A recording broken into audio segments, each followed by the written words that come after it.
exclusive presentation of the LSU Sports Radio Network. A tradition of excellence. Mentally tough, competitive, selfless. A tradition of winning. This one hit in the air, line drive. It's off the glove of Kojal into center field. Here comes Hernandez. He is safe. Tigers win. Tigers win. This is the Powerhouse. LSU Fighting Tiger Baseball is on the air. Play ball. This is exciting live coverage of LSU Fighting Tiger Baseball on the LSU Sports Radio Network, powered by People's Health. This one's high, this one's deep, and this one is gone. Brought to you by Albertsons, Coca-Cola, Cox, Hancock Whitney, Louisiana Blue, McDonald's, and by FMOL Health, Our Lady of the Lake. Nobody on, 2 outs, bottom of the ninth, 12-5, Tigers lead the 0-2. Swing and a miss, struck him out. Head north, young man, you're going to Omaha. Your home for exclusive live coverage of the Powerhouse. On the road to Omaha, LSU Fighting Tiger Baseball from the LSU Sports Radio Network, powered by People's Health.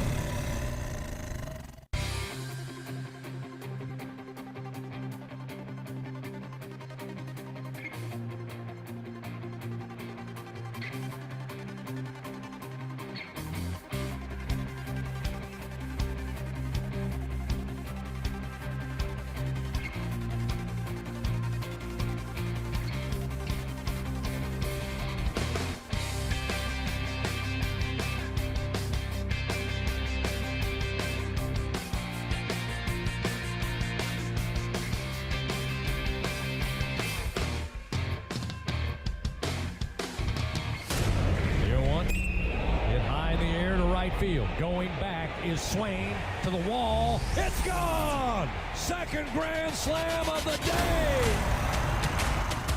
Welcome in to the Hub International On Deck Show, presented by Hub International, Louisiana's premier. All right, ready to roll? Commercial insurance brokerage. Visit hubinternational.com, leading you up to first pitch of LSU baseball with a trip around the SEC, pitching matchups, batting lineups, and a visit with the top Tiger, head coach Jay Johnson. Here come the Tigers. Now, let's go inside the broadcast booth for the call of the game on the LSU Sports Radio Network. We reach the end of the line today in the 2026 regular season, Game 3 of this final SEC weekend, featuring the 19th ranked Florida Gators and your Fighting Tigers of LSU. Hello, everybody. This is Chris Blair alongside Tiger champion Buzzy Heidel here in the broadcast booth. Our producer, Brian Haldane, back in the Capital One studio, welcoming you once again to Skip Bertman Field inside Alec Box Stadium here on the campus of LSU in Baton Rouge for today's play-by-play story. Well, Florida took the series with a 7-inning run rule victory last night in Game 2 by a final score of 11-1 behind an incredible performance by junior right-hander Liam Peterson for the Gators. He gave up just 3 hits, 1 run, no walks, and 11 strikeouts. The Tigers today will honor their seniors and graduates playing their final time here in the box in hopes of avoiding their 5th sweep in conference play this season and trying to take some winning juju with them headed into the SEC tournament in Hoover next week. Speaking of Senior Day, today's senior Zach Cowan will make his 5th start of the year. The right-hander comes in with a 4.97 ERA, while the Gators will counter with junior right-hander Russell Sandifer making his 10th start of the year for Coach O'Sullivan.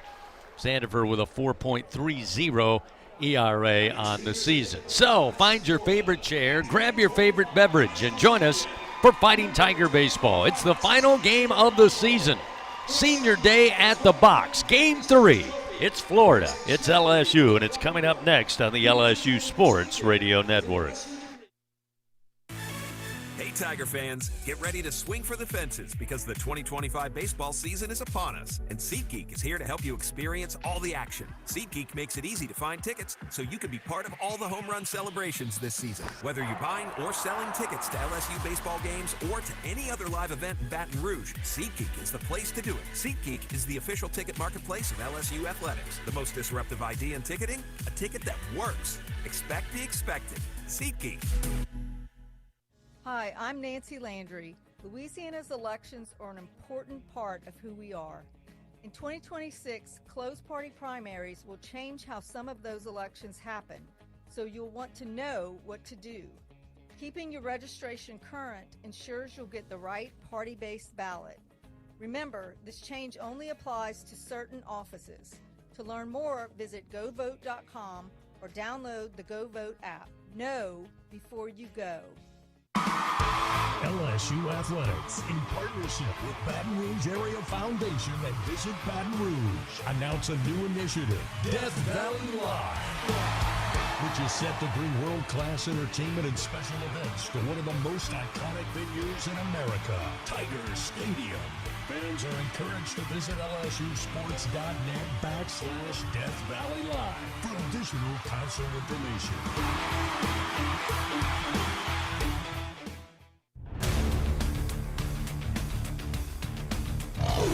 Back on the Hub International On Deck Show. Time now to talk with Tigers. Presented by your local Southern Quality Ford dealers on the LSU Sports Radio Network.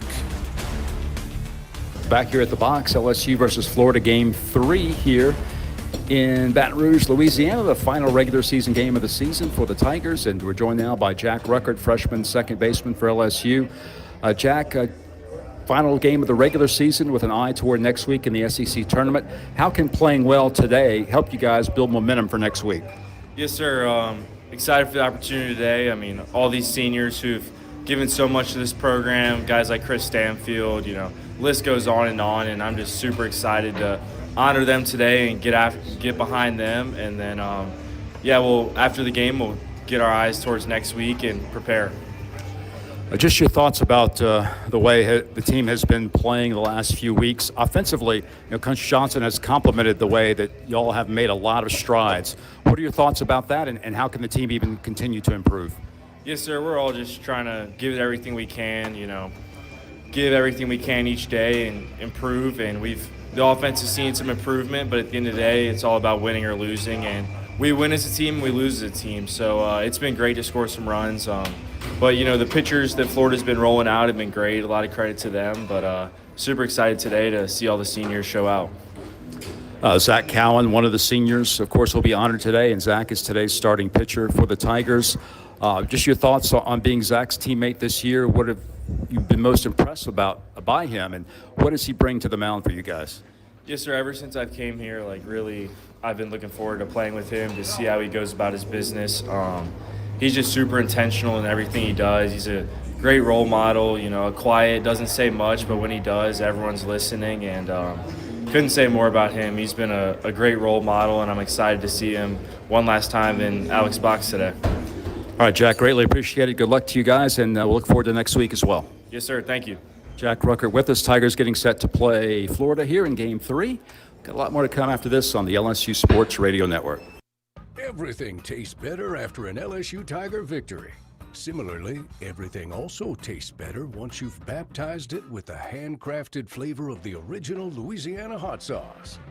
So just imagine how truly tasty something would taste if it was doused in the original Louisiana hot sauce after an LSU Tiger victory. That's Louisiana hot. Buy you some. LSU Tiger fans are gearing up with real Tigers apparel and merchandise from the official online store at lsushop.net. Get jerseys, sideline gear, polos, t-shirts, hats, official team merchandise from Nike, accessories, and much more. Over 3,600 products, all shipped right to your door. Head to the place real Tiger fans go for the selection only real Tiger fans get at lsushop.net. I'm a pretty great multitasker. I can wash dishes and do laundry. I can roller skate while walking my dog. I can even order lunch while doing my homework. But I can't use my phone while driving. A distracted driver is one of the leading causes of death in the United States. So when it comes to driving, please, don't be a multitasker. Don't drive distracted. A message brought to you by the National Highway Traffic... All right, coming back here. Project Yellow Light and the Ad Council.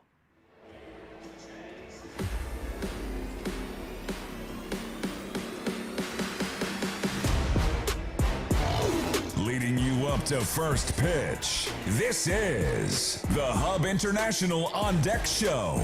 Time now to take a trip around the Southeastern Conference. Presented by Visit Baton Rouge, Louisiana's capital city. Just finished up Senior Day ceremony here at the Box. LSU honoring, obviously, the senior Batgirls, senior team managers, and senior players. Seth Dardar, Dax Dothy, Braden Simpson, Zach York, Connor Benj, Grant Fontenot, Edward Yaman IV, Tanner Reeves, DJ Primo, Jaden Newt, Chris Stanfield, and today's starting pitcher for the Tigers, Zach Cowan. LSU Athletics would like to thank its corporate partners, Cox, McDonald's, FMOL Health, Our Lady of the Lake, Albertsons, Louisiana Blue, Coca-Cola, and Hancock Whitney. Let's check that SEC. We head into the final day of conference action in the regular season. And to give us a quick update, once again, here is Tiger champion Buzzy Heidel. Buzzy? Yeah, thank you, Chris. 3 games are actually underway at the moment. Bottom of the 7th in College Station, Mississippi State is leading Texas A&M 4-3. That is their rubber game. They were split the first 2 games, so Mississippi State looking to win the series there in College Station. Top of the 3rd in Nashville, South Carolina looking to avoid being swept by Vanderbilt. They're off to an early lead, 3-0. Top of the 1st in Lexington, Arkansas and Kentucky are scoreless. That series, both Arkansas and Kentucky, they split the first 2 games, so that is the rubber match there on this Saturday. Some games slated to start a little later. You got Missouri and Texas doing battle. Texas looking to sweep Missouri. Georgia and Auburn will play in Auburn. Georgia won the first 2 games of that series. Ole Miss and Alabama will play in Tuscaloosa. And then Tennessee and Oklahoma will do battle at 4 p.m., I should say.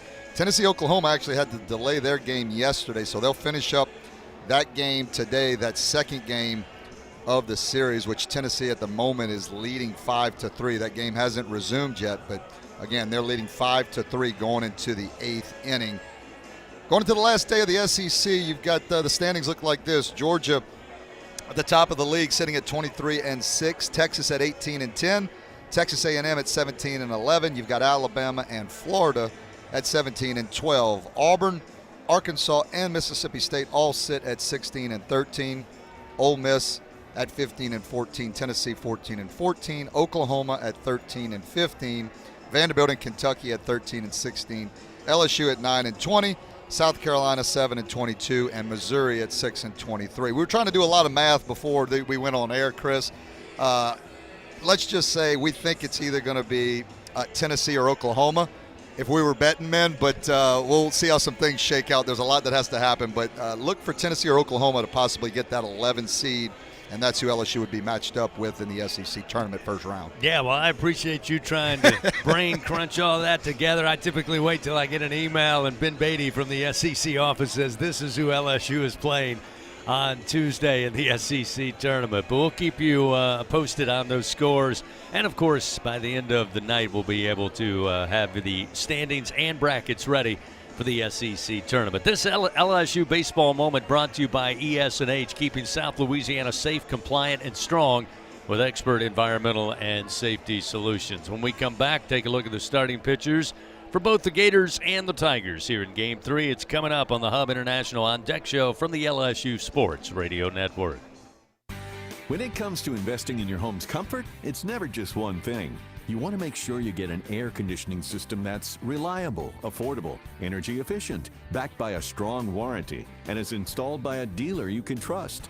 That's why people who insist on the best choose Trane. Trane is a proud partner of LSU Athletics. Visit TraneSouth.com today to find a Trane dealer near you. It's hard to stop a train, but it's easy to afford one. Ask for details. On Alabama's beaches, the coastal code isn't written on signs. It's written in the moments you make. It says drop your flip-flops in the boardwalk and run. Seashells are the party favors of the Gulf, and all dance floors extend to the shoreline. Ready for a place where play leads the way? You'll get it when you get here. It starts with rule number 1. Start planning at alabamasbeaches.com. My wife, she loves the fried okra. She's from Mississippi, so that's her favorite thing to do. I guess I was just too late. The flame ignited right there in my face. The pain was, it was bad. That's how I got 2nd, 3rd degree burns. Blue Cross treated me great with the recovery process. In the end, everything worked out. I'm Chad, I'm from Baton Rouge, and I had Blue Cross for 10 years. I don't eat fried okra, that's the funniest story. Coming back. Here is a look at the game's pitching matchups as the Hub International On Deck show continues on the LSU Sports Radio Network.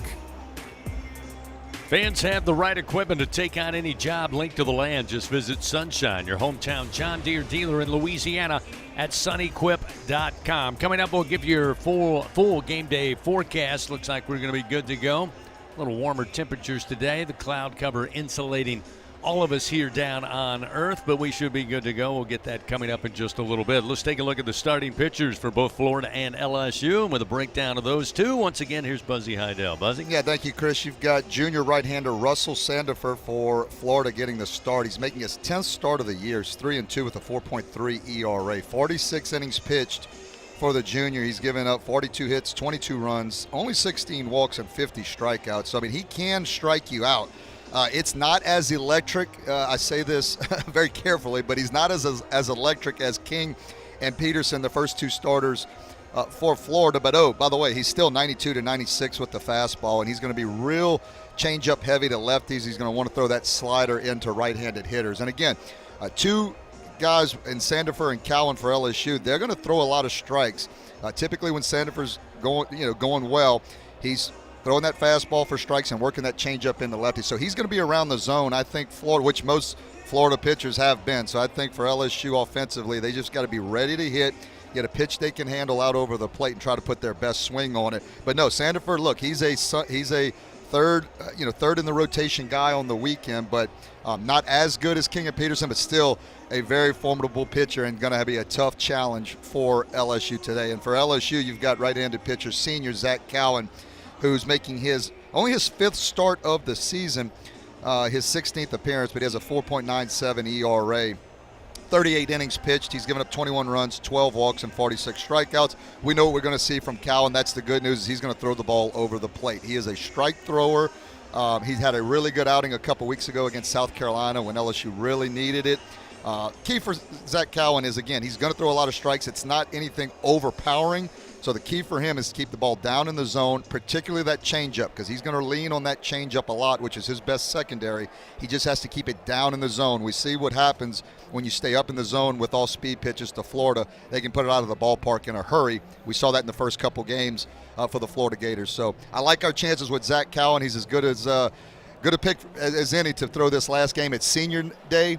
He gets the ball. Go have a good day, kid. No doubt about it. Again, it'll be Russell Sandifer, the junior right-hander for the Gators, and as Buzzy told you, senior right-hander Zach Cowan for your Tigers. Let's check that game day weather report brought to you by AccuTemp. Chance of power outages never. If you get a whole home generator from AccuTemp, keep the power in your hands.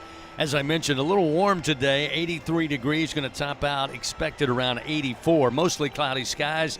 They'll hang around with us throughout this afternoon. But we should be good to go for LSU baseball, Game 3, Florida and your Tigers. When we come back, talk with head coach Jay Johnson about this senior day and about how the Tigers try to salvage a win and take some momentum into Hoover starting early next week. Coming up on the Hub International On Deck show after this on the LSU Sports Radio Network. When you shop Albertsons online or in our app, you can count on us to have freshly picked, high-quality ingredients ready for pickup or delivery in as little as 30 minutes. Plus, save $30 off your first online order and let Albertsons take the hassle out of shopping while racking up the savings. With free pickup or delivery, you will always get the same great prices, deals, and rewards as in-store. Shop online at Albertsons.com or in the app. Albertsons, fresh foods, local flavors.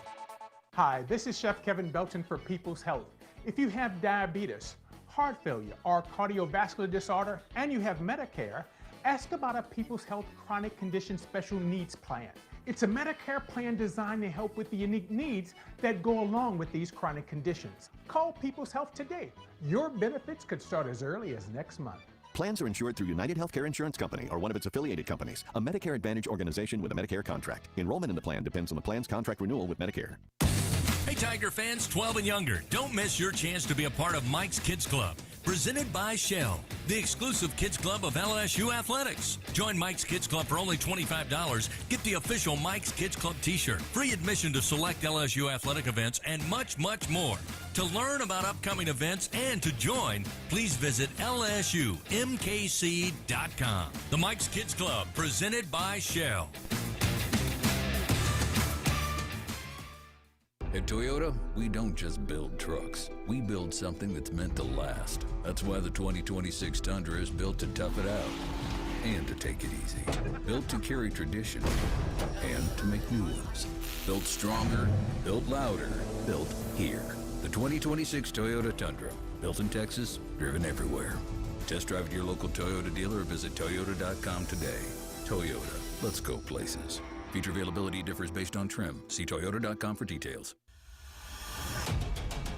Before the Fighting Tigers take to the field, time to visit with the top Tiger, LSU skipper Jay Johnson. Presented by Hancock Whitney, the official bank and credit card of LSU Athletics. On the Hub International On Deck Show from the LSU Sports Radio Network. Coach, coming into today's final regular season game, and don't want to spend a whole lot of time talking about last night, one of those that just things didn't go well, plus you run into a guy who's going to make a pretty good living at the next level with the job that Peterson did on the mound last night. Yeah, he dominated us. That's what a major league pitcher looks like. I don't think he'll spend too much time in the minor leagues. If he pitches like that, they'll be a front runner for the national title. With that being said, we want to compete better in the game, and looking for the team to do that today. Again, one of the things about coming into today is kind of a bittersweet mixed bag, so to speak. We're going to see some Tigers play on the field or be honored before the game, playing their last game here at the Box. Some guys who have meant an awful lot, not only to you over the last couple of years, but the impact in the history of this program. Yeah, no doubt. I mean, just obviously the starter today is Zach Cowan. The reason we won the national championship, he was a top 5 reason we did that. Chris Stanfield last year had a great year for us, led the SEC in doubles, just a spark plug. Those guys mean a lot, and the other guys do too, just because the results of this season haven't worked out. It's an important day for them. They've poured their life into playing baseball, and for probably all of them, it might be the last time that they play here in this next week sometime. So I know our fans will honor them, and I'm thankful that they're willing to do that. And we're going to let the majority of those guys play today and go for it. Let's talk quickly about the offense. What do we know about the pitchers that you'll face to start for the Gators and what they have left? What do you got to do offensively? Yeah, I like their bullpen, so they still do have a couple good guys down there, but Sandifer, the starter, has pitched well lately. He's got a good pitch mix with lefties, fastball cutter, changeup, fastball slider to righties, locates well. It is a guy, and when I think of this, the SEC guy that is very good, but we've had success against. Now Omar not in lineup today, and we're playing a little bit different crew, but there's a blueprint of execution from both sides of the plate. I feel like we can get some good swings on him today. All right, Coach, looking forward to it. Best of luck. Get after him. Awesome. Thanks, Chris. Head Coach Jay Johnson, everybody. We'll take a timeout, come back, get you ready for Game 3. Final regular season game of 2026. It's LSU. It's Florida. It's coming up on the LSU Sports Radio Network. Hey, Tiger fans 12 and younger, don't miss your chance to be a part of Mike's Kids Club. presented by Shell, the exclusive kids club of LSU Athletics. Join Mike's Kids Club for only $25. Get the official Mike's Kids Club t-shirt, free admission to select LSU athletic events, and much, much more. To learn about upcoming events and to join, please visit lsumkc.com. The Mike's Kids Club, presented by Shell. Squeeze every ounce of life out of every day. Memorize every sunset, every face you love, and climb every obstacle until you can't go higher. With Louisiana Blue, you're free to soar because you've got the compassion of the cross, the security of the shield, and the comfort of blue behind you. Live Louisiana. We've got you. Louisiana Blue. Louisiana True.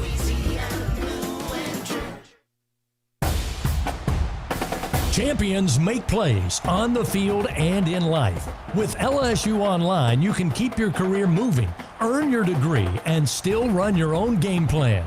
Learn anytime from anywhere and take the next step toward your goal line. It's time to make your move, Tiger fans. Visit online.lsu.edu. LSU Online. Win where you are.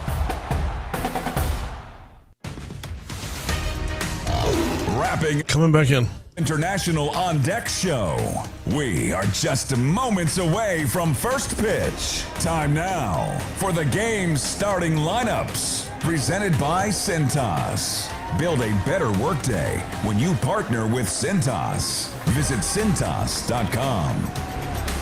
Let's take a look at those Cintas starting lineups here in Game 3. The Florida Gators coming in 36-18 their overall mark, 17-12 now in SEC action. Blake Sear once again atop the order. He'll be in left field, a senior, batting .322 to lead it off. Brandon Lawson, the shortstop, a sophomore, will bat second. Ethan Surowicz had a good weekend so far for the Gators. The sophomore at third base will bat third. Caden McDonald batting cleanup will be the designated hitter. Cash Strayer, the freshman in right field, will bat fifth in the order. Carson Bowen behind the plate catching will bat sixth. In the 7-hole, it'll be Landon Striplin, the first baseman. Cade Curlin, second baseman, batting eighth. And Hayden Yost, once again, will be at the bottom of the order. He'll be in center field for the Gators. Now for your LSU Fighting Tigers, 29-26 their overall mark, 9-20 in SEC play. Stephen Milam now atop the order. The shortstop, a junior, batting .297, will get it started. Derek Curiel batting second in center field, a sophomore hitting .344. Kate Arambidi behind the plate catching today will bat third. Mason Braun will be the DH. He'll bat cleanup. Seth Dardar will get the start at second base. He'll bat fifth. Braden Simpson will start at third. He will bat sixth. Zach York gets the start at first. He'll bat seventh. Chris Stanfield in right field will bat eighth. And Tanner Reeves in left will round out the order, batting ninth. Here on Senior Day, including Zach Cowan on the mound, the Tigers will have 6 seniors in today's starting lineup. That means first pitch just around the corner. Game 3, final game of the regular season here in 2026. LSU hosting Florida. It's coming up next on the LSU Sports Radio Network. At Hancock Whitney, we don't leave things to chance, including the Tigers season. That's why we ran thousands of our LSU Visa debit cards through every game day ritual around the Gulf South. Get your LSU Visa debit card and some good game day luck for the Tigers this year. Learn more at HancockWhitney.com/LSU. Gotta carry that purple and gold. Hancock Whitney, official bank of LSU Athletics. Hancock Whitney Bank, member FDIC. It's not easy to be a champion. Built from every swing, pitch, and game. All season long. In the grind, the focus, and in the recovery.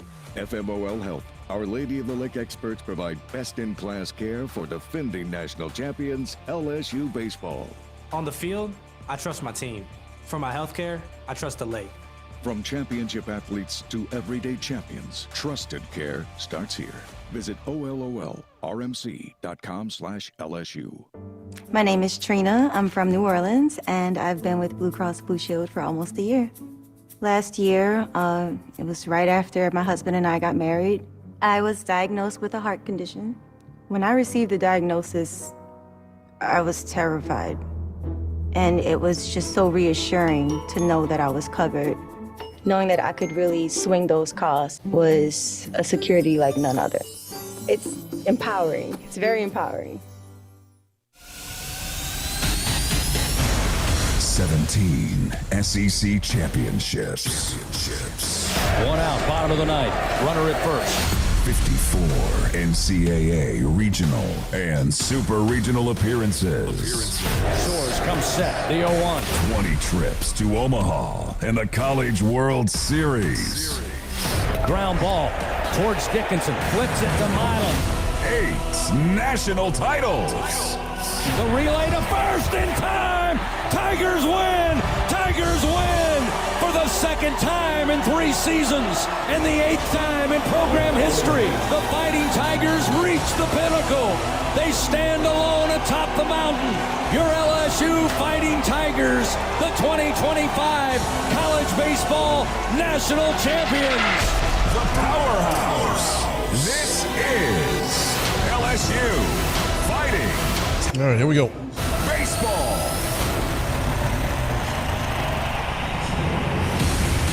On the LSU Sports Radio Network.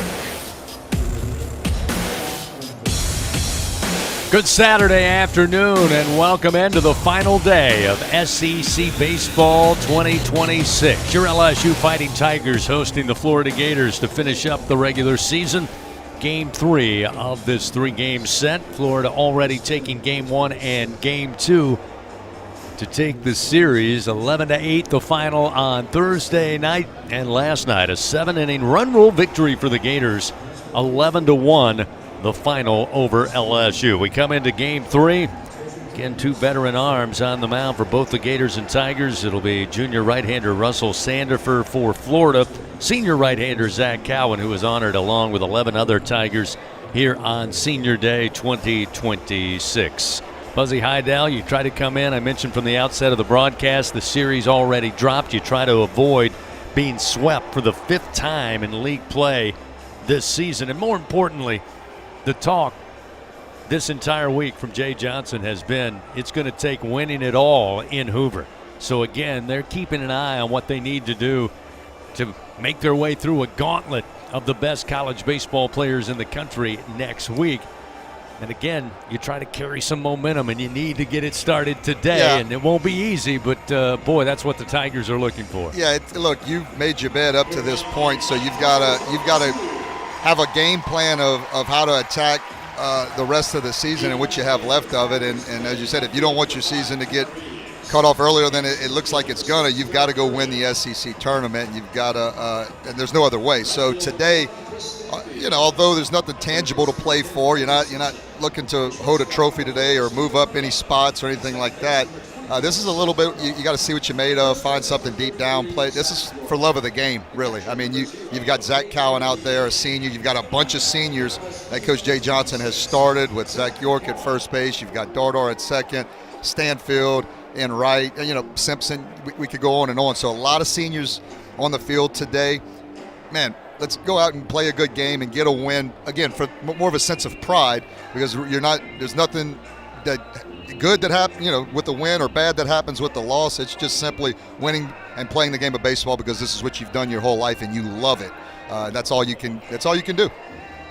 Ken Cowan taking his final warm-up tosses for the Florida Gators. They came in, they knew they had 2 really, really elite arms, and we've seen both of them. Aiden King on Game 1, Liam Peterson last night was magnificent, went the full 7 innings, leading the Gators to a run rule victory.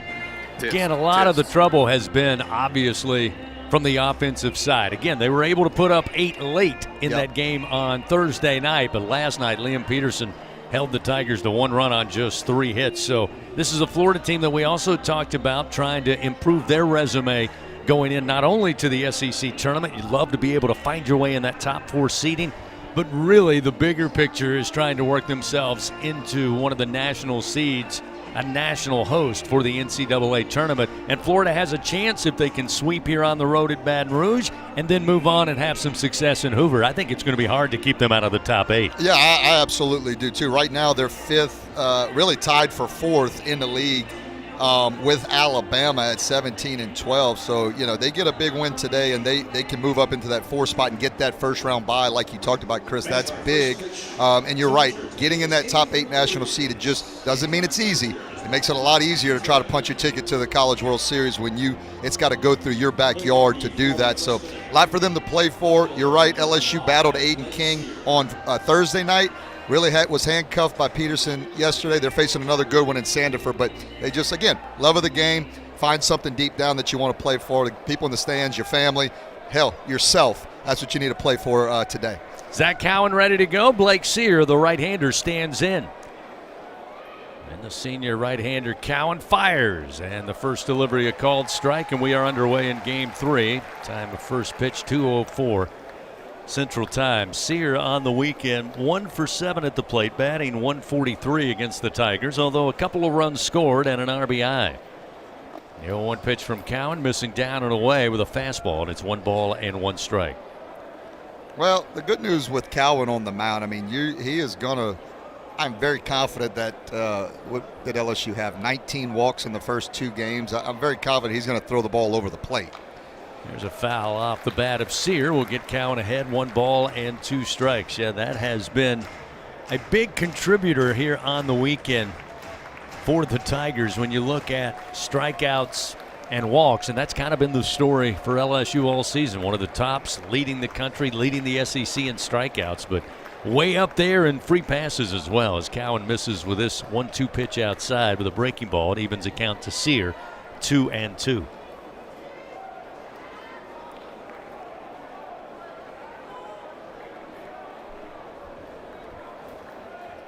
2-2 pitch from Cowan. Bouncer down the line. Simpson charges it, takes it on the high hop, throws to first to York in time. Sear retired 1 away on the 5-3 ground out. To my point, 19 walks, as you pointed out, Buzzy, only 18 strikeouts. That number doesn't lead to a lot of success in the game of baseball. No, it doesn't, but nice job by Zach Cowan early in this game of, again, throwing strikes. Look, if you get beat 11-1, whether you walk everybody in the ballpark or you throw the ball over the plate and they hit everything out of the ballpark, you still get a beat 11-1, but at least you can live with a guy throwing the ball over the plate and competing and throwing strikes.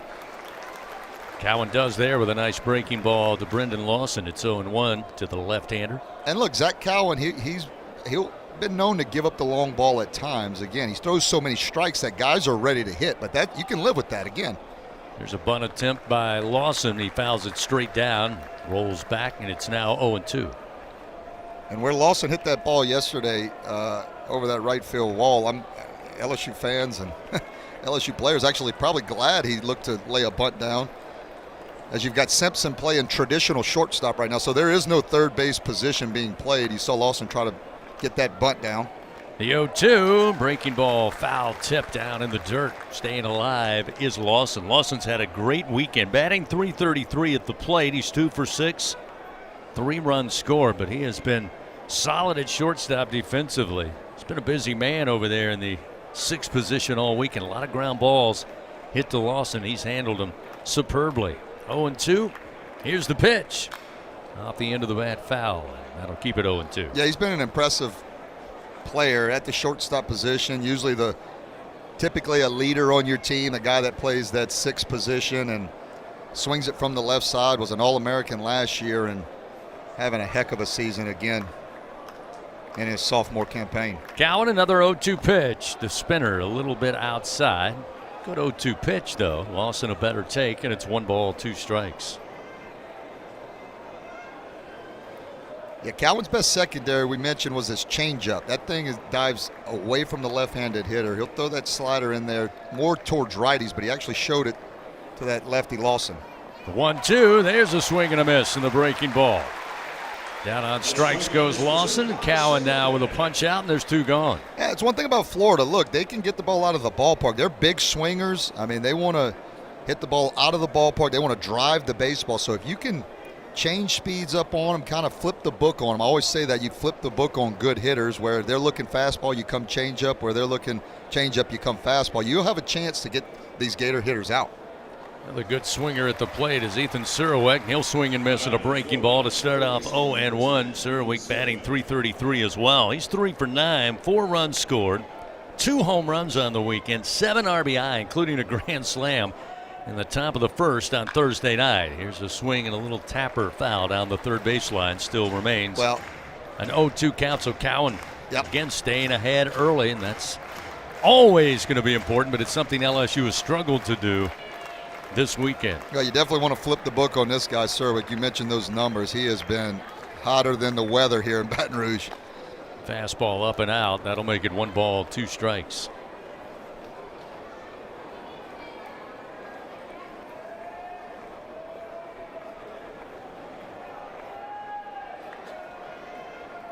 Cowan, the Blythewood, South Carolina native, started his career with the Wofford Terriers in the Southern Conference as he tries a breaking ball, but it misses low and away. And Serwick not willing to chase. Now 2-2 the count.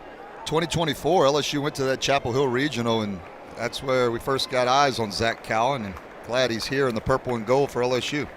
2-2 pitch. Drops in a little low. That'll fill the count now to Serwick. You'll see Cowan every now and then do what he just did. He'll kind of pause, give a different look, try to upset the timing of these Gator hitters. Payoff delivery and a swing and a miss. Got him with a breaking ball. So for the Gators, it's 3 up, 3 down. First time this weekend they've gone without putting at least 2 runs up on the board. Played a half inning, no score. We go to the bottom of the first. Tigers come to the plate for the first time this afternoon. It'll be Milam atop the order, followed by Curiel and Aaron Beatty when we return on the LSU Sports Radio Network. Everyone has their own favorite way to experience Louisiana. For some, it's the taste of hot beignets with a creamy cafe au lait. For others, it's swaying to the music of brass bands, Zydeco, and all the music in between. It's boating on the bayou, weaving your way through festivals, road tripping in pursuit of the greatest gumbo. Whoever you are, whatever you crave, Louisiana will feed your soul. Go to findyourlouisiana.com to plan your visit today. LSU Tiger fans are gearing up with real Tigers apparel and merchandise from the official online store at lsushop.net. Get jerseys, sideline gear, polos, t-shirts, hats, official team merchandise from Nike, accessories, and much more. Over 3,600 products, all shipped right to your door. Head to the place real Tiger fans go for the selection only real Tiger fans get at lsushop.net. Hear that? That's the sound of your life. Perfectly imperfect. Beating in rhythm to the world you've created. But every time you drive after drinking, the music gets drowned out. Your life sounds pretty great. Don't let a buzz ruin it. Buzz driving is drunk driving. All right, coming back here. Buzzed. A message from NHTSA and the Ad Council. The powerhouse of college baseball plays here. Your home for the Fighting Tigers. The LSU Sports Radio Network, powered by People's Health. As we mentioned, the Florida Gators has led from the outset in both of the first 2 games. 6-0 spot in Thursday's Game 1. Gators got off to a 2-0 lead. They added 3 more in the second to lead 5-0 last night in Game 2 after 2 frames. So, Buzzy, here you go. LSU with a chance to make Florida catch up a little bit if they can solve the riddle early to Russell Sandifer, the junior right-hander, who will be on the mound for the Florida Gators. Yeah, we always talk about the inevitable, too, giving up 2 runs in the first inning. How many times it happens through the course of it in baseball, and it happens a lot. But for once, let's see if LSU can get the inevitable 2 on the board in the first inning. Sandifer delivers the first pitch to Milam at the letters for a strike at 95 on the gun, and it's 0-1. Sandifer transferring to Florida after a stint at UCF. As this pitch missing outside, another fastball, and it's 1 ball and 1 strike. Yeah, had 6 starts last year at UCF and was projected to be the 3rd starter here on the weekend for Florida, and has done just that. This time a pitch low and inside to Milam will make it 2-1. Finished last year at Central Florida. The 3.38 ERA did Sandifer. 2 balls, 1 strike. Comes in today with a 4.30 ERA. As Milam going to slug this one out to right field, but Cash Strayer didn't have to move much. Hit it right to him. Well poked, but right at Strayer for out number 1. Well, Milam continuing to see the ball well, continuing to put good swings on the baseball. Milam, 4 hits already this weekend. Again, really seeing the ball well and hit another one right on the button, 103 miles an hour off the bat, but just right at the right fielder. Derek Curiel moving up to bat second in the order today. The sophomore batting .344. First delivery inside missing from Sandifer. Curiel, a draft-eligible sophomore. Again, a lot of questions in the media about what does Curiel do after this season. Can also make the same statement or same question about Stephen Milam, the junior shortstop. Here's the 1-0. Yeah, both misses low, ball 2. Both a lot of talk about those two guys, and rightfully so. I mean, obviously from the purple and gold glasses, you'd love to see both those guys come back for another year. You understand both of them, if they make the decision to go professionally, why they would. 2-0, ground ball towards the second baseman Curlin, moving swiftly to his left. He fields it, throws to first, and now 2 away for the Tigers here in the bottom of the first inning. And Cade Arambidi now coming to the plate. Arambidi's been kind of in that cleanup spot for a while. He moves up 1 spot in the order today as Mason Braun, the DH, will be the cleanup hitter. But Cade Arambidi, as we've mentioned over the last couple of weeks since the injury to Jake Brown, he's kind of been the power representative, leading the Tigers in home runs and RBI in the current lineup. There's a first pitch strike with a fastball from Sandiford. It's 0-1. The 0-1 to Arambidi. Right back to the zone goes Sandifer with a fastball. So quickly 0-2. Yeah, one thing too, you notice with Florida pitchers, I mean, they attack with the fastball. The 0-2 pitch is right there for strike 3. 3 fastballs, 3 strikes, and Arambidi caught looking. Quick inning for the Tigers. 1, 2, 3, they go. We've played an inning here at the box. No score, top of the second. Gators coming to the plate when we return on the LSU Sports Radio Network. It's not easy to be a champion. It's built from every swing, pitch, and game. All season long. In the grind, the focus, and in the recovery. FMOL Health, Our Lady of the Lake experts provide best-in-class care for defending national champions LSU baseball. On the field, I trust my team. For my healthcare, I trust the lake. From championship athletes to everyday champions, trusted care starts here. Visit OLOLRMC.com/LSU. Score big with MMR. Join the team at the largest privately owned open shop electrical and instrumentation contractor in the nation, headquartered right here in Baton Rouge. MMR is committed to positioning each team member for success. Whether you're a student seeking an internship, just starting your career, or already a seasoned professional, MMR offers a variety of positions just for you. Get in the game at MMR, where your future is bright. Kick off your career at MMRGRP.com/careers. MMR, a proud partner of LSU Athletics. Louisiana runs on hard work, on the field and on the job. ES&H's mission is to continue to be a high-performance company that quickly, safely, and effectively responds to our customers' emergency needs. ES&H provides excellent service with quality and integrity that keeps our state ready for coming back. ES&H, your partner for a safer, cleaner South Louisiana. Follow the powerhouse of college baseball on the LSU Sports Radio Network, powered by People's Health. Top of the second inning, Florida coming to the plate. Be their DH, Caden McDonald. Two-way player. Actually had a chance maybe to see him last night out of the bullpen. He did warm up, wasn't needed. Liam Peterson went the distance in 7 innings. And a run rule victory. First delivery from Cowan to McDonald, missing for ball 1, 1-0. McDonald this weekend 2 for 8 at the plate. Couple of runs scored. Added a double. He's batting .250 against Tiger pitching. The 1-0. Swing and a miss. Off speed, way out in front, out of time is McDonald, and it's 1 ball, 1 strike. That's what makes Cowan so good, is the ability to throw the changeup. A lot of guys can throw changeups when you get to 2 strikes and throw it out of the zone, but He can throw it when he gets behind in the count, ahead in the count. It doesn't matter. 1-1. Giving a look was McDonald, but it drops low at the knees. Now 2 balls, 1 strike.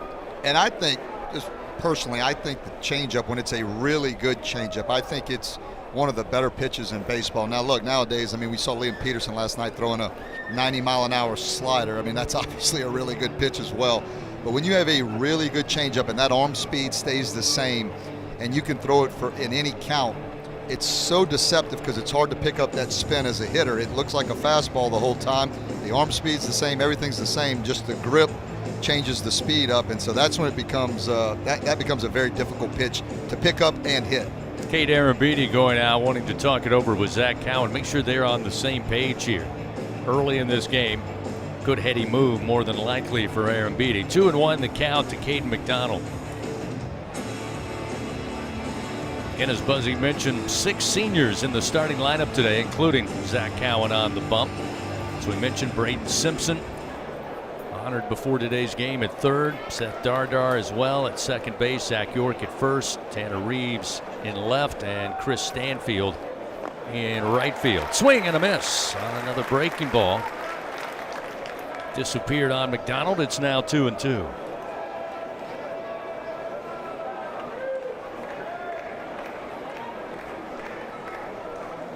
Cowan's wind and the 2-2 pitch. A swing and a miss. Down on strikes goes McDonald. And Zach Cowan now quickly with 3 punch-outs, Buzzy, off to a very good start. Yeah, nothing, just like Cowan's been doing really all his career, particularly here at LSU, is filling up the strike zone and filling it up with any pitch he wants to. That changeup just pulls the string, takes it back on him, and McDonald way out in front. Good first out here in the top of the second. Cash Strayer, a freshman for the Gators out of Tampa, stands in. Righty on lefty matchup. Cowan ready to work. First pitch just inside, missing for ball 1, 1-0. What you've seen Cowan now to a few of the left-handed hitters. Lawson was one of them in the first. Now Strayer, he's going to more the breaking pitch to lefties. You typically see a right-hander throw a changeup more to left-handers. That time he goes to the changeup, finds the zone. It's 1-1.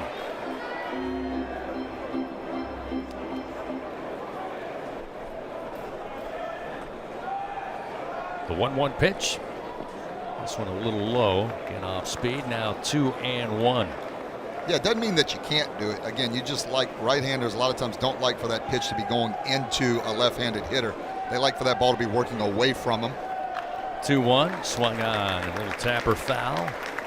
Right of the plate. And it's now 2 balls, 2 strikes. FMOL Health, our Lady of the Lake fans, proud to be LSU's championship health partner. Remember, together we roar. In the LSU defense with a left-hander in Strayer at the plate will move Milam right of second base. Dardar with a couple of steps in right field. York hugging the line at first. Now they'll move Simpson over, shaded towards the second base bag. The 2-2 missing high, and Cowan knew it when he let it go. Now a full count, 3-2. It becomes difficult for a hitter when you got a guy like Cowan, because in this situation you would think 3-2, nobody on early in the game, I'm going to get a fastball. That's not always the case here with Zach Cowan. 3-2, check swing, ground ball left of the mound. Having to charge in is Simpson. Tough throw, and in time they say they'll get Strayer at first base. Well, we talk about the alignment a lot. Stephen Milam, if it were set up traditionally, would have had to charge that in, but credit Braden Simpson. He was playing, let's say, somewhat out of position. Had to charge in, took it glove side, and really made a good throw. Had to have a great throw to beat Strayer. Yeah, bang, bang, and you're right. Simpson, who was playing shortstop, not used to playing shortstop this year particularly, makes a really tough play on a excuse-me swing by Strayer. Carson Bowen takes the first pitch. This one a breaking ball, catches the outside corner, and it's 0-1. Bowen batting .247 on the year. He's 0 for on the weekend, 0 for 9 at the plate for the Gators. The 0-1. This one goes with a breaking ball, and it just missed outside. Not different from that first offering, but 1-1 the count now to Bowen.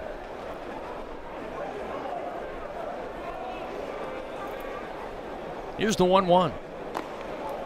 Above the letters, missing ball 2.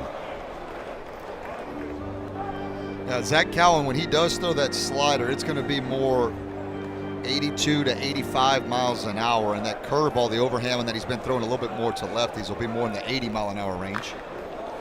There's a swing and a foul, third base side. Make it 2-2. Got to brag on Bowen a little bit. Again, I mentioned he's 0 for on the weekend, but talk about the job Aiden King did, Liam Peterson did. Only one wild pitch on the weekend, and both of those guys have nasty breaking balls, and certainly Peterson with that firm 98-mile-an-hour plus. Bowen sends one deep out to right center field. It's going to hit the bottom of the wall, but then gets away from Curiel. Bowen going to round second. He's on his way into third. He'll get there without a throw. Kind of wedged between the track and the bottom of the wall, and Curiel realized it was going to come off the wall. Just took an odd bounce, got away from Derek, and allowed Bowen to reach third base. So with 2 outs, the Gators have a runner just 90 feet down the line. A good piece of hitting. Bowen took a pitch out over the plate, hit it 382 feet to right center field. And yeah, caromed off the wall. Curiel just not able to knock it down within a few feet of the wall. So gave Bowen, who catcher, not the fastest guy in the world, but with it getting that far away from the wall and away from Curiel, Bowen able to get into third base very easily. Nate Yeske, pitching coach for the Tigers, sprinting out to the mound here with 2 outs. Still a scoreless game, top of the second. The first threat for either team on the afternoon. Bowen standing down at third base. Face Landon Stripling, the junior out of Lawrenceville, Georgia, batting .280.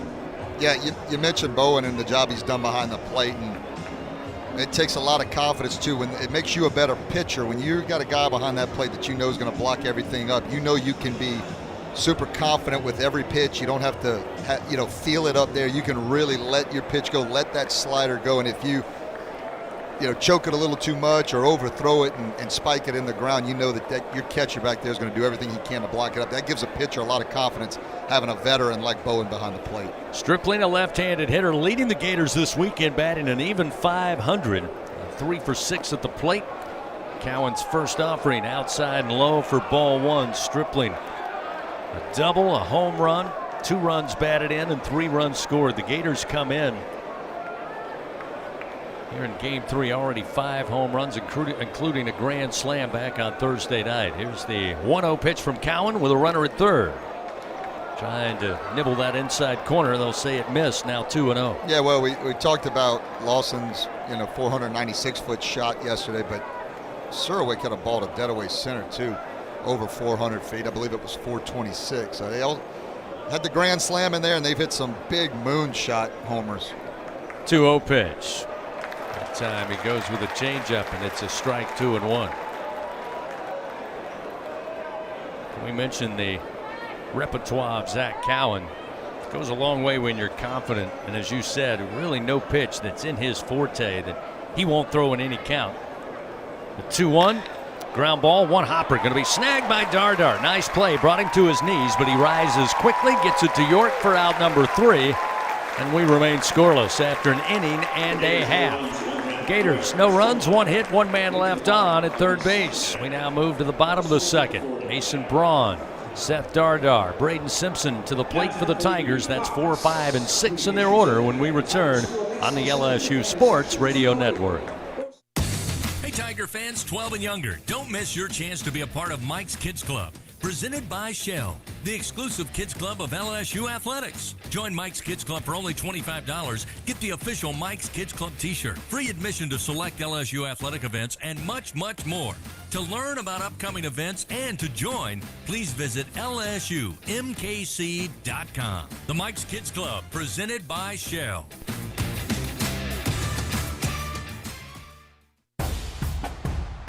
Every Tiger knows it's not just about where you are, it's about how you play the game. At LSU Online, we bring that same grit and greatness to your education. Whether you're watching from Baton Rouge or beyond, you can earn your degree on your time from anywhere. Flexible, online, built for Tiger Nation. Visit online.lsu.edu and win where you are. Champions make plays on the field and in life. With LSU Online, you can keep your career moving, earn your degree, and still run your own game plan. Learn anytime from anywhere and take the next step toward your goal line. It's time to make your move, Tiger fans. Visit online.lsu.edu. All right, back into the spot. Win where you are. Home of the reigning champion LSU Fighting Tigers. This is the LSU Sports Radio Network, powered by People's Health. Scoreless ball game, bottom of the second inning. Mason Braun, the cleanup hitter, will lead it off for the Tigers. Quickly, while we have a moment, congratulations, Beth Torina and LSU softball. Big win today in that Baton Rouge Regionals. That first pitch to Braun, missing low and inside, 1-0. They defeated Virginia Tech 8-0. Now they lie in wait tomorrow with a 1 o'clock start and a swing, and Braun just down the first base line, foul, make it 1-1. Again, there may be a little bit of wet stuff tomorrow, although slight chance, but right now they will get ready to face either Akron, South Alabama, or Virginia Tech, I believe, at 1 o'clock. There's a first pitch or another pitch for a strike, and that'll put Braun behind in the count 1-2. It's well documented. I mean, it's not that you can't come back out of the losers bracket, but just like the baseball regional, softball is very similar. When you win those first 2 games, you're just such an advantage to try to win that regional when you're in that driver's seat waiting for the winner on Sunday. Pitch down in the dirt from Sandifer, and that'll make it a 2-2 count now to Mason Braun. Braun on the weekend for the Tigers, batting .250, 2 for 8, 2 runs scored. 2-2 pitch upstairs, outside. Fill the count 3-2. Also want to send congratulations to the newest batch of Tigers headed out to the world. The graduates this weekend, as graduation ceremonies starting yesterday through today. Here's a payoff pitch, and it's inside, missing, ball 4. So Sandifer gives up the walk, and the leadoff runner is aboard for the Tigers in Mason Braun. One of the LSU graduates, the Diesel. Got his master's degree today. Shaquille O'Neal in town. Good for Shaq. He's certainly a guy that said, I'm not just going to be known for my basketball career, although it was as good a career as you can have. I mean, arguably one of the most famous athletes of all time, and just keeps bettering himself. Congratulations. Seth Dardar, another senior, first pitch. He'll swing and drive it into left field. Tigers with their first bingo pass product hit of the day, and it comes from Dardar. Runners now first and second, nobody out here in the bottom of the second inning. So the Tigers get something going here early, and now Braden Simpson will come to the plate. I've always said, many people have said it, I just copied it. Right. When you're known by one name, yeah, you made it. Yeah, there was no doubt. I heard an interview with him one time, and they asked him, "Hey, Shaq, does anybody not know you out there?" He said, "No, everybody knows me." He goes, "The thing that gets me is when they ask for my ID at the airport." I said, "Well, you know who I am. You just told me. You called me Shaq. You know, why do you need the ID?" Simpson takes the first pitch, breaking ball outside, and it's 1-0. Yeah, good piece of hitting, too, by Dardar. The senior comes up, takes a fastball from Sandifer and just deposits it to left field. Hits it 105, but he stayed inside of it nicely, drove it the other way. Good piece of hitting. 1-0 to Simpson. Missing away and low, 2-0.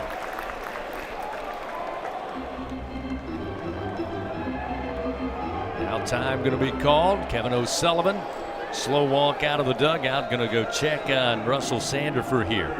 Yeah, Sandifer, I mean, he's been good really for the most part all year. It's had a little, ups and downs like every pitcher does throughout their season. His last start against Kentucky, he only got roughed up a little bit. He only went 3 2/3. He gave up 5 hits. He gave up 5 runs that were all earned. He walked 2. He only struck out 2. The week before that against Oklahoma, it was a solid outing. I mean, he had 7 innings. He went 7 innings, gave up 6 hits, only 1 earned run, 1 walk, and 7 strikeouts. So, a couple weekends back to back there where he had a lot of success and then not as much. So, a guy that has a lot of talent, but Coach O'Sullivan just going out there, settle him down a little bit and telling him to get the ball over the plate. Simpson, a .231 hitter. Only his 40th plate appearance of the season. The senior, though, with a chance to get the Tigers on the board early and out in front. Nobody out, runners first and second. Fastball catches the outer edge from Sanderford. Make it 2 balls, 1 strike to Simpson. Now Simpson has the power numbers, 3 years at High Point, 37 homers in his career over there. 2-1. Spinner misses low and outside. That'll make it 3-1 now for Simpson. That was a good take. 2-1, that's not the pitch you're looking for. If it was going to be called a strike, it was going to be a heck of a pitcher's pitch just off the plate for ball 3. Now you got to look for a pitch you can drive. I'd hunt a fastball. 3-1. He did and fouled it straight back. Just missed it. Now a full count.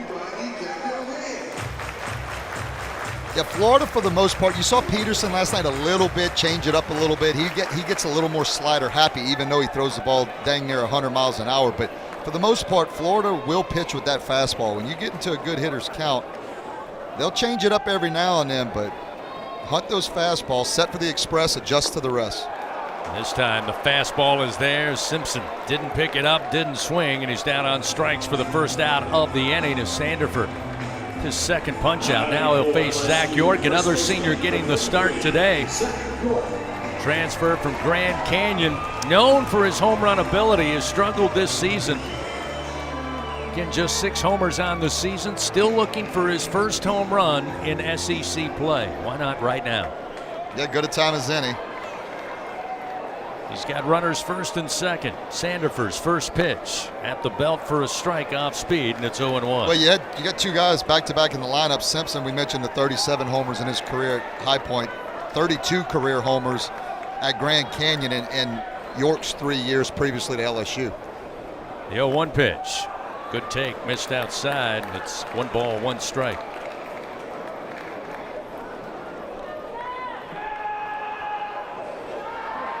Braun aboard on the walk. Dardar, first pitch, he liked it, single to left field. A 1-1, going to be skied straight up behind the plate. Carson Bowen never saw it, and it lands near the backstop. York will stay at the plate with a 1-2 count. Yeah, I don't think that touched anything, Chris. I think it came straight down, and I don't know that anybody saw it. I mean, there wasn't any infielders pointing to Bowen behind the plate trying to help him out. Sanderford was immediately, give him credit, the pitcher on the mound was pointing up saying, I think there's a playable ball, but Bowen never left home plate. Yeah, he's the pitcher. He's working his butt off out there. He's saying, hey, I want this out. York will foul this one back. This one out of play clearly, and it's still 1 ball, 2 strikes.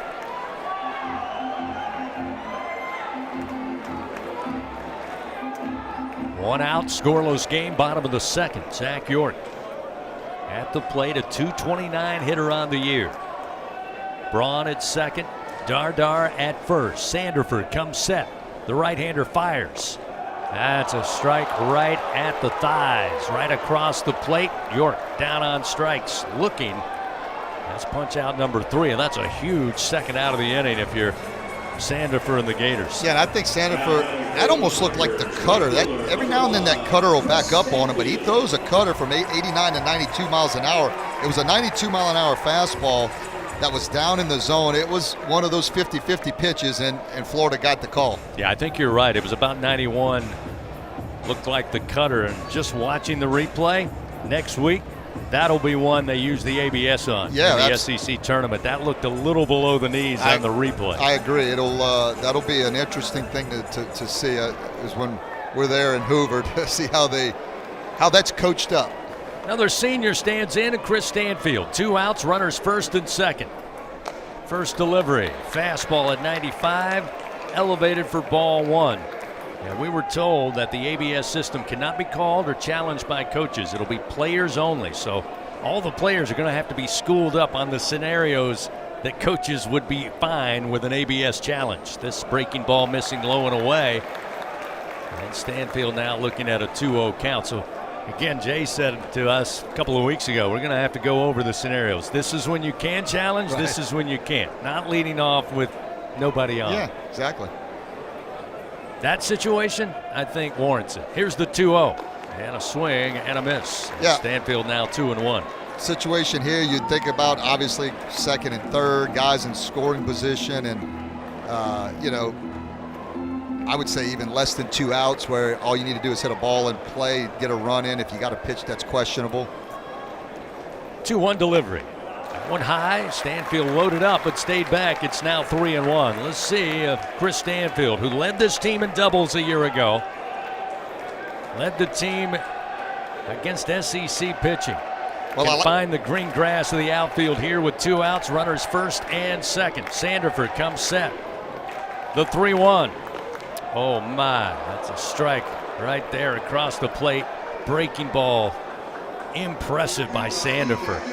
Looks like Stanfield almost just thought it was going to miss away, and it caught the outer edge. Quality pitch, and that's what I'm talking about. 3-1, you're typically looking for a fastball. If he throws that on you, you got to take it. Now you got to do anything you can to battle, put a ball in play. This time missing low and away, and that will load the bases. Stanfield will head to first on the base on balls offered up by Sanderford, his second of the day. So we'll have another senior with a chance to get the Tigers out in front early in a scoreless game. It'll be Tanner Reeves, the left-handed hitter. Yeah, I like Stanfield in that position. I've said this a lot about Stanfield. He has a very compact, short, quick swing that I thought was going to help him in that situation against Sanderford. Of course, he didn't get a pitch to hit, so he drew the walk. First delivery, Bowen trying his best to help frame that one, but inside for ball 1 to Reeves. But I like that matchup. I thought if he got a pitch he could hit, he was going to hit a ball hard or put it in play, make Florida have to make a play. And as is, he's on base now with some speed at first base. 1-0 pitch. Reeves sends it in the air. Shallow left field. Coming in on the run is Sear, and he makes a diving catch for out number 3. Tigers thought they had a chance, but a better play in left by Sear. The dive and the tumble, and he holds on. And the Tigers threaten but come up empty. No runs, 1 hit, 3 men left on. Still scoreless after 2 complete. Florida coming to the plate next on the LSU Sports Radio Network. The original Louisiana hot sauce is proud to be the official hot sauce of your LSU Tigers. And our peppery peppers add so much flavor to your food, it'll taste good on anything, even SEC rivals. Gator? Chomp chomp. Beef? Hook 'em. Pork? Woo. Pig suey. So next time you're enjoying an LSU game, grab the original Louisiana hot sauce. Handcrafted so you can enjoy our rivals too. That's Louisiana hot. Buy you some. What a matchup we've got, folks. Just nonstop action. The energy is electric and the fans are all in. An intense game like this calls for a Coca-Cola. Ah, crisp and refreshing. That's a game changer. Yeah, that taste scores every time. And just like that, they're back at it. Passionate fans and an ice-cold Coca-Cola. Now that's a winning combo. No matter the team, no matter the sport, everyone knows fan work is thirsty work. Enjoy a Coca-Cola. My wife, she loves the fried okra. She's from Mississippi, so that's her favorite thing to do. I guess I was just too late. The flame ignited right there in my face. The pain was, it was bad. That's how I got 2nd, 3rd degree burns. Blue Cross treated me great with the recovery process. In the end, everything worked out. I'm Chad. I'm from Baton Rouge, and I had Blue Cross for 10 years. I don't eat fried okra. That's the funniest story. We head to the top of the 3rd inning. Here we go. LSU Fighting Tiger Baseball, presented by Bengal Pest Products. Guaranteed overnight extermination with Bengal. Tigers with a chance to get an early lead, but a great play by Blake Sear in left field. Rob what would have been at least an RBI single. And the first pitch offered up here to Curlin is swatted out of here, and the Gators have their 9th home run of the weekend. Curlin, his 4th round tripper, and it's a 1-0 Florida lead. Well, Curlin scared me all weekend. I mean, he's a guy that we mentioned it a bunch. He swings really, really hard. When he gets a pitch up in the zone that he makes contact with, he's going to hit it hard, and he got that one up in the couple stratospheres out to left field, hit it 399 feet. But yeah, just a pitch up in the zone, and that is dead red for Curlin as he gives the early lead to Florida. Hayden Yost, the center fielder, left-hander. Follow Curlin. First pitch from Cowan. Missing ball 1, 1-0.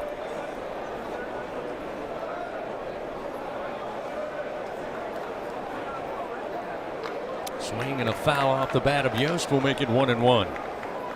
A little bit of an uncharacteristic year for Curlin, too. I mean, you said it, Chris. That's only his 4th home run.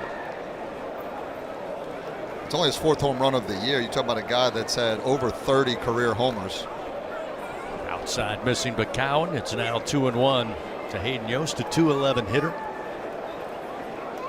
Yost 0 for 4. Does have a run scored on the weekend for Coach Sully. There's a strike with a breaking ball. 2-2 now, the count to Yost. But the one thing that's good, look, that's a leadoff homer. Your LSU, we talk about this all the time, that it's okay to give up a hit every now and then. It's okay to give up a home run. You just can't put the guy on before you do that. And Zach Cowan typically doesn't do that. Here's one yanked into right field. Base hit by Yost. His first hit of the weekend. Covered out there in right field by Chris Stanfield.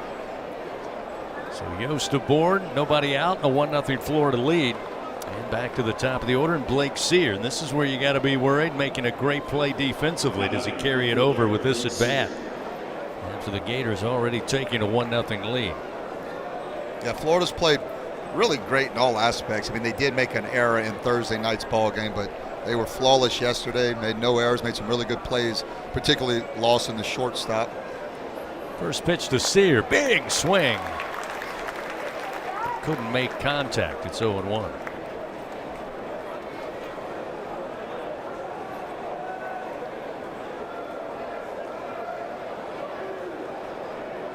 Yost 2 for 2 in stolen bases. He'll jump out to a 3-step lead off of first. Cowan takes a little extra time. Pitch clock down to 2.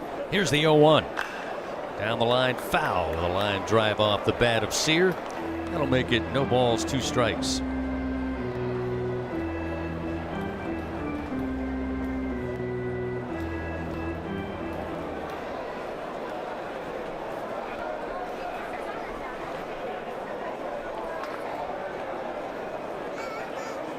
Yost again will take his lead. Cowan will come set. Righty on righty matchup. Sear awaits. Here's the 0-2. Outside. 1 ball, 2 strikes.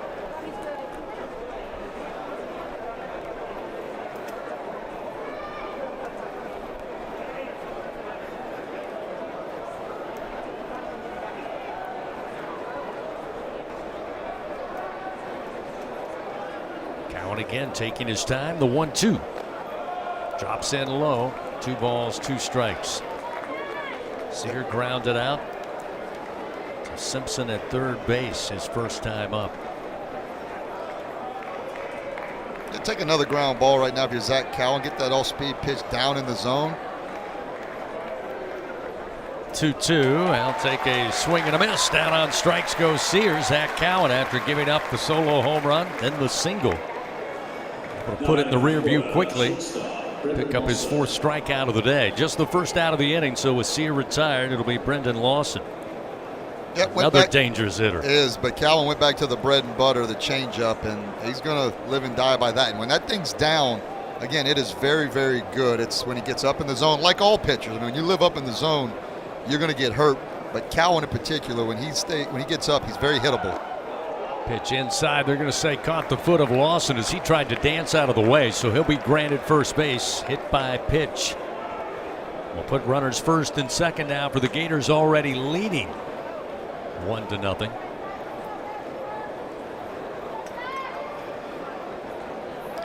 Yeah, scary situation just because you've got Serwick coming up, and I had to hit a shoelace on Sear. As I didn't see much from the replay here in the booth, but it was very, very close. Must have been a little bit of noise down there. Check for shoe polish on that baseball. 34th hit by pitch offered up by the Tigers this year. Runners first and second. Ethan Serwick, yet another dangerous hitter. Takes the first pitch, fastball strike, and it's 0-1. 1-0 Florida leading. Cade Curlin, a leadoff solo shot to the left field landing. Cowan's 0-1. Got away from Aaron Beattie to the backstop it goes, and Florida will be given 90 feet. Both the Yost and Lawson now 2 in scoring position. Yeah, tough spot right there. Cowan Not sure it was the straight fastball. It might have been just a sinker, or it could have been the fastball. It's at 89 miles an hour, and those are tough to block. Don't get me wrong, as a catcher, that you don't want to be blocking fastballs in the dirt, but tried to go with the pick where he probably needed to get down on the knees and try to block it with his chest protector. 1-1 from Cowan. High chopping ground ball. Can't get it as Milam. It bounces its way slowly into left center field, and that will score 2 for the Gators. And it's now a 3-0 Florida lead. A couple of RBI for Serwick to add to his total, give him 9 so far on the weekend. Yeah, he's been a thorn in the side for LSU, and that's what happens. A wild pitch, and you don't necessarily know that it would have worked out the same, but if it would have, that could have been a double play ball if Serwick hits that same ball and guys are at first and second, not second and third. You know, with the shifts and everything, Milam still might have not been in position, but typically you play a little more double play depth. That could have been a double play ball, what could have been, but that's why it's important to not have pass balls and wild pitches. Swing and a miss by Caden McDonald. Breaking ball inside to the right-hander and starts him off 0-1. He's a strikeout victim to Cowan in the second inning. And now the Gators 3 runs on 4 hits. They jump out to an early lead. Runner at first. Here's the 0-1. Ground ball towards Milam. This could be 2. Flips it to Dardar. Now the relay to York in time for the double play. But the Gators get on the board. They get 3 runs, including a solo shot by Curley. 3 hits and nobody left on. We go to the bottom of the third. Tigers coming to the plate on the LSU Sports Radio Network. Everything tastes better after an LSU Tiger victory. Similarly, everything also tastes better once you've baptized it with the handcrafted flavor of the original Louisiana hot sauce.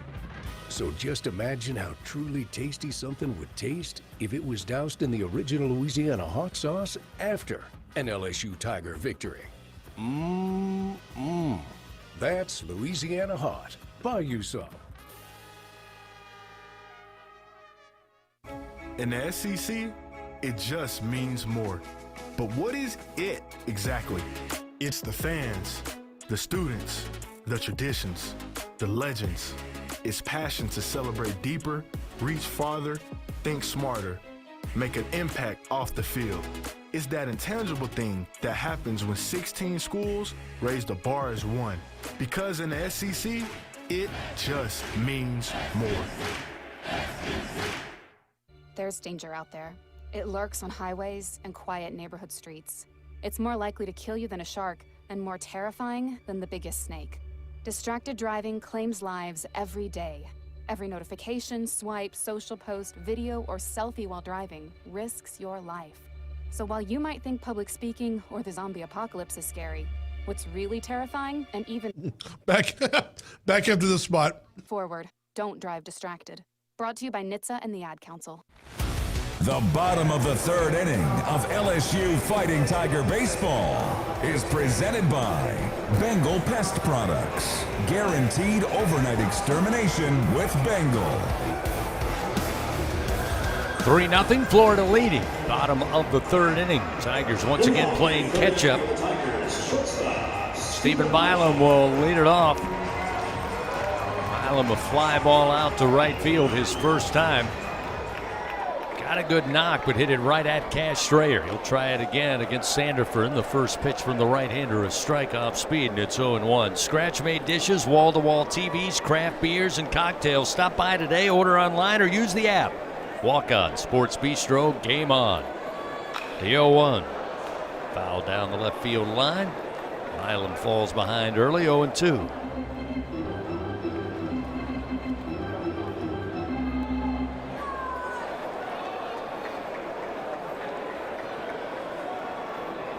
Asked earlier if this will be Milam's last home game here at the box. Only time will tell, but Alex Bregman, Milam's childhood hero, both coming out of the state of New Mexico. His dream was to play in the purple and gold, and boy has he. This one swung on and hit a mile, but foul down the right field line. It's still 1-2. Yeah, and you understand both their decisions, him and Curriel. You mentioned it earlier that I don't think there's a wrong decision, honestly. I mean, I think you got to go. You obviously make the best decision for you and your family, but I think it would be awesome if they came back, and I understand why they would leave as well. Here's a bouncer on the infield grass. Lawson has to wait, unload quickly, and he's able to do so to get Milam by a step or two for out number 1. You know, you hear all about having the leverage. If you come back your senior year, you don't have leverage. I mean, Curiel doesn't really have to think about that. He can come back and have his junior year and still have that leverage that people talk about. Milam, you know, a little different. I do think they both great players. They still, one more year, they could even become better players, and then who knows what that draft status looks like in one more year. But again, I understand whatever decision they have to make. First delivery to the aforementioned Derek Curiel. Missed at the letters for ball 1.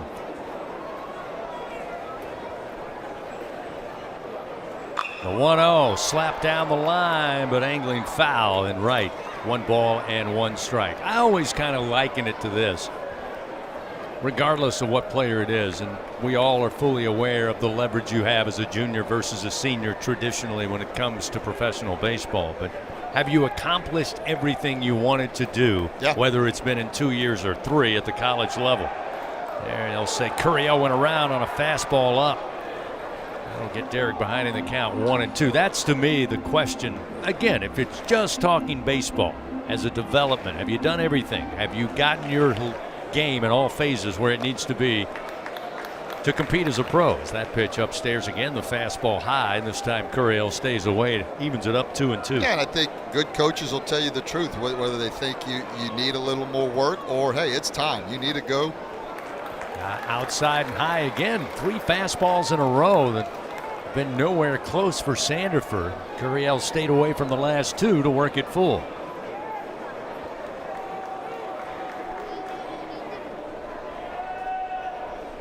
Payoff pitch. Fouled back, spoiling that 91-mile-an-hour pitch. Still full 3-2. Milam, couple of championships, check. Yeah. Best shortstop in college baseball, check. Yeah. Offensively, is he where he wants to be? As we said, he's close to that 300 average where he typically ends up in his first 2 seasons. He's a very good hitter. Let's go ahead and agree on that. This one again fouled off by Curiel. Another fastball from Sandifer. So now Derek and the Florida starter locked and engaged in a battle here. 1 out, nobody on for the Tigers, trailing 3-0 to the Gators.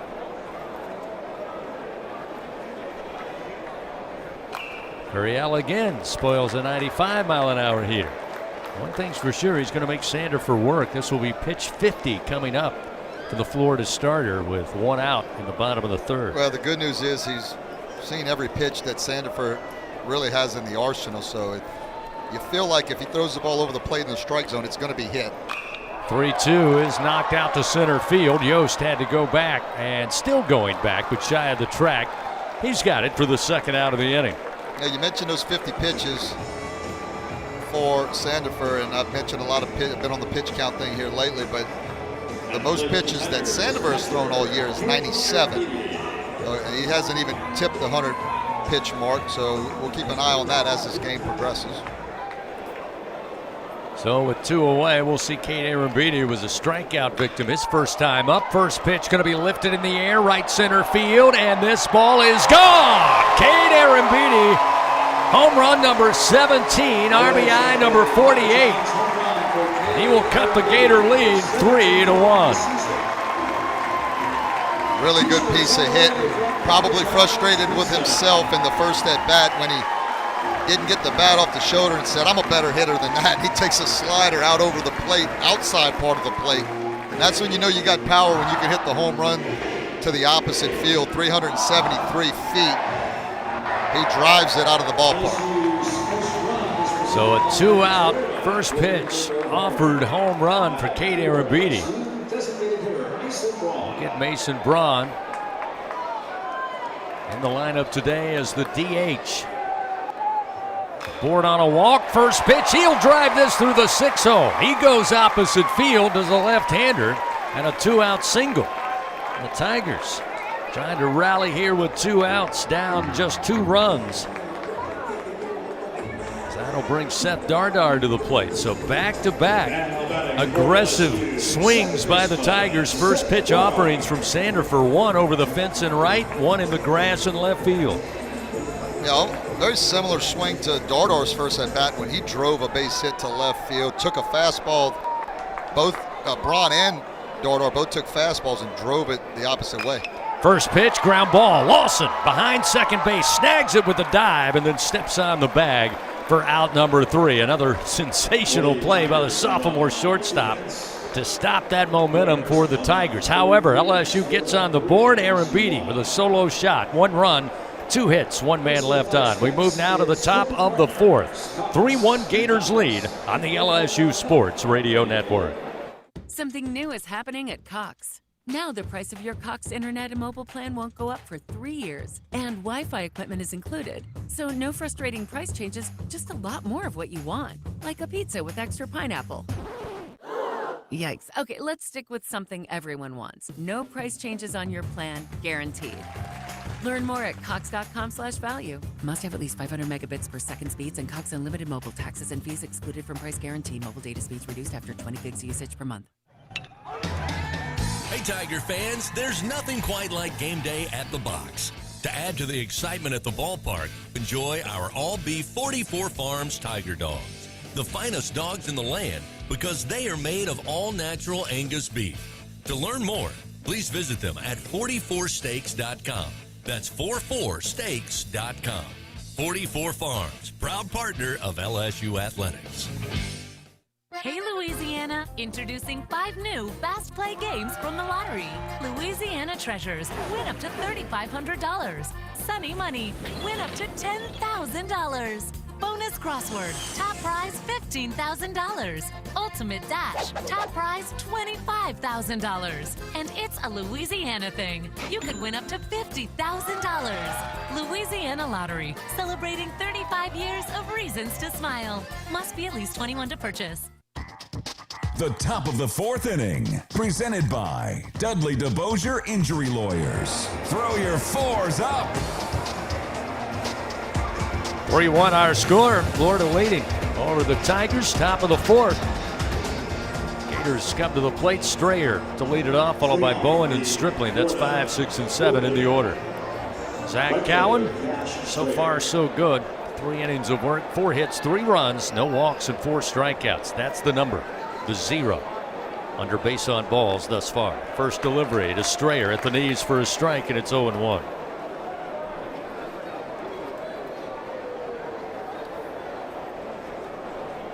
Strayer today, a ground out to Braden Simpson. Third base, who was in the shift as Strayer, I believe, calling for time. Zach Cowan yet to reset the pitch clock, so now they'll get it going. Milam right of second base. Dardar shaded over, and against the shift, Strayer still gets the baseball into right field with a hard knock. Left-hander aboard. Gators with a runner right out of the gate here in the top of the 4th inning.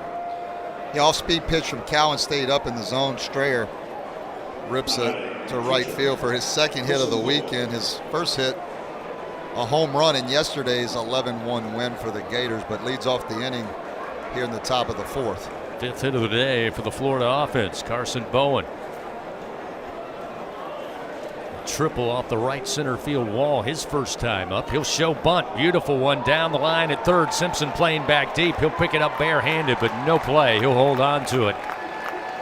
About as good a bunt as you can ask for. Again, with LSU not expecting it.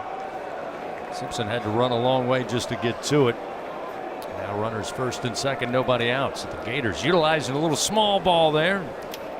Once again, have traffic aboard. I call that the old HWA play, the how to win awareness play. Not sure that was called by Coach O'Sullivan. I think that was something Bowen did on his own. He sees that Simpson's playing back. Bowen, not the quickest guy in the world, but with the third baseman playing that far back, it was more placement than having to be a fast runner. He placed it perfectly down the third base line and got there easily to first base. Landon Stripling now at the plate. First pitch rides high, ball 1-0. Stripling grounded out to Dardar at second base back in the 2nd inning. Strayer down at second, Bowen at first. This time Simpson playing just off the infield cut, even with a third base bag. York doing the same at first. Stripling didn't show bunt, still doesn't. This pitch a strike on the inside corner to even it up 1-1. Another guy you got to be careful with in Stripling, has home run potential. Obviously hit that home run. Another left-handed hitter, Strayer and Stripling both hit homers in yesterday's win. Here's the 1-1 from Cowan. Ground ball. And out of the reach of the diving Dardar into right field. They'll wave the runner in Strayer. He'll come home to score, and it's now a 4-1 Florida lead. An RBI single through the right side for Stripling. That'll be RBI number 14. 7th hit of the day now. Just kind of a ball with eyes. Hit semi-hard. Wasn't absolutely scorched, but just hitting the perfect position in that 4-hole. And Florida with the 4-1 lead as Coach Jay Johnson will come in. There's nobody throwing in the bullpen, so, or unless there was, I apologize. I didn't see anybody, but he'll make the call. Again, Zach Cowan's day is done. He's throwing strikes. Florida just putting good contact on it. They lead 4-1. This pitching change powered by Sunshine. If you need a game-changing upgrade, trust Sunshine, your hometown John Deere dealer in the great state of Louisiana. We'll tell you about the new Tiger pitcher. Nobody out. A runner aboard at first and second for the Gators when we come back on the LSU Sports Radio Network. It's not easy to be a champion. Built from every swing, pitch, and game. All season long. In the grind, the focus, and in the recovery. FMOL Health, Our Lady of the Lake experts provide best-in-class care for defending national champions LSU baseball. On the field, I trust my team. For my health care, I trust the lake. From championship athletes to everyday champions, trusted care starts here. Visit OLOLRMC.com/LSU. Ready, set, dash. Get ready, Louisiana, for your chance to experience the most thrilling 90 seconds of your life. Play the Ultimate Dash Scratch-Off from the lottery. You could win up to $100,000 instantly. Enter the second chance drawing for a chance to win an Ultimate Dash shopping spree and up to $500,000. Visit LouisianaLottery.com for more details and pick up Ultimate Dash, the new fast play game. Win up to $25,000. Must be at least 21 to purchase. At Sunshine, your hometown John Deere dealer, we know you deserve value when you purchase equipment. Right now, take advantage of the powerful 3025E tractor for just $297 a month with 0% financing for 72 months. Tractor packages with a trailer also available. Whether you're tackling land, property, or projects, get your job done. Don't wait. This offer ends June 30th, 2026. Some restrictions apply. Visit sunequip.com or stop by a Sunshine location today. Coming back. Home of the reigning champion LSU Fighting Tigers. This is the LSU Sports Radio Network, powered by People's Health. As we return to action after a pitching change for the Tigers, let's pause 10 seconds station identification. This is Fighting Tiger Baseball on the LSU Sports Radio Network. This is LSU Fighting Tiger Baseball. All right, coming back at 5, 4, 3, 2, 1. Back to you. Our producer today, Brian Haldane, back in the Capital One studio. Tiger champion Buzzy Heidel. To my left, Chris Blair. Glad you could join us today for the final game of the regular season in 2026. Right now, Florida leading LSU 4-1. We're in the top of the 4th inning. Got runners first and second. New pitcher in Grant Fontenot taking over. Big, tall right-hander facing Cade Curlin, who had the home run to get the scoring started for the Gators today. One of 9 home runs on the weekend. There's a strike from Fontenot with a fastball, and it's 1-1. Fontenot making his 20th appearance of the year. He's 0-1 with a 3.9 ERA. Does have 3 saves, 27 2/3 innings, giving up 29 hits, 12 runs, 15 walks, and 38 strikeouts. 1-1 pitch, fastball, outside corner at the letters. That'll get Fontenot ahead 1-2. Yeah, good heater from Fontenot. He's 95 to 99 with the fastball. He'll throw that curveball more in the low 80s, slider in the upper 80s, maybe even touch a 90 with it, and a changeup. Runners first and second. Fontenot from the belt, the 1-2, and a swing and a miss. Down on strikes. Downhill fastball in on the hands. Curlin down on strikes. First out of the inning. Big punch out for Fontenot, and it's exactly what Jay Johnson was looking for. Again, you're kind of balancing competing and winning this game. Right. You're also trying to set up what you have to have beginning on Tuesday in Hoover, and that's some arms that you have at the ready to try to make a run. Here's Hayden Yost, first pitch, a little too far inside, and it's 1-0. Well, we both looked at each other in the break and thought, hey, look, probably was going to be a change anyway, even if Cowan didn't give up a few runs, as he was at 30 or at 60 pitches, I should say. 1-0 pitch, strike at the belt on the inside corner, and it's 1-1. And what's amazing this game of baseball is through the first two games, I mean, the Gators have 7 hits already today, and you say, well, you're trailing 4-1. Gators didn't have that many hits early in the first two games, and they had a big lead over LSU. Here's the swing. This one popped up. Shallow center field. Curiello coming in. Wind carrying it out a little bit. He'll make the grab for the second out of the inning.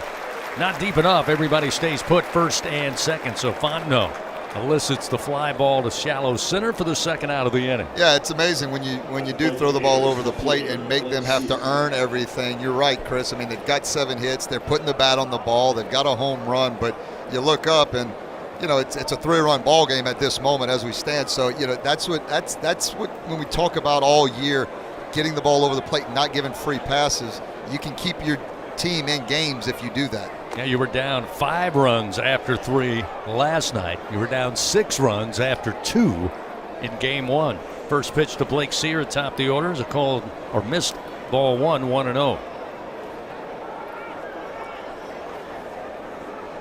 1-0 pitch is a swing and a miss. Fastball again in on the hands. It's been effective for Fontenot early on here today. It's 1 ball, 1 strike. Bowen at second, Stripling at first.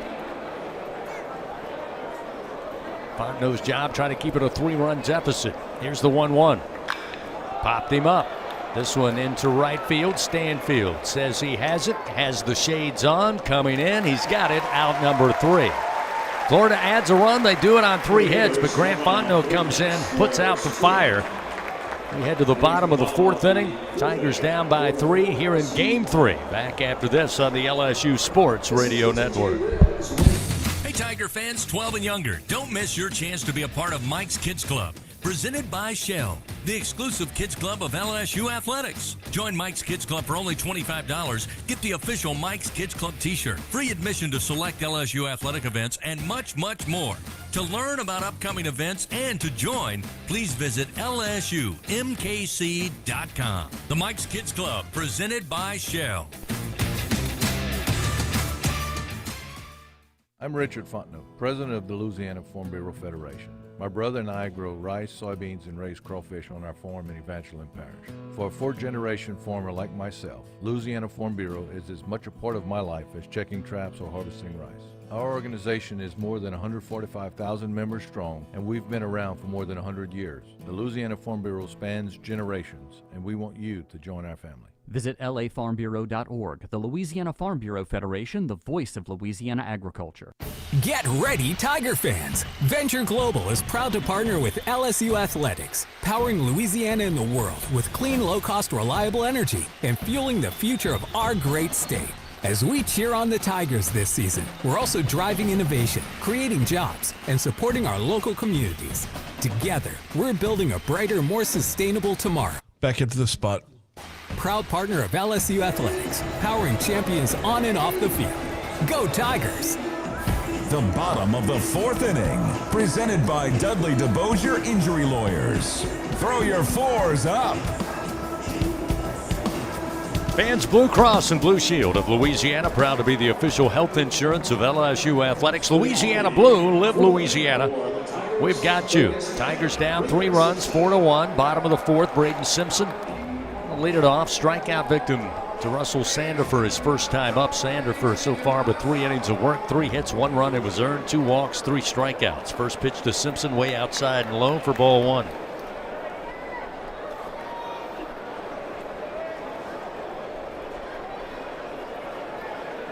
Simpson with that open stance from the right side will take the pitch at the knees for a strike. It's 1-1. Like that cutter again. Sandifer's been effective with at times today. Here's the 1-1. Way outside.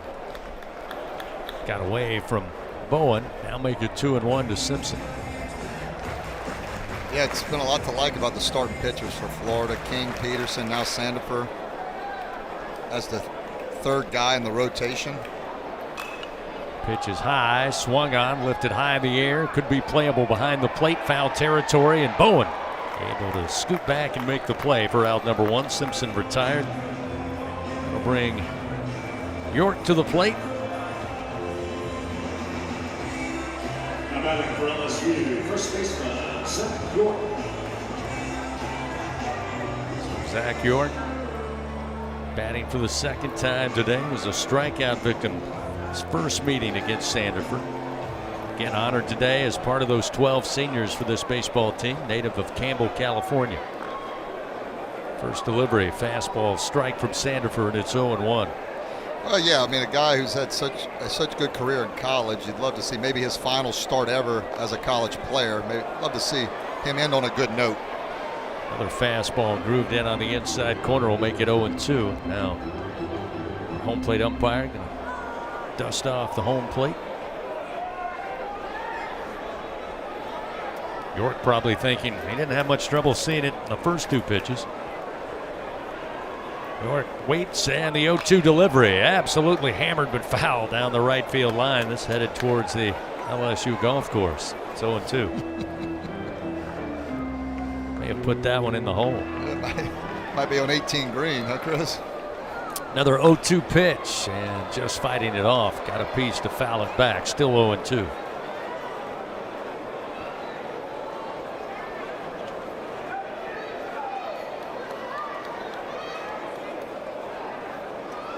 One out, nobody on. The 0-2 pitch, swing and a miss. An elevated fastball that Zach couldn't stay off of. Down on strikes for a second time, and there's two down. Now we'll see Chris Stanfield. Yeah, just elevated fastball, and it was a good one at 94 miles an hour. And those are the ones, 90, 94, 98, they're hard to catch up to when they're around that, a little above the letters on the uniform. Swing and a foul ball down the third base line. Stanfield, native of Tallahassee, started his career on the plains at Auburn, and of course, no one can take away the fact he is a 2025 national champion. But when I think of Chris Stanfield, I'm going to think about the Tony Gwynn Community Service Trophy that he won last season. He's a finalist for it again this year. The 0-1 off the end of the bat foul. He has been very community oriented both at Auburn and immediately once arriving here in Baton Rouge. It's a very selfless young man. Couldn't say it better myself, Chris. The 0-2 fouled back again by Stanny. I was able to meet his mom and dad actually a week and a half or so ago, Lynn and Kevin, and I echoed those same sentiments to him just about what a great young man he's been, and we've loved having him here in Baton Rouge. Two outs. Here's the 0-2. Stayed away, and it just missed outside. Good take with the breaking ball. It's now 1 ball, 2 strikes. Graduated this weekend with an LSU degree. He's done it all. Here's the 1-2. Missing high to even the count. 2 balls, 2 strikes. He played over 200 career games in college. 2 outs, the 2-2. Hammered down the line, left field. Stanfield gonna make the wide turn at first. Picking it up in the corner is Sear, but a sliding double for Stanfield, who led the Tigers a year ago. He gets his 3rd double of the year and a great hand from the Tiger faithful. Well, and that's why I thought he'd put together a good at-bat in his previous at-bat when he had runners on, and he did. He was able to draw the walk, but I love, one thing about Stanfield and his swing is he knows his swing. He knows who he is.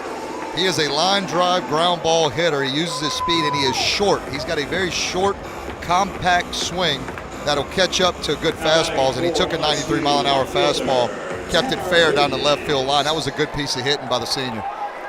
So now we'll see Tanner Reeves, another senior, left-hander. 2 outs, got a runner in scoring position, and the first pitch. Down the middle, fastball strike, 0-1.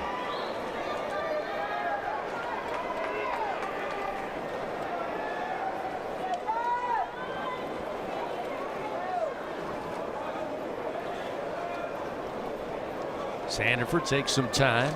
Now the 0-1. Good take, missed outside off speed. 1 ball and 1 strike. Reeves also a member of that national championship team, also graduated this weekend with a degree in sports administration. Here's the 1-1. We'll call that a strike between the belt and letters. 1 ball, 2 strikes. Last year had 43 games played, 3 doubles, 3 homers, 12 runs batted in. Here's the 1-2. Lifted in the air, shallow left field. Coming in will be Blake Sear, and he's under it, has it for out number 3. The Tigers, no runs, 1 hit, they strand 1 runner. We have played 4 complete. It's a 4-1 Florida lead. Top of the 5th on the way on the LSU Sports Radio Network. It's not easy to be a champion. Built from every swing, pitch, and game. All season long. In the grind, the focus, and in the recovery. FMOL Health, Our Lady of the Lake experts provide best-in-class care for defending national champions LSU baseball. On the field, I trust my team. For my health care, I trust the lake. From championship athletes to everyday champions, trusted care starts here. Visit OLOLRMC.com/LSU. 444 for the number you gotta dial. Life throws you a curve, you know that deadly devotion goes the extra mile. Throw your fours up, throw your fours up. There's a number you gotta dial. Throw your fours up, throw your fours up. Deadly devotion goes the extra mile. 444 for the number you gotta dial. Throw your fours up. Baton Rouge isn't just the capital of Louisiana, it's the capital of college baseball. The fans, the players, the entire atmosphere. When it comes to baseball season, there's no better place than Baton Rouge. And the fun extends beyond the box, with plenty to do off campus. Explore some of Baton Rouge's best fights, visit our incredible museums, and enjoy the sweet sounds of swamp blues, born right here in Louisiana's capital city. All right, coming back after this one. For more things to do on your next trip. Back to the action of LSU Fighting Tiger Baseball from the LSU Sports Radio Network, powered by People's Health. Brendan Lawson leads it off for the Gators. They lead 4-1. Top of the 5th inning here in Game 3. Relatively warm day here in the capital city. 84 degrees. First delivery from Fontenot. Outside with a fastball, 1-0 the count to Lawson. Lawson 0 for 1. Strikeout victim in the first, hit by a pitch, his second at bat. He will swing and foul this one down the first base line. 1 ball, 1 strike. Almost took out first base coach down there for Florida, and you mentioned the weather, how hot it is. My man still got the jacket on, got the sleeves over on first base coach's box. 1-1 from Fontenot, low and inside. He says, "You don't know hot. I'm from Florida. We know hot down there." 2-1.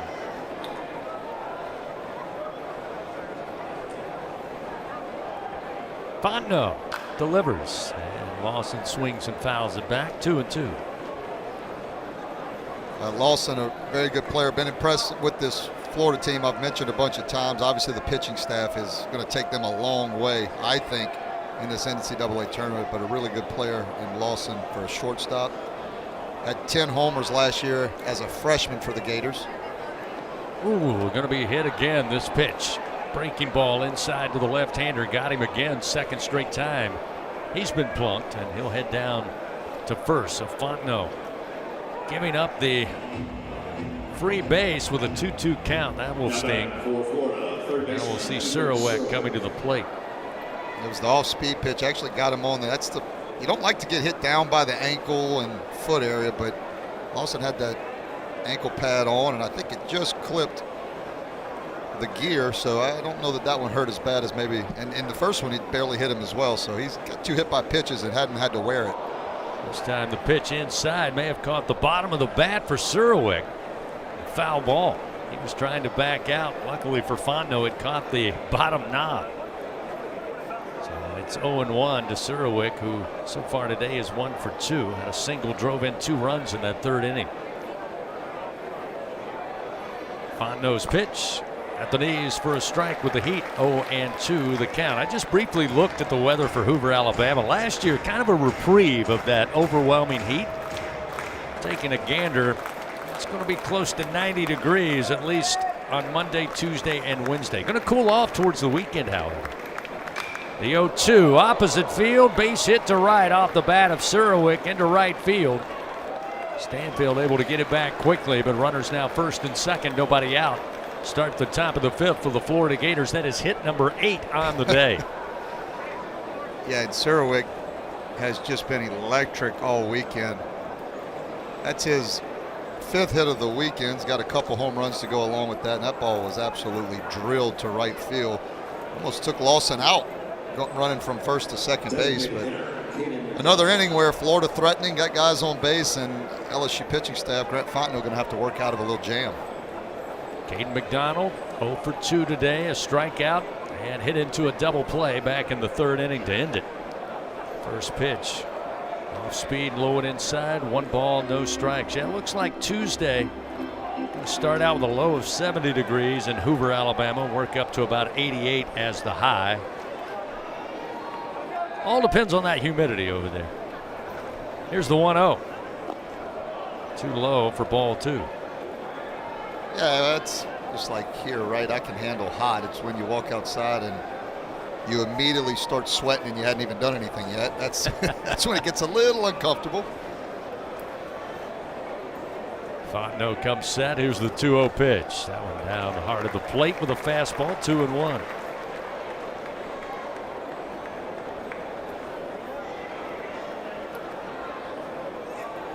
Need me to check the weather in Augusta for you? Didn't know if you were going to bring it up. I wouldn't be mad at it. I was hoping that was coming next. There's a swing and a miss by McDonald to make it 2-2. Well, why not? Particularly Wednesday at about 12:50, if you don't mind.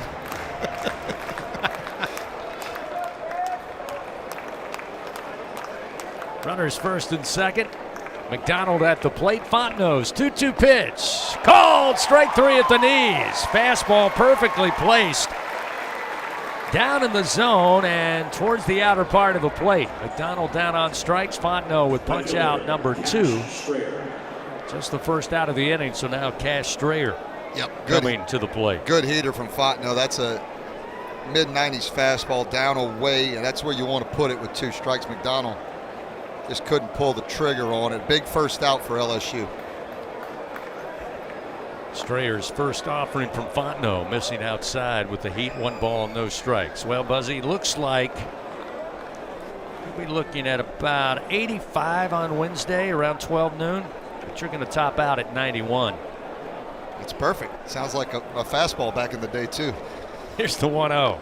Swing and a miss. That fastball gets by Strayer. It's 1-1. Chance of rain? No, 0. Beautiful. So you should be shooting somewhere in the upper 70s, low 80s. Try to break 80 will be the kicker here. There you go. Like a little 75, 76 we'll go with. 1-1 outside. That'll make it 2-1 now to Strayer.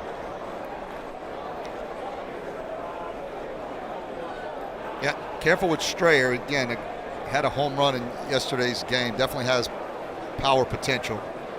Runners first and second, 1 out. 4-1 Florida lead. Trying to nibble the outside corner. Fontenot thought he did, but not according to the home plate umpire. It's now 3 balls, 1 strike to Strayer. LSU does have left-handed pitcher number 34. That's Santiago Garcia, getting loose down in their bullpen. The 3-1 offering. Inside corner called strike. That'll fill the count now to Strayer. Had a single, as Buzzy said, last time in the 4th inning. Milam almost right behind second, just off the bag, holding the runner on. Here's the 3-2 pitch. Called strike 3 at the knees. Strayer thought he saw ball 4. He started to jog down the first base line, but Fontenot gets the call. Strikeout number 3, 2 gone. And Strayer retired. Runners first and second. Carson Bowen now coming to the plate. Yeah, a couple pitches there over the last few innings. I know Zach York, one of his strikeouts, he was probably thinking that ball's a little down, and I'm sure Strayer may have thought that ball's down, but with 2 strikes, as a pitcher, you definitely want that call. Down at the knees, a really good pitch, and got the benefit of the doubt from home plate umpire. Bowen had his first hit of the weekend last time in the 4th inning. Takes the first pitch outside and low for ball 1. 255 hitter. 222 with 2 outs in the inning and 250 with runners in scoring position. Runners first and second, 2 outs, the 1-0. Off speed, out in front swinging is Bowen. It's 1-1. Fontenot's been heavy with the fastball, and it's a mid-90s fastball. That's a good one, but he just pulled the string there, went with the breaking pitch to Bowen, and Bowen with the big hack just swung right through it. 1-1 pitch. That's a strike. 1-2. Gators 4 runs, 8 hits. Tigers 1 run, 4 hits. With 2 outs, Fontenot trying to keep it right there. Runners first and second take their lead. Fontenot from the belt, the 1-2. In the air, down the line, right field way, and it is foul into the screen. Everybody on the edge of their seat for a long way down the line, but eventually foul. Keeps it 1 ball, 2 strikes. Blue Cross and Blue Shield of Louisiana, proud to be the official health insurance of LSU Athletics. Louisiana Blue, live Louisiana, we've got you. And loss in the lead runner at second. Sirwick aboard at first. 1 ball, 2 strikes to the catcher Bowen at the plate. Grant Fontenot now calls for time, steps off the rubber.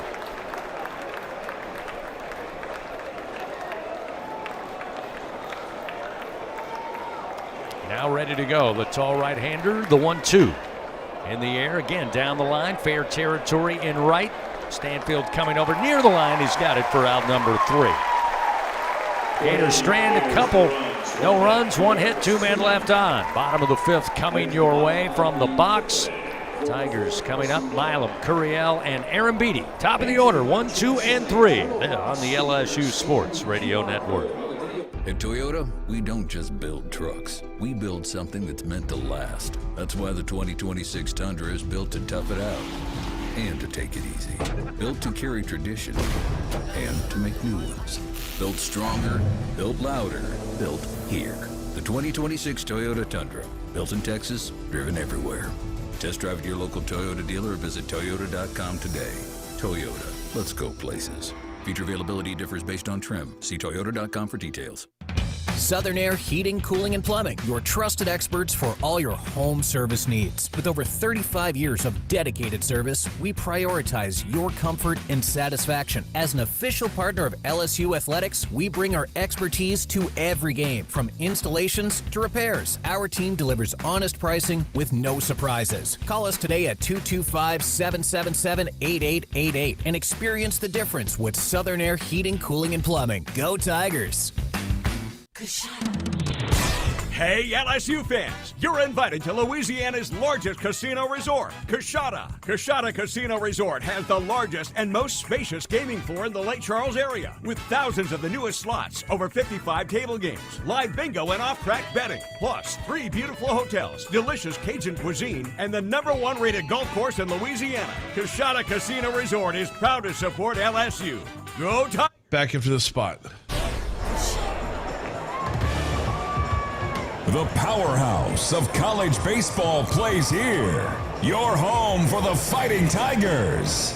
The LSU Sports Radio Network, powered by People's Health. 4-1, Florida leads LSU. Stephen Milam atop the order today will lead it off here in the bottom half of the 5th inning.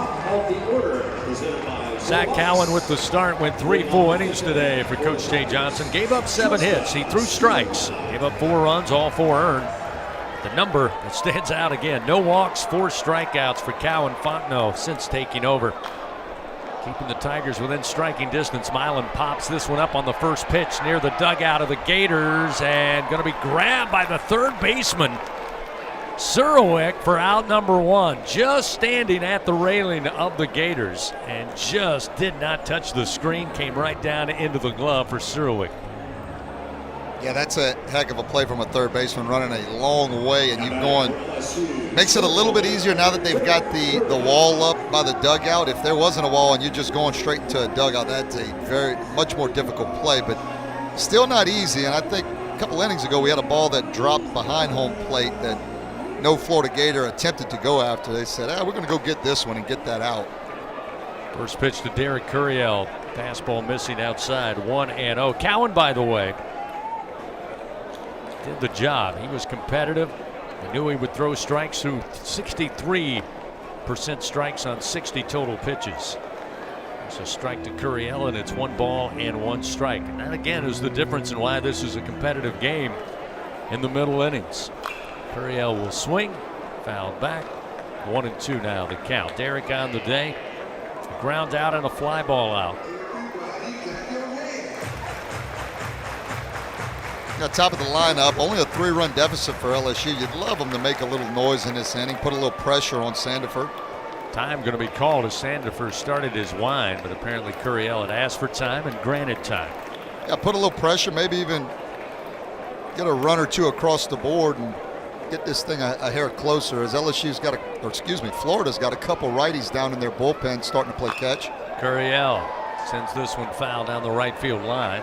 Keeps it 1 ball, 2 strikes. Toyota's Summer Starts Here sales event coming up. Start your summer right in an exciting new Toyota. Visit your local Toyota dealer at Toyota.com today.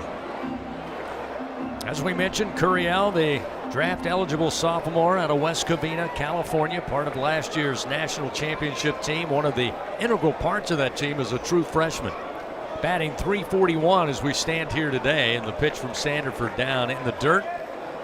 Evens a count, 2 balls, 2 strikes. Right-hander number 31, Ricky Reith, getting loose for Florida. Also got number 20, looks like Schuler Sanford, getting loose as well. Here's the 2-2 to Curiel. Sharply hit ground ball. Gets by Curlin, who tried the backhand pick, but he couldn't get the glove on it. So Curiel with a 1-out single, his first hit of the day, 3rd of the weekend. Tigers have some traffic aboard now. Correction on that right-hander too. That's number 20, Skylar Sanford. Yeah, nice piece of hitting by Curiel. Get a base runner on, get it to some of the big boppers in the middle of this lineup with Aaron Beatty and Braun.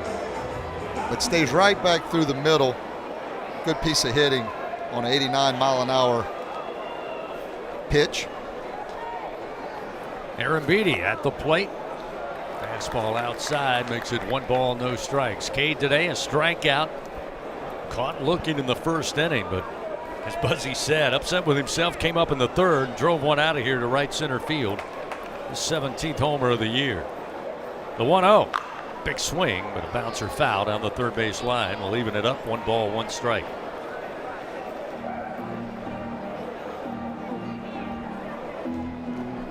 Isn't it amazing, though? You get an outing from Zach Cowan. You just mentioned the numbers. Not like it's going to light the world on fire, but you look up, it's a 3-run ball game sitting here in the bottom of the 5th inning. And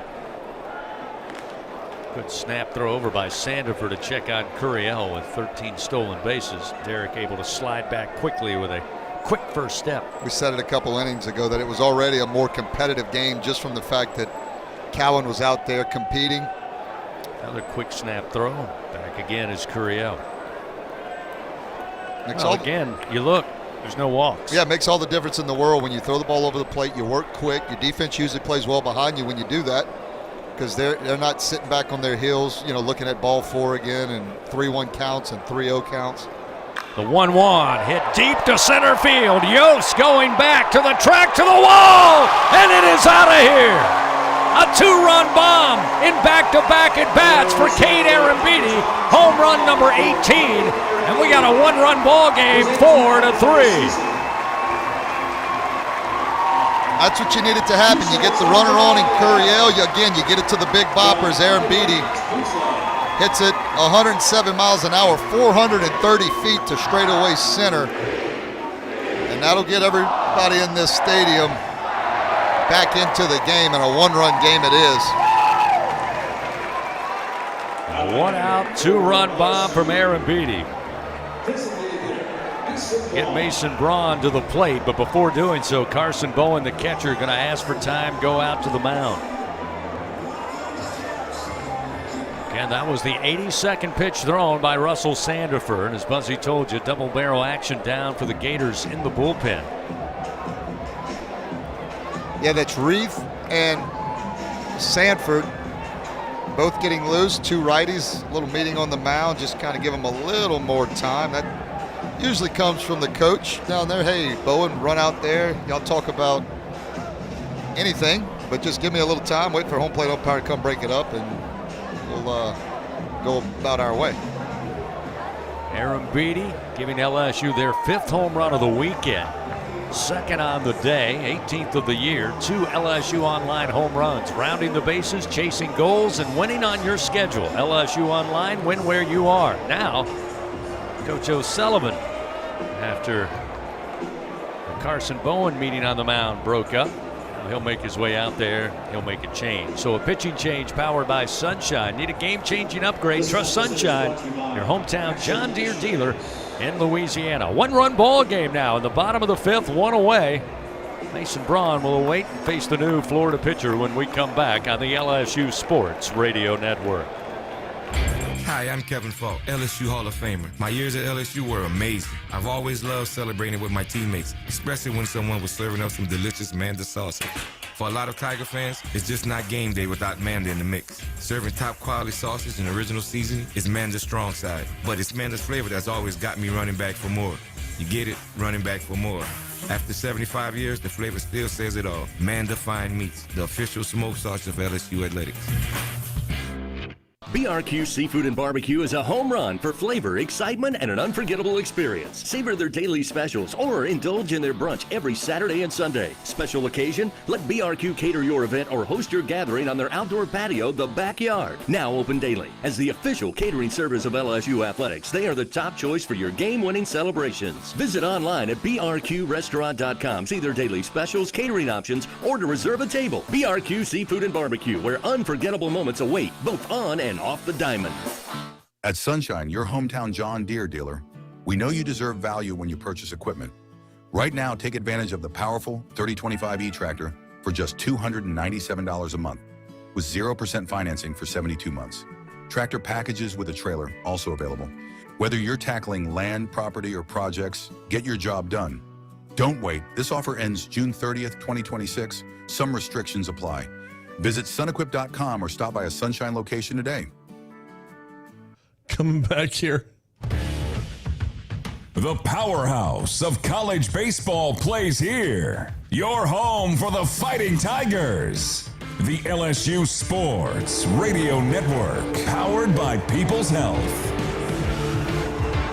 Now the Tigers able to get into the bullpen early here today in Game 3. Sandefur's day is done for the Gators. It'll now be Ricky Reith in his 2nd appearance on the weekend. The right-hander coming in. 1 out, bottom of the 5th. 1-run lead for the Gators now, 4-3, and Reith will face Mason Braun when we get back to it.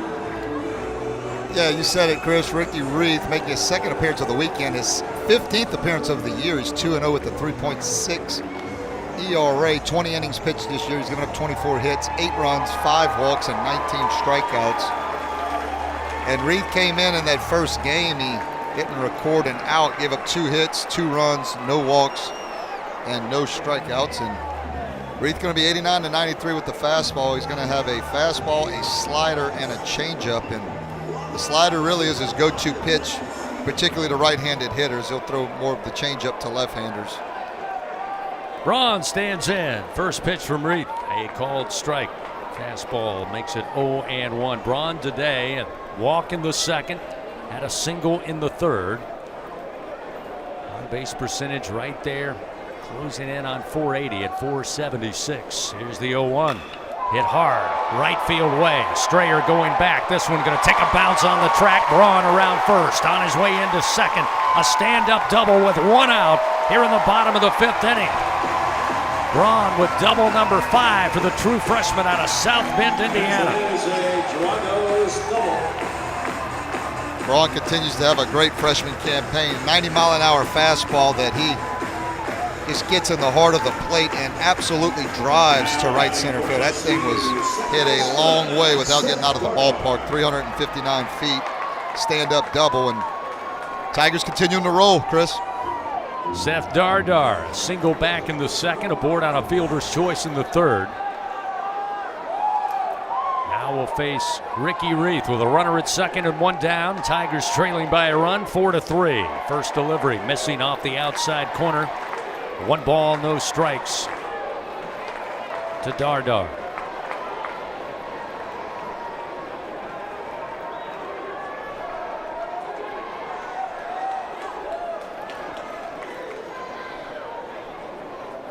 Way outside is this offering, make it 2-0.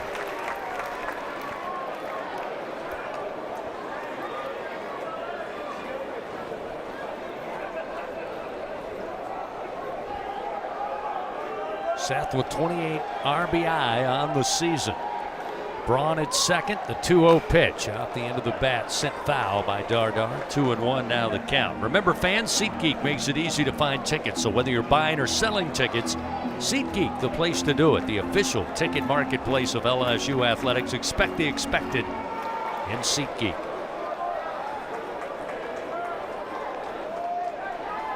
Dardar awaits. Reith comes set, looks back to second. Now the 2-1 pitch. Hammered to right field.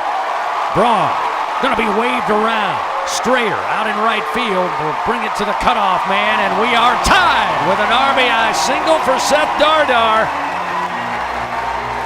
The graduate playing his final game in a purple and gold uniform has mom Shelly, dad James, and sister Riley all cheering at the moment, along with thousands of other Tiger fans. 4 runs now on 8 hits. That equals the Gators, and we are tied here in the bottom of the 5th. Yeah, had a fastball up in the zone, 89 miles an hour, and what was so impressive, Dardar did a good job early in the game of staying the other way, driving a base hit to left field, and then he gets one that he can turn around, pull it to right field, and yeah, we got a brand new ball game, partner. Coach O'Sullivan already making the change, so Ricky Reith going to leave the game. 2 appearances here in Baton Rouge without recording an out. We got a tie game. We'll tell you about the new Florida pitcher after this Sunshine pitching change. Brought to you by Sunshine, your John Deere dealer in Louisiana. We'll come back after this. Stay with us. Got a ball game here in Baton Rouge on the LSU Sports Radio Network. Some drinks come in a bottle, some in a can. Only one comes in a ball and brings the buzz. We're BuzzBalls, the ready-to-go cocktail that's shaped like a ball. Coincidence? We think not. Big flavor, big buzz, ready to go. BuzzBalls. It's a ball. It's a drink.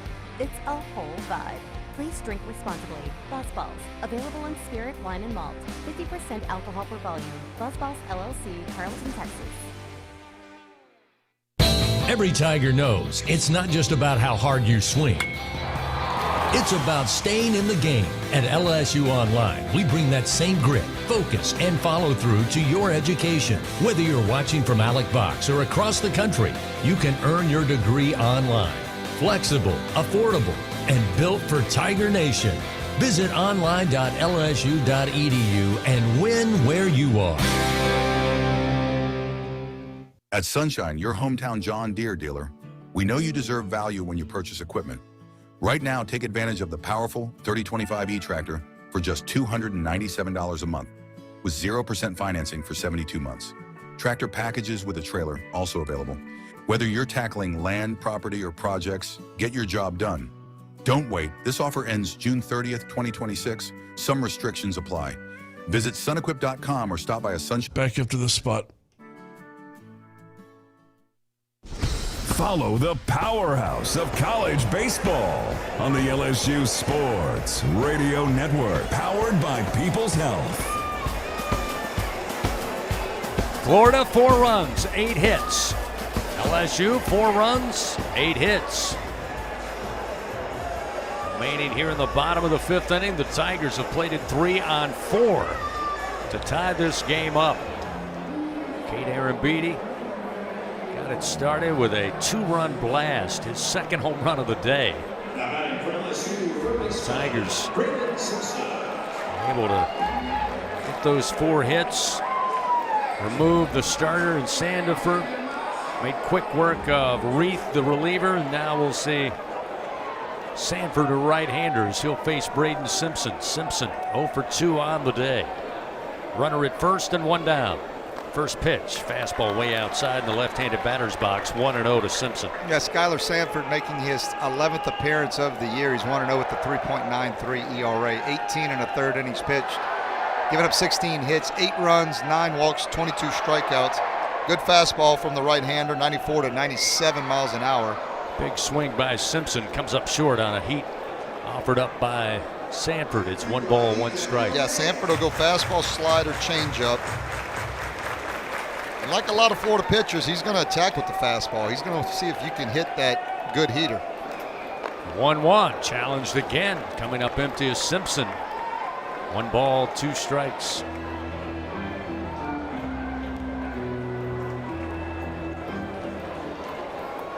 See if Skylar Sanford goes right back to the well. See if Simpson can time it out. The 1-2 is a fastball, but a ground ball to Lawson. He will flip it to Curlin. The relay to first in time as Florida turns 2 to end it here in the 5th. But not before the Tigers tie it up. 3 runs, 4 hits. 3 runs on 4 hits. No errors. We now head to the top of the 6th. Florida coming to the plate. An even game, 4-4 our score on the LSU Sports Radio Network. Elevate your game day spirit with Sugarfield Spirits, the official vodka of LSU Athletics. When crafting the perfect mixed drink, our vodka is the winning choice that'll have your taste buds cheering for more. Sugarfield Spirits, where the spirit of the Tigers meets exceptional locally made vodka. See our winning lineup at sugarfieldspirits.com or visit us at our tasting room in Gonzales.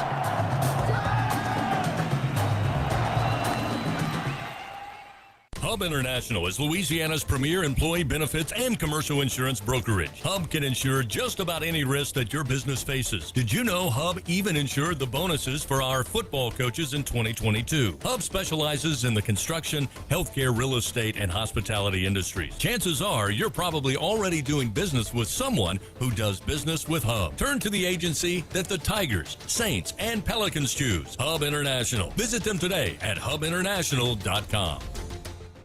Hub International is Louisiana's premier employee benefits and commercial insurance brokerage. Hub can insure just about any risk that your business faces. Did you know Hub even insured the bonuses for our football coaches in 2022? Hub specializes in the construction, healthcare, real estate, and hospitality industries. Chances are you're probably already doing business with someone who does business with Hub. Turn to the agency that the Tigers back after the spot can choose. Hub International. Visit them today at hubinternational.com.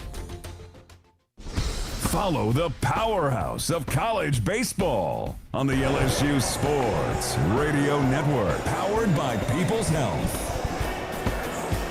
4-4 our score. We head to the top of the 6th inning here in Game 3. Final game of the regular season. LSU trying to avoid their 5th series sweep in SEC play. Florida Gators trying to keep their momentum going. Came into the weekend winning 5 of their last 6. After taking the first 2 games here in Baton Rouge. First delivery to Landon Stripling, deleted off by Grant Fontenot, missing 1 ball, no strikes. Stripling 1 for 2 on the day, a single with an RBI in that 4th inning. Line drive just got by the wickets of Simpson at third base. Braden actually thought he had it, couldn't believe it wasn't in his glove. Smacked opposite field and just by the Tiger third baseman, so a leadoff man aboard for the Gators. Now batting for the Gators, second baseman Cade Curlin. Yeah, Stripling with the fastball outer portion of the plate and hit it 100 miles an hour to Simpson down at third base. And yeah, you better not blink a whole lot when you're playing third base in college, because one little blink and a ball could be on you in a split second. First pitch to Cade Curlin, spinner inside, missing. Ball 1-1-0. Curlin today 1 for 2. He had the RBI single in the 4th inning. Check that. Had the home run, his first home run of the weekend. Back in the 3rd. struck out last time, and he'll pop this one up on the infield. York calling for it. And Simpson and York collide, and somehow York able to hold on to the baseball. Oh, dangerous moment there, and also a lack of communication. Looked like you could see both guys talking. I don't know how loud they were, but yeah, both York and Simpson converge on the baseball just right of the mound, and luckily York able to hold on. Well, you luckily no injuries, but you'd rather have two guys that want the baseball than two guys that just look at each other and the ball drops in between them. So that's a good problem to have. Both of them want it. That's why pop fly communication, that's one of the first things you work on in practice, is because it's not as easy as everyone thinks, and you really got to stagger your calls just so when you're calling, the other guy's not calling at the same time and you can't hear it. But nonetheless, got the out. Hayden Yost stands in. First pitch upstairs, ball one. Yost today 1 for 2. Single in the third. Fly ball out to Curiel in center field last time in the fourth. Stripling aboard. He's at first. The 1-0 from Fontenot. Missing inside. 2 balls, no strikes.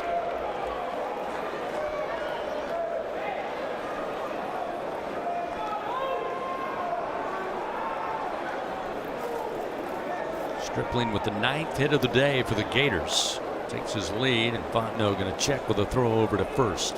Still a 2-0 count to Hayden Yost at the plate.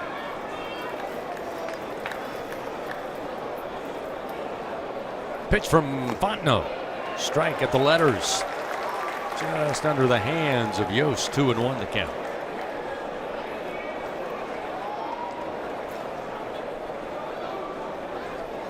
Yost hit .284 as a freshman in 2024, .259 last year as a sophomore. 2-1.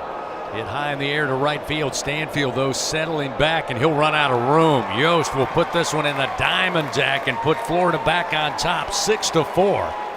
7th home run of the year. The Gators center fielder. The Gators didn't waste time getting back out in front of the Tigers. That's their 10th hit of the day. Well, yeah, Yost not in there because, like I always say, he's not in there to carry the bat bag. He has over 330 career at-bats, and so he's been part of this program for a few years now. 7th home run, as you mentioned, Chris, of the year. That ball was hit 388 feet to right field, and that'll get a new pitcher on as Jay Johnson comes in and makes the call. Again, the 10th hit of the day for the Gators. 10th home run this weekend for the Florida squad. Pitching change powered by Sunshine, your hometown John Deere dealer in Louisiana. Gators back on top, 6-4. 1 out. Nobody on here in the top of the 6th inning. Will return Gavin Guidry. Coming out of the bullpen, we'll get you his numbers and get back to the action here in Game 3 on the LSU Sports Radio Network. What a matchup we've got, folks. Just nonstop action. The energy is electric and the fans are all in. An intense game like this calls for a Coca-Cola. Ah, crisp and refreshing. That's a game changer. Yeah, that taste scores every time. And just like that, they're back at it. Passionate fans and an ice-cold Coca-Cola. Now that's a winning combo. No matter the team, no matter the sport, everyone knows fan work is thirsty work. Enjoy a Coca-Cola. It's not easy to be a champion. It's built from every swing, pitch, and game. All season long. In the grind, the focus, and in the recovery. FMOL Health, Our Lady of the Lake experts provide best-in-class care for defending national champions LSU baseball. On the field, I trust my team. For my healthcare, I trust the lake. From championship athletes to everyday champions, trusted care starts here. Visit OLOLRMC.com/LSU. Get ready, Tiger fans! Venture Global is proud to partner with LSU Athletics, powering Louisiana and the world with clean, low-cost, reliable energy and fueling the future of our great state. As we cheer on the Tigers this season, we're also driving innovation, creating jobs, and supporting our local communities. Together, we're building a brighter, more sustainable tomorrow. All right, back into this spot. Proud partner of LSU Athletics, powering champions on and off the field. Go Tigers! Home of the reigning champion LSU Fighting Tigers. This is the LSU Sports Radio Network, powered by People's Health.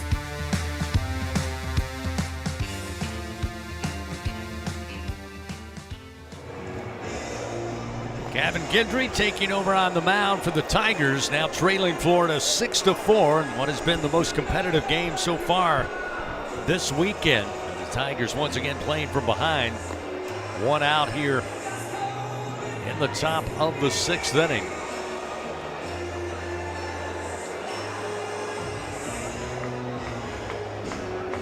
Now batting for the Gators, left fielder Blake Sear. Top of the order coming up for Florida, Blake Sear. 0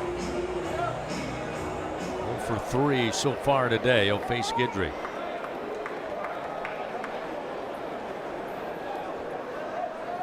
First pitch from the right-hander.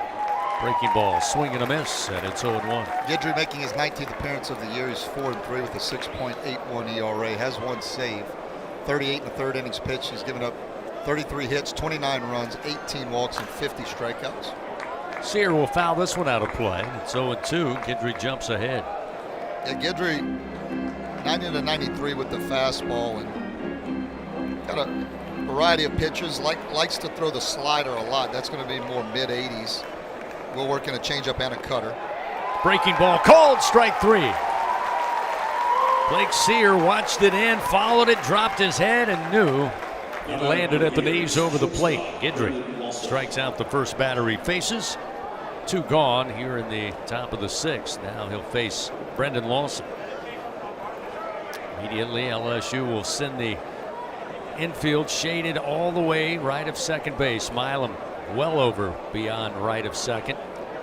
Dardar playing deep at second base, and Simpson, the lone infielder, on the left side. Breaking ball for a strike from Guidry gets him ahead early, 0-1.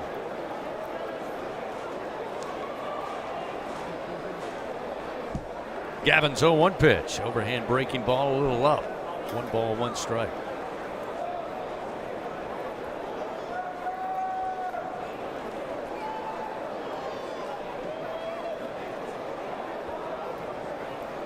Here's the 1-1. Out in front, swinging, and a foul ball down the first base line off the bat of Lawson. That'll get Gavin ahead, 1 ball and 2 strikes.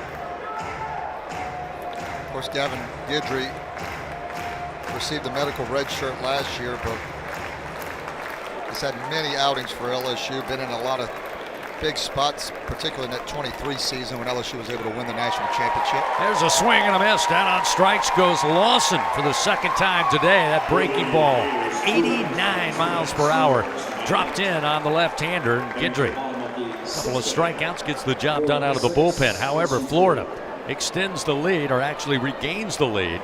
Played 2 runs on 2 hits here in the top of the 6th inning. They lead 6-4. We move now to the bottom of the 6th. Tigers coming to the plate. 7, 8, and 9 due up. York, Stanfield, and Reeves when we come back on the LSU Sports Radio Network.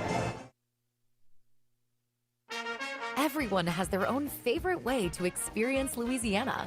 For some, it's the taste of hot beignets with a creamy cafe au lait. For others, it's swaying to the music of brass bands, Zydeco, and all the music in between. It's boating on the bayou, weaving your way through festivals, road tripping in pursuit of the greatest gumbo. Whoever you are, whatever you crave, Louisiana will feed your soul. Go to findyourlouisiana.com to plan your visit today.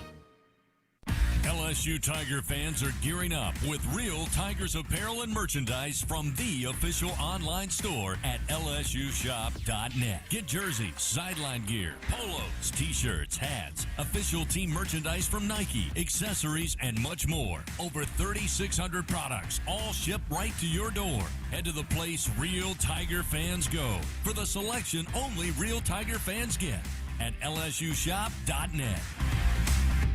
And here's Heather with the weather. Well, it's beautiful out there, sunny and 75, almost a little chilly in the shade. Now, let's get a read on the inside of your car. It is hot. You've only been parked a short time and it's already 99 degrees in there. Let's not leave children in the back seat while running errands. It only takes a few minutes for their body temperatures to rise, and that could be fatal. Cars get hot fast. Back in after this spot. But leave a child in a car. A message from NHTSA and the Ad Council. Home of the reigning champion LSU Fighting Tigers. This is the LSU Sports Radio Network, powered by People's Health. Zach York leads it off for the Tigers here. They trail 6-4 to the Florida Gators in Game 3. Bottom of the 6th inning. York batting for the 3rd time on the afternoon. He's got a couple of strikeouts to get the day started. Looking for something much better here. Facing Skylar Sanford. Here's the 1-0 pitch.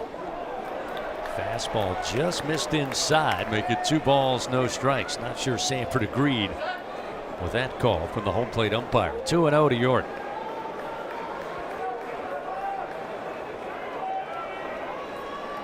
2-0 pitch. Half-hearted swing, but he went around and committed. It's now 2-1. Wanted to hold back on a pitch that was up. Just got that body going. The hips turned, and so did the arms and wrists. 2-1 the count. Yeah, Sanford actually redshirted last year as a freshman, but you could see it's a really good arm. 97 miles an hour. Zach York swings. This one is high, but hangs up. Coming over is Yost in right center field, and he will have it for the first out of the inning. Sounded great, looked great off the bat, but too much underneath. York retired, 1 away. I was going to say, you got to hunt fastballs with Sanford until he can show you that he can control the all-speed pitches. And Zach York got him a fastball, just got under it a little too much as that ball was hit right on the button, just lifted a little too much to right center field. Chris Stanfield now will stand in. Stanny 1 for 1. A walk and a double. First pitch swinging and a ground ball foul, third base side, and it's 0-1. Fan Studley DeBosier stands up for the purple and gold. They fight for Tiger fans all across Louisiana. Dudley DeBosier proud to be an official partner of LSU Athletics. Coming up, we'll update you on scores around the SEC as those brackets start to get solidified later tonight. Breaking ball from Sanford missing, not by much, and it's 1-1. Got left-hander for Florida, Jackson Hoyt getting loose. Also McDonald, the DH, is the right-hander down in the Gators bullpen. 1-1, another swing, but another foul, third base side. It's 1-2.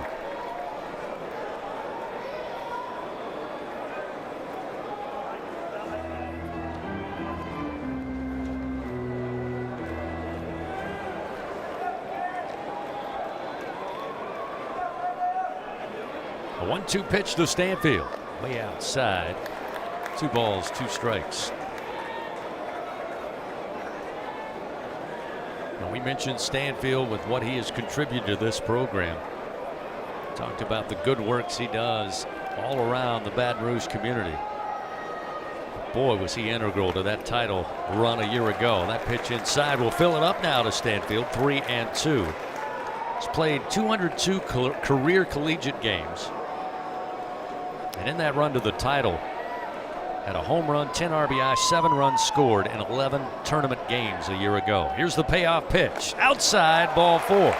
So a 1-out walk given up to Stanfield will get a runner aboard for the Tigers and a potential tying run coming to the plate in Tanner Reeves. Yeah, it just seemed like he always had good at-bats last year too, Chris, watching him down the stretch and really all year. Had a heck of a year, and again, glad to see him in the lineup today on senior day and having some success and giving LSU a chance here on the last regular season game. Coach O'Sullivan again. Slow walk out to the mound. No indication yet. Of course, he's got arms at the ready down in the bullpen, as Buzzy told you, but he's going to make his way out to the mound, talk it over with Skylar Sanford in the infield. We'll see what he decides to do once our home plate umpire starts his walk to speed up the meeting. So now that will begin. And that'll be all. So Kevin O'Sullivan, it's just a meeting on the mound. He's done. Sanford will stay out there with 1 out, runner at first, and he will face Tanner Reeves. Yeah, just a little pep talk there from Coach O'Sullivan. Is the pitchers down in the bullpen, they're not throwing at the moment, so they've sat down. I imagine they're ready to go, but Coach O'Sullivan not ready to pull the trigger on Sanford just yet. No, just 14 pitches into his relief appearance here today. The Gators still lead by 2. First pitch to Reeves. Took the elevator to the top floor, missing ball 1, 1-0. Stanfield only 1 stolen base on the year, but he's capable of swiping a bag at any moment.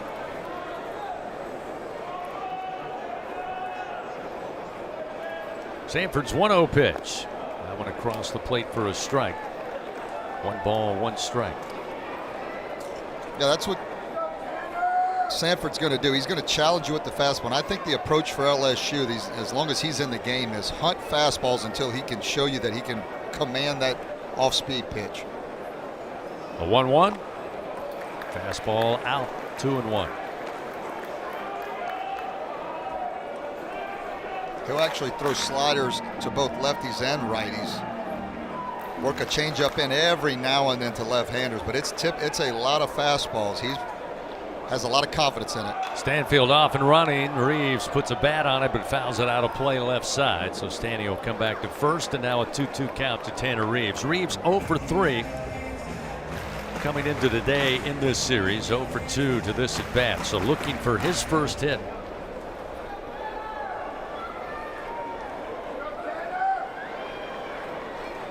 Sanford with a little closer look on Stanfield at first, but he brings the pitch to the plate, and it's a called strike 3 on the inside corner. 97 on the radar gun, and Reeves retired for the second out of the inning. Sanford with his first strikeout out of the bullpen. We'll get the Tigers back to the top of the order, and Stephen Milam so far today 0 for 3. That's a tough pitch for Reeves. You feel like it's a pitch you can't do anything with, and it's a pitch that catches a lot of the plate, kind of that inside part, a hair up, but definitely a strike, and just a tough at bat for the senior. First pitch to Steven, outside and high. 1 ball, no strikes. Milam trying to extend his reach base streak to 33 games. Again, he's 0 for 3 today. Fouled out last time on a good play by Surowick. Third base side, right on the screen. Stanfield at first, now a turn and throw, and Sanford threw it away. He gives Stanfield the extra base. He'll jog into second with a 1-0 count to Milam. So now the monster has a runner in scoring position. Steven himself represents the tying run. And oh, by the way, Milam's got a couple of home runs this weekend. That's the guy you want up, especially, he hit a ball hard in the first inning right at the right fielder, but and taking a lot of good swings. LSU also 1 for 5 this afternoon with runners in scoring position. Let's see if Milam can't change that up for the Tigers. 1 ball, no strikes. Righty on lefty, and the pitch. Almost caught him. It's inside to make it 2-0. Well, you got to pick your poison if you're Florida. You got 2 good hitters. Milam, you've got Curiel on deck, and that's why if I'm Milam, again, hunt a fastball. If you get a good pitch, try to put your best swing off on it. Here's the 2-0. Low and inside. That'll make it 3 balls, no strikes. So nothing yet for Milam to really look at. Nothing appealing yet from Sanford. Yeah, I like a take here. I know you got a runner in scoring position. I'd love to try to get it to Curiel. 3-0 delivery. Right down the middle for a strike. Take was on. It's now 3-1. So now Milam will be ready to hunt. Yeah, again, if he throws anything else but the fastball, you take it 3-1. You make him have to come back-to-back pitches for strikes. 3-1 delivery, missing inside. And Milam will head on down to first. So Sanford with the walk. That's his second base on balls given up. Looks like Coach O'Sullivan now going to ask for time. Well, he's actually coming over to the home plate umpire first. Well, this has got to be something to do with McDonald bringing him in, and he's the DH. So I'm figuring there'll be maybe a couple. See what moves O'Sullivan's looking to make here. McDonald warmed last night, did not enter the game to pitch, but he'll be called upon here. With 2 outs, the Tigers have runners first and second. They trail the Gators 6-4 here in the bottom of the 6th inning with 2 outs. Pitching change powered by Sunshine. Tell you all about his numbers on the mound and get back to the action here in Game 3 after this on the LSU Sports Radio Network. It's not easy to be a champion. Built from every swing, pitch, and game. All season long. In the grind, the focus, and in the recovery. FMOL Health, Our Lady of the Lake experts provide best-in-class care for defending national champions LSU baseball. On the field, I trust my team. For my healthcare, I trust the lake. From championship athletes to everyday champions, trusted care starts here. Visit OLOLRMC.com/LSU. Ready, set, dash! Get ready, Louisiana, for your chance to experience the most thrilling 90 seconds of your life. Play the Ultimate Dash Scratch-Off from the lottery. You could win up to $100,000 instantly. Enter the second chance drawing for a chance to win an Ultimate Dash shopping spree and up to $500,000. Visit LouisianaLottery.com for more details. And pick up Ultimate Dash, the new fast play game. Win up to $25,000. Must be at least 21 to purchase. At Sunshine, your hometown John Deere dealer, we know you deserve value when you purchase equipment. Right now, take advantage of the powerful 3025E tractor for just $297 a month with 0% financing for 72 months. Tractor packages with a trailer also available. Whether you're tackling land, property, or projects, get your job done. Don't wait. This offer ends June 30th, 2026. Some restrictions apply. Visit sunequip.com or coming back location today. Home of the reigning champion LSU Fighting Tigers. This is the LSU Sports Radio Network, powered by People's Health. Caden McDonald now will take over on the bump for the Florida Gators. You know what he's done at the plate as the designated hitter. Came in today, a couple of hits and 6 at-bats. He also is a very competitive right-handed pitcher on the mound, so Coach Kevin O'Sullivan electing to get him out there here, trying to stop a little momentum for the Tigers in the bottom of the 6th after Florida able to jump back out in front 6-4 with 2 runs in the top half of this frame. Derek Curiel will face McDonald. He's got Stanfield down at second, Milam at first, and 2 outs. Curiel today a single last time in the 5th inning. Yeah, McDonald, one of their better arms out of the bullpen, making his 17th appearance. He's 5-1 with a 2.87 ERA, has 1 save on the year. First pitch, overhand breaking ball, drops in low and inside, 1-0 to Curiel. He's thrown 37 2/3 innings, given up 31 hits, 12 runs, only 6 walks, 38 strikeouts. So he typically comes in and pounds the strike zone, 91 to 95 with the fastball. Has a curveball, slider, and a changeup that he'll mix in. 1-0 delivery. Off speed, drops at the knees, and they say a strike. 1 ball, 1 strike. Curiel a little surprised. Yeah, overhand curveball. Again, the slower breaking pitch, and then he'll throw that slider more 81 to 85, and then also, again, has that changeup that you'll see to left-handed hitters. The 1-1. Swing, high chopper. Lawson, though, will field it. Step on second base for out number 3. Lawson's been right guy, right place a number of times this weekend. He does it again there. The Florida shortstop ends the Tigers' momentum. They're in the bottom of the 6th inning. They strand 2 runners, and we move to the top of the 7th with a 6-4 Florida lead. Gators will have 3, 4, and 5 coming up. Surwick, McDonald, and Strayer when we return on the LSU Sports Radio Network. When you shop Albertsons online or in our app, you can count on us to have freshly picked, high-quality ingredients ready for pickup or delivery in as little as 30 minutes. Plus, save $30 off your first online order and let Albertsons take the hassle out of shopping while racking up the savings. With free pickup or delivery, you will always get the same great prices, deals, and rewards as in-store. Shop online at Albertsons.com or in the app. Albertsons, fresh foods, local flavors. Ew, it's a roach! Fear not. Champ is here. Your weapon is Bengal Roach Spray. Bengal spray technology is designed to flush out the entire colony, targeting the source of the problem, making sure these pests don't die unseen in your walls, ensuring far-reaching results that prevent infestations from returning. Now that you're all protected, my job here is done. Bengal, the official pest control of LSU athletics. In a region famous for its cuisine, Blue Plate Mayo has been a staple since 1927.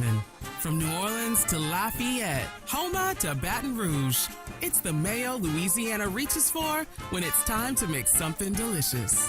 Whether it's dressing a po' boy or making that perfect dipping sauce for crawfish, it has to be Blue Plate. Blue Plate Mayo, the official mayo of LSU athletics. Coming back here. The powerhouse of college baseball plays here. Your home for the Fighting Tigers. The LSU Sports Radio Network, powered by People's Health. Florida comes back to the plate. They lead 6-4, top of the 7th inning. In Game 3, Ethan Surowick to lead it off. Gavin Guidry back out on the mound, continuing his work. First pitch off speed, missing, 1-0. Surowick 2 for 3 today, couple of RBI. He's been effective at the plate for the Gators all weekend. There's a breaking ball strike to even the count, 1 ball and 1 strike. 9 RBI through 2+ games for Surowick. Swung on high but out of play, right side. Get Guidry ahead, 1 ball, 2 strikes. Listen up, fans. Treasures only found in Louisiana. Play Louisiana Treasures from the lottery. You could win up to $3,500. Louisiana Lottery celebrating 35 years of reasons to smile. Must be at least 21 to purchase. The 1-2 pitch. Breaking ball. Almost going with Surowick, but he held back. Evens a count, 2 balls, 2 strikes.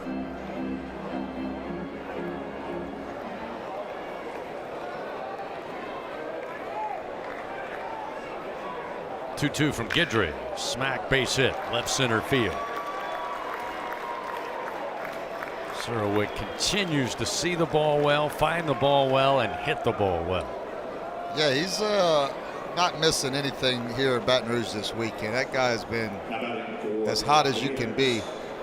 And no cheap base hits. I mean, you talk about hitting the ball out of the ballpark. That one right there, back up the middle at 105 miles an hour. So, young man has had an impressive weekend here in Baton Rouge.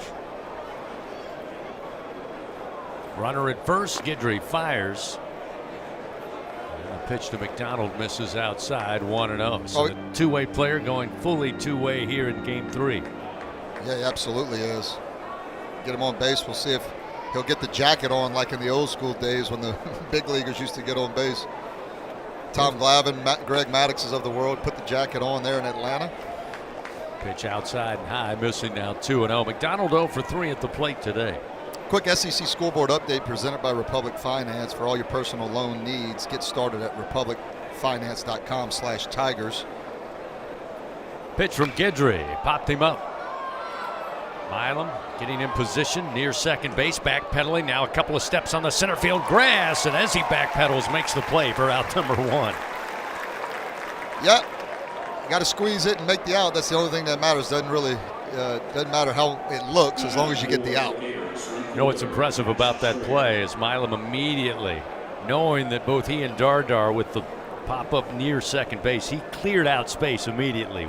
Knew he had time because it was way up in the air, and he just said, everybody get out of my way. I may have to backpedal. That put Curiel on brakes. Dardar got out of the way, and he made the play. Great communication. Cash Strayer stands in with 1 away and a runner aboard. Pitch missing, ball 1. Yeah, on that update, scoreboard update presented by Republic Finance, you got 2 finals already. Vanderbilt sweeps South Carolina. They win that game 5-3 today. Vanderbilt finishes at 14-16 in the SEC. South Carolina at 7-23. Delivery by Guidry missing low. That'll make it 2 balls, no strikes now to Strayer. Texas A&M beats Mississippi State in College Station 7-6 to win that series. And A&M will finish at 18-11 in SEC play. Mississippi State 16-14. 2-0. Going to be a pop into the air. Third base side. Simpson going over near the line, and he'll have it. Navigating another high ball that hung up for a while, but he makes the play for the second out. So Strayer retired, and now we'll see Carson Bowen. A&M, if you ask, well, where's their other game at? Them in Texas did have a game rained out this year, so they're going to have one less game on a record-wise throughout the SEC. Games in progress at the moment. That same Texas Longhorn team we're telling you about is leading Missouri 8-2. They're looking to sweep the Missouri Tigers. Runner at first, 2 down. First pitch to Bowen.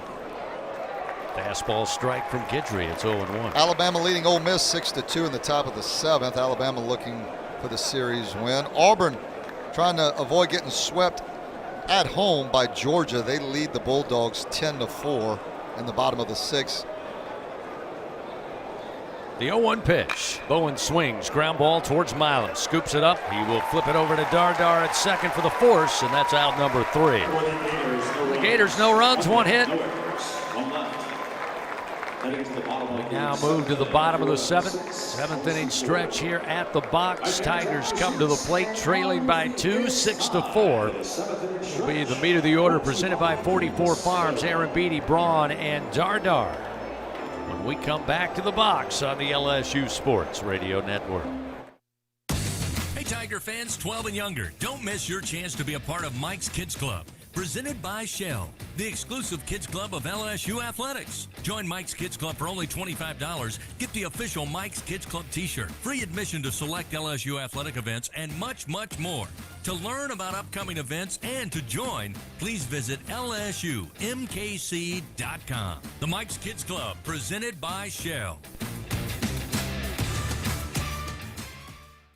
Squeeze every ounce of life out of every day. Memorize every sunset, every face you love, and climb every obstacle until you can't go higher. With Louisiana Blue, you're free to soar because you've got the compassion of the cross, the security of the shield, and the comfort of blue behind you. Live Louisiana. We've got you. Louisiana Blue. Louisiana True.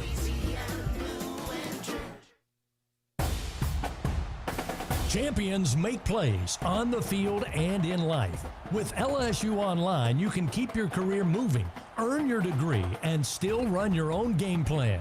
Learn anytime from anywhere and take the next step toward your goal line.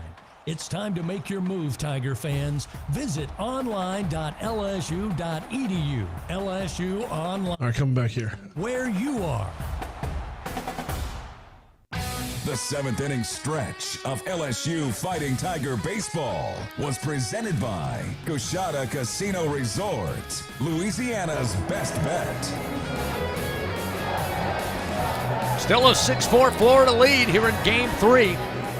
Kate Arrabidi will start it for the Tigers in the bottom of the 7th inning. Florida jumped out early, as they have the first 2 games. They played at 3 in the top of the 3rd. LSU would get a run aboard, make it a 3-1 ball game. Florida adds 1 more in the 4th, 2 more in the 6th. Tigers with 3 runs, able to tie it up after 5, 4-4 before the Gators took that lead in the top of the 6th. First pitch to Aaron Beatty. Caden McDonald has a strike. He'll foul the second offering off, and quickly Cade behind in the count, 0-2. Aaron Beatty's had a sensational year, average at 326. Back-to-back home runs in the 3rd and 5th inning. This breaking ball way outside from McDonald will make it 1-2. A solo shot in the 3rd and a 2-run blast in the 5th. 18 home runs on the year to go along with 50 RBI. Big quick swing, but he fouled it back. Still 1 ball, 2 strikes. I wasn't able to give you the last couple games in progress. I think I left off with Arkansas, Kentucky. They're knotted up at 12 apiece at the top of the 6th inning in Lexington. Winner wins the series. Breaking ball again outside. Aaron Beatty spits on that. It's 2-2 now. And then bottom of the 5th at Oklahoma City. Oklahoma is leading Tennessee 9-6. Keep your eye on that game. 2-2 pitch, low and inside. So after falling behind 0-2, Aaron Beatty now has worked it full. See what McDonald offers up here. Been a lot of breaking balls to Aaron Beatty. Here's the 3-2, and this one slapped, and a line drive knocked down by Surowick. He couldn't hold on, but picking it up is Lawson, who makes yet another spectacular play. The ball rolls to Lawson. He picks it up, fires a bullet across the diamond, and gets Aaron Beatty by a couple of steps. Tough break for the Tigers as he swatted that ball just about out of the reach of Surowick, but credit the third baseman. He was able to lunge and knock it down and leave it for his teammate to make the play with a barehanded throw. Well, Aaron Beatty hit it right on the nose, 108 miles an hour, and the third baseman, Surowick, was right on it. It was hit so hard he couldn't glove it all the way, and you record that as a little 5-6-3 put out. Mason Braun now to the plate. First pitch a strike with a bender. Now McDonald's 0-1 pitch. Outside to even it up 1-1. Yeah, anybody but not the, Aaron Beatty's not the slowest guy in the world, but he's not. We've got faster guys on the team. Anybody probably else hits that ball, and it's going to be more bang bang at first, but tough break for the Tigers. 1-1 from Braun, sent down the line and left, but into the seats out of play. And now it's 1 ball, 2 strikes. Fans, find out how you can build a better workday every day with Cintas. Visit Cintas.com. Get ready for the workday.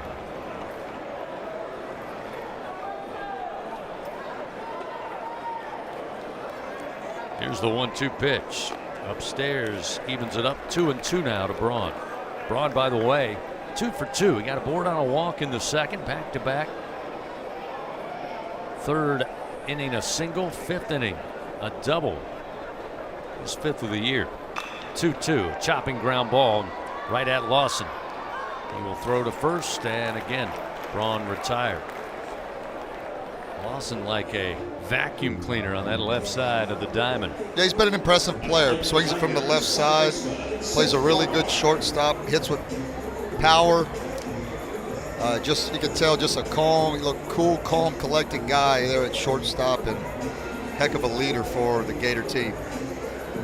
So now with 2 down, it'll be Seth Darndar. A couple of singles today, one in the second and an RBI single in that 5th inning. Late swing and a miss, and it's 0-1 on an off-speed pitch as Seth tried his best to time it up.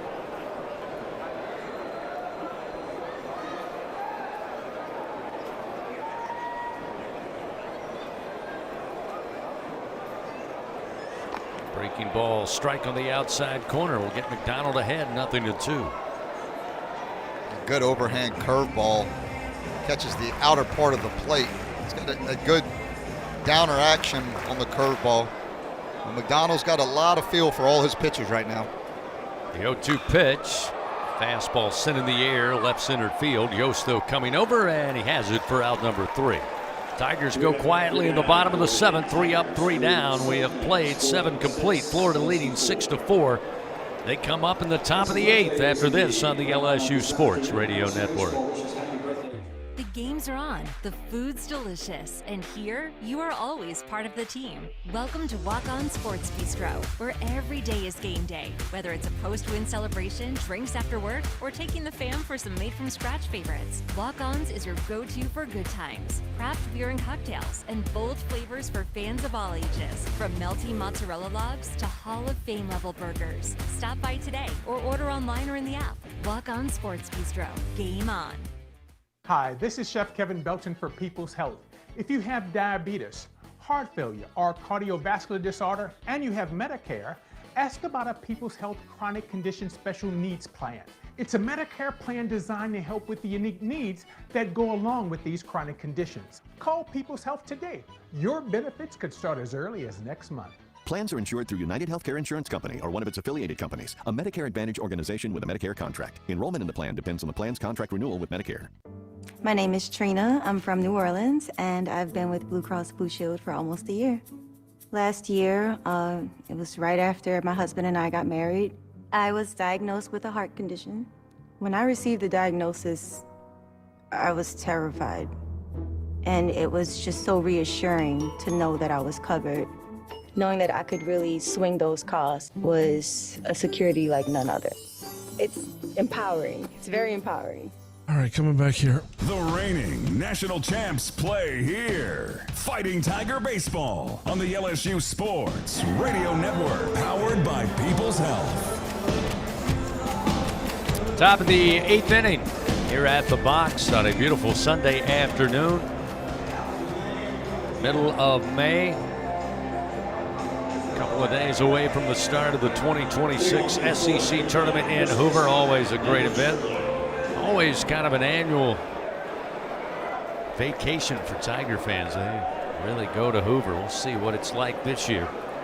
Tigers, of course, going over there with one mission, and that is to win, and find their way to a championship and hope for NCAA postseason play. Landon Stripling to lead it off for the Gators. Guidry delivers a first pitch strike. Stripling in the 7-hole, 2 for 3 today. He'll appeal down, and they'll say he went around. So that'll be an 0-2 count now for Stripling as Brian Hill, they appealed to the third base umpire, and he said he went around. So with 2 strikes now, they'll shift the infield, 3 infielders to the right side of the diamond. Here's the pitch to the left-hander. Drops in low, 1 ball, 2 strikes. Hey, you mentioned all the graduates for LSU, Chris. Well, we got a second. Also, a lot of high school graduates out there. I want to give a shout out to a friend of mine, daughter Effie Corley, who graduated from San Mo High, and they're having a little party today to honor her. Overhand breaking ball, called strike. Gavin Guidry with the punch out. That's his third of the day. Stripling with no offer, 1 away. Yeah, went to the all-speed pitch, did Guidry, and just right over the top, broke it in there over the plate. Nice job by Guidry, just froze Stripling and gets the first out. Keep it a 2-run game. You never know what can happen with 2 more at-bats left for LSU. Pitch to Curlin. Arrives low to Aaron Beatty. 1 ball, no strikes.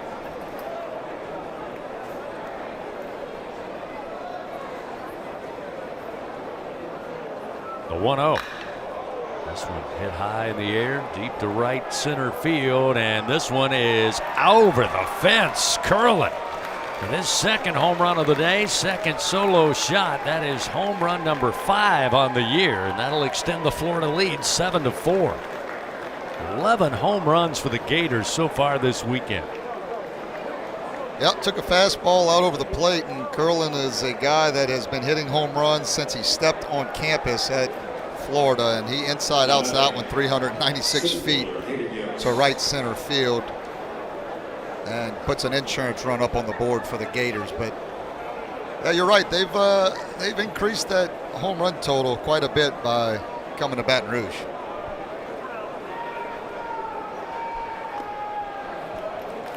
First pitch offered up to Yost as a strike. Yost with a 2-run homer in that 6th inning. Florida came into today's game with 78 homers on the season. This one swung on and fouled.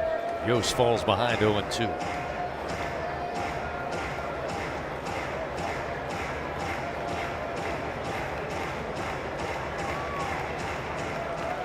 Three-run lead for the Gators here late, top of the 8th inning.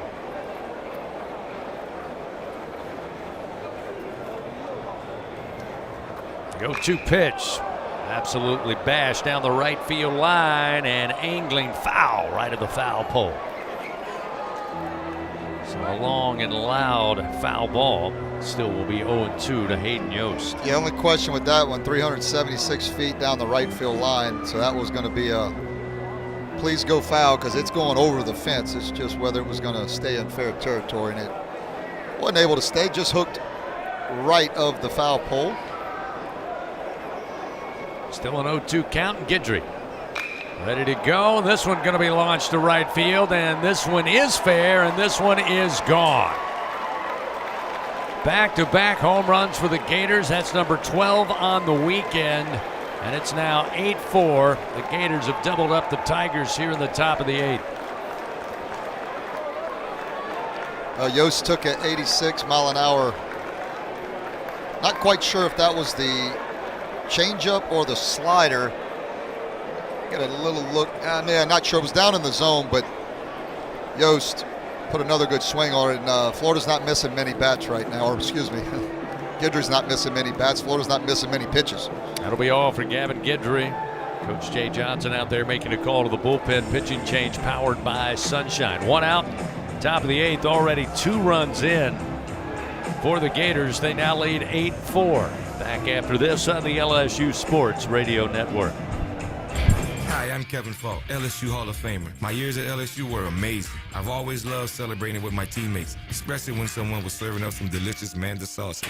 For a lot of Tiger fans, it's just not game day without Manda in the mix. Serving top quality sausage and original seasoning is Manda's strong side, but it's Manda's flavor that's always got me running back for more. You get it? Running back for more.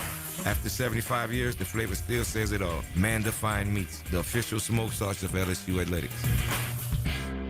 BRQ Seafood and Barbecue is a home run for flavor, excitement, and an unforgettable experience. Savor their daily specials or indulge in their brunch every Saturday and Sunday. Special occasion? Let BRQ cater your event or host your gathering on their outdoor patio, The Backyard. Now open daily. As the official catering service of LSU Athletics, they are the top choice for your game-winning celebrations. Visit online at brqrestaurant.com. See their daily specials, catering options, or to reserve a table. BRQ Seafood and Barbecue, where unforgettable moments await, both on and off the diamond. At Sunshine, your hometown John Deere dealer, we know you deserve value when you purchase equipment. Right now, take advantage of the powerful 3025E tractor for just $297 a month, with 0% financing for 72 months. Tractor packages with a trailer also available. Whether you're tackling land, property, or projects, get your job done. Don't wait. This offer ends June 3rd. Back in for the spot. Some restrictions apply. Visit sunequip.com or stop by a Sunshine location today. The powerhouse of college baseball plays here. Your home for the Fighting Tigers. The LSU Sports Radio Network, powered by People's Health. Fairly comfortable day, beautiful day here in Baton Rouge, but we know things are going to heat up soon. Whenever you're ready to cool it down, just count on Slow Melt Ice. Since 1997, Slow Melt has been a leader in providing packaged ice for industrial and retail businesses. For more info, check them out at slowmeltice.com. That's SLOMELTICE.com. It's now an 8-4 Florida lead.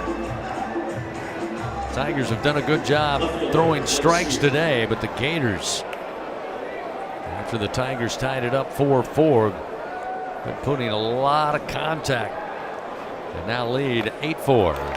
Santiago Garcia comes in for the Tigers. First pitch to Blake Sear atop the order, a swing and a miss, 0-1. Garcia making his 21st appearance of the year, 1-1 with a 5.64 ERA. Ball missed inside, 1 ball, 1 strike. Garcia ties the team lead in appearances with 21 with Cooper Williams. 1-1 off speed, way up top, 2-1. Yeah, Garcia has 2 saves on the year. He's thrown 22 in the third innings, giving up 19 hits, 14 runs, 17 walks, and 34 strikeouts. 2-1 delivery at the knees, off speed, will even the count. 2 balls, 2 strikes to Blake Sear, who today is 0 for 4 in that leadoff spot. Couple of strikeouts, 1 in the third, 1 in the sixth. 2-2 fastball, but low and inside. Now a full count. 91-95 with the fastball from Garcia. He'll throw that curveball, slider, and he's got a changeup. Payoff delivery, fouled back off the bat of Sear to stay alive. Still 3-2. 4 home runs today for the Gators. That gives them 82 on the year. Payoff pitch, nice breaking ball, swing and a miss over the top for Sear, and he's down on strikes. And Garcia strikes out the first batter he faces out of the pen. 2 gone. Well, yeah, 4 home runs for Florida, and look, they're winning, 8-4. They're winning by 4 runs, and but that's the thing. When you make them earn everything, you're still in the ballgame. LSU has 2 at-bats left. It's a 4-run deficit, and you haven't given any free passes up to this point, and so you're still in the ballgame, and you can do that when you throw the ball over the plate. Florida is beating you right now of what they're doing at the plate, but you're not giving them the game. You're not beating yourself. First pitch inside to Brendan Lawson, 1-0. Lawson today 0 for 2. Has been hit by a pitch twice. Garcia uses the bender on the left-hander. Called strike. It's now 1-1. Expecting Lawson to pull once again. Milam right of second. Dardar deep at second. York hugging the line at first. And the pitch inside. They're going to say it hit him on the wrist, and he'll be hit for a 3rd time today. So Lawson will head down to first base. I think that one probably hurt the worst from Lawson, but that one didn't necessarily square him up either. He's been hit 3 times. May not even have a bruise on him. Yeah, that one's hit a little bit worse than the other 2. So that one, around that forearm wrist area, those hurt. That'll be all for Garcia. Jay Johnson quickly back out there. Calling upon the bullpen. The door will open. Tiger pitcher will emerge. A pitching change once again powered by Sunshine. It's an 8-4 Florida lead. 2 runs for the Gators on 2 hits so far in the top of the 8th. They have a runner aboard and 2 outs when we continue on the LSU Sports Radio Network. Some drinks come in a bottle, some in a can. Only one comes in a ball and brings the buzz. We're Buzz Balls, the ready-to-go cocktail that's shaped like a ball. Coincidence? We think not. Big flavor, big buzz, ready to go. Buzz Balls. It's a ball. It's a drink. It's a whole vibe. Please drink responsibly. Buzz Balls. Available in spirit, wine, and malt. 50% alcohol per volume. Buzz Balls LLC, Carrollton, Texas. Every Tiger knows it's not just about how hard you swing. It's about staying in the game. At LSU Online, we bring that same grit, focus, and follow-through to your education. Whether you're watching from Alec Box or across the country, you can earn your degree online. Flexible, affordable, and built for Tiger Nation. Visit online.lsu.edu and win where you are. At Sunshine, your hometown John Deere dealer, we know you deserve value when you purchase equipment. Right now, take advantage of the powerful 3025E tractor for just $297 a month with 0% financing for 72 months. Tractor packages with a trailer also available. Whether you're tackling land, property, or projects, get your job done. Don't wait. This offer ends June 30th, 2026. Some restrictions apply. Visit SunEquip back into the spot by a Sunshine location today. Follow the powerhouse of college baseball on the LSU Sports Radio Network, powered by People's Health. Jaden Newt will come out of the bullpen. Right-hander will take over here in the top of the 8th with 2 down. Florida with a runner aboard. They've already plated 2 more runs to make it an 8-4 lead. So Newt has to come in, get the Tigers back in the dugout, as Buzzy said a moment ago. 6 outs to work with, down 4 runs, but they got to keep it right there. Jaden Newt making his 10th appearance of the year, has an even 7 ERA. Has 1 save on the year, 9 innings pitched. He's given up 10 hits, 7 runs, 7 walks, and 8 strikeouts. Newt going to be 91 to 94 with the fastball. Going to show a curveball, and his best secondary is actually a split finger. He'll try to sink that fastball 2 at times into right-handed hitters. He'll face Ethan Surowick, who was struck out by Zach Cowan back in the 1st inning, but since then, 2-run single in the 3rd, a single in the 5th, and a single in the 7th inning. Surowick came in today 3 for 9. So now 6 hits on the weekend. Runner goes, throw by Aaron Beatty down to second. Dardar trying to apply the tag, but a good jump by Lawson. He's in with a stolen base, his 13th of the year. Now the Gators another runner in scoring position with 2 outs. Yeah, the one guy, there's a couple guys on Florida's team, but Lawson, one of the main guys that he'll get off and running, and that as if he hadn't done enough this weekend with the defense he's played at short, and offensively he'll steal a bag on you too if you're not watching. The 1-0 fouled off the bat of Surowick to even it up, 1 ball, 1 strike. Yeah, Nuda was on that 2023 and 25 national championship team for LSU, so he's a 2-time national champion. Made 20 appearances last year on the team. He had a scoreless inning against Arkansas in the College World Series semifinals, so he got in some College World Series action last year for Newton, throwing here on senior day. 1-1 inside at the belt, missing 2-1. Don't let AC outages keep you on the bench this summer. Text the words home run to 31996. That'll get you a $59 AC system check from Accutemp Services, proud partner of LSU Athletics. 2 balls, 1 strike to Surowick. The pitch from Newt. Looping breaking ball that eventually dropped down in the left-handed batter's box. Now 3-1 the count to Surowick.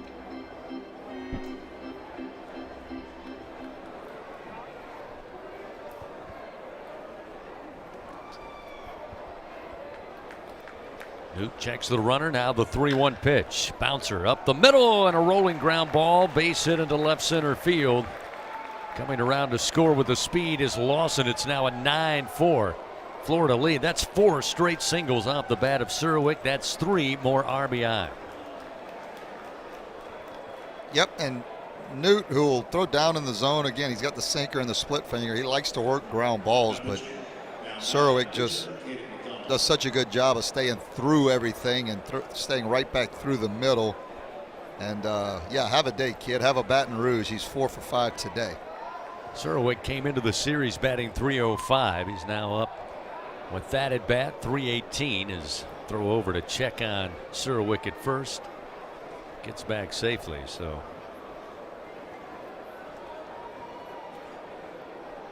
Caden McDonald at the plate, getting action, swinging the bat, throwing the baseball. Another throw over by Nuke to check on the runner. Well, right-hander Devin Sharon is getting loose down in LSU's bullpen now.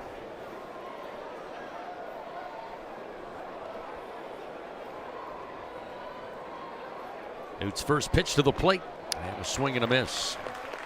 0-1 the count to McDonald, who's 0 for 4 today.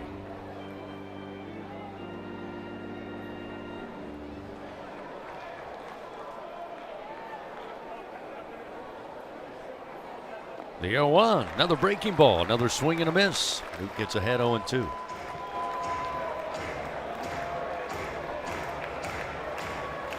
Let's see if Nuke doesn't go to that split finger, maybe elevated fastball, or try to get this ball in the dirt. 2 outs, runner at first. Nuke comes set. Here's the pitch. Outside corner called, strike 3. McDonald down on strikes for a 3rd time today. But the Gators extend their lead, putting up 3 runs. In the top of the 8th, they do it on 3 hits. They leave 1 man on. It's now a 9-4 Florida lead. Bottom of the 8th. Tigers will send up Simpson, York, and Stanfield 6, 7, and 8 when we come back to the box on the LSU Sports Radio Network. In Baton Rouge, locals don't just love their home. They love sharing it. Discover a city where culture is abundant.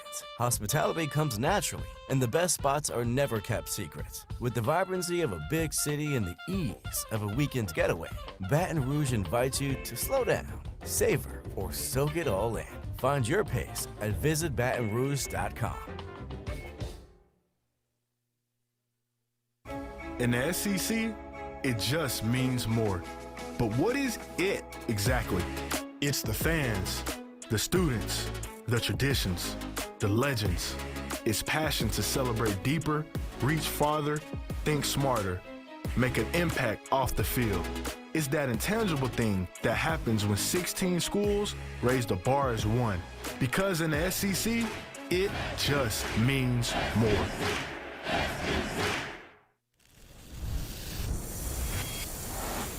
Half of the world's population depends on rice for 80% of their daily food needs. By 2050, population growth could increase rice demand by 30%.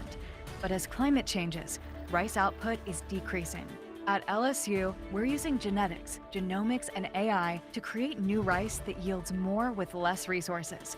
We're not just feeding the hungry, we're growing a better future. Coming back here. Follow the powerhouse of college baseball on the LSU Sports Radio Network, powered by People's Health. Braden Simpson, one of the seniors honored today, will lead it off for the Tigers. Work to do, down 5 runs, 9-4.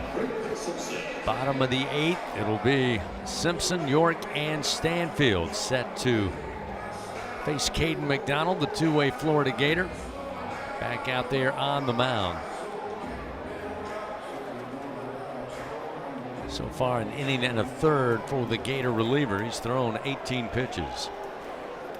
Simpson 0 for 3 on the day. Looping breaking ball for McDonald, a strike, and it's 0-1. Yeah, McDonald's had a good season this year. He had a injury-plagued freshman year, didn't appear in any games due to that injury in 2024.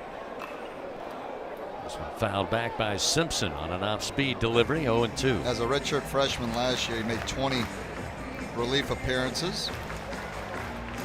Had a 5.14 ERA, had an opponent's batting average of .280. He was 4-0. The 0-2 pitch missing away to the right-hander, 1-2.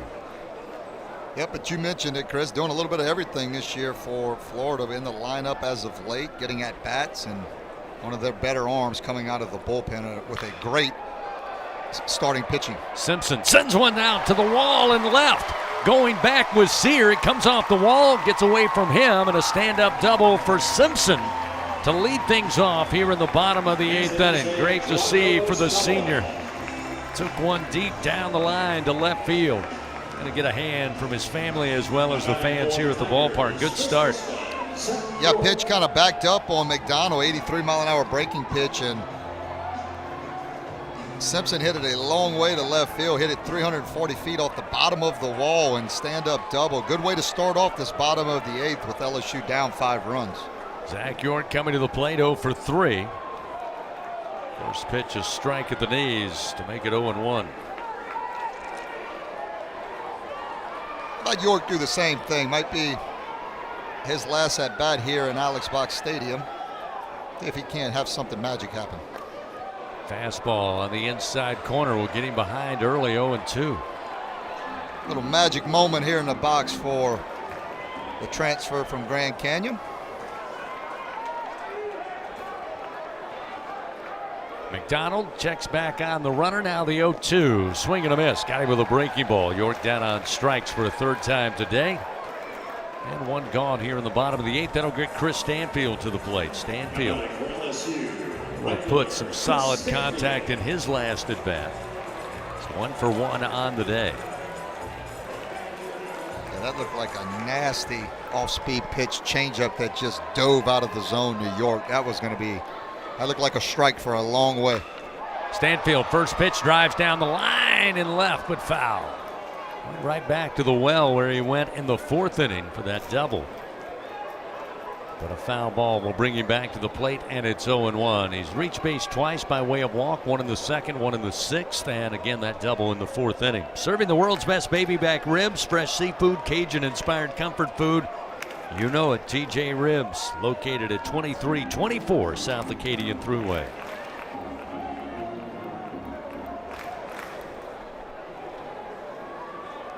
Oh, 0-1 the count to Stanny.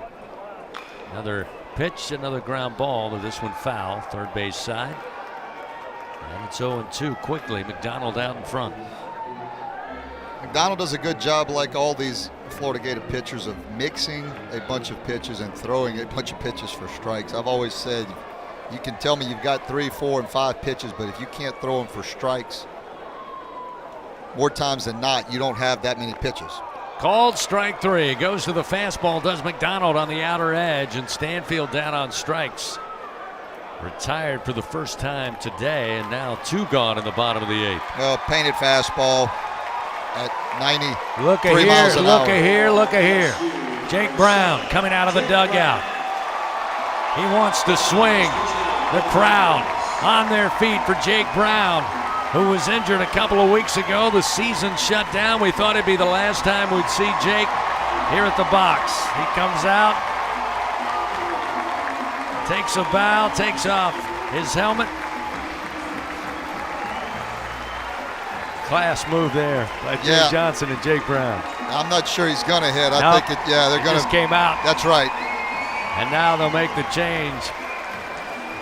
A little standing O for Jake Brown. Yeah, cool moment.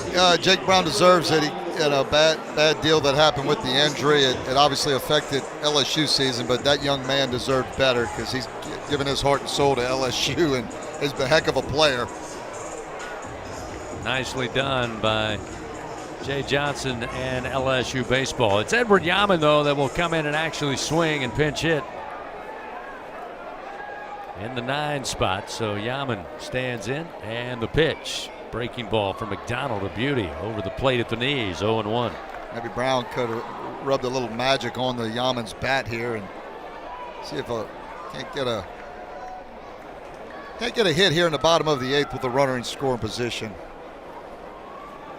The 0-1 swung on, lifted foul back behind the plate, but out of play, and it's 0-2. Again, a reminder, don't let AC outages keep you on the bench this summer.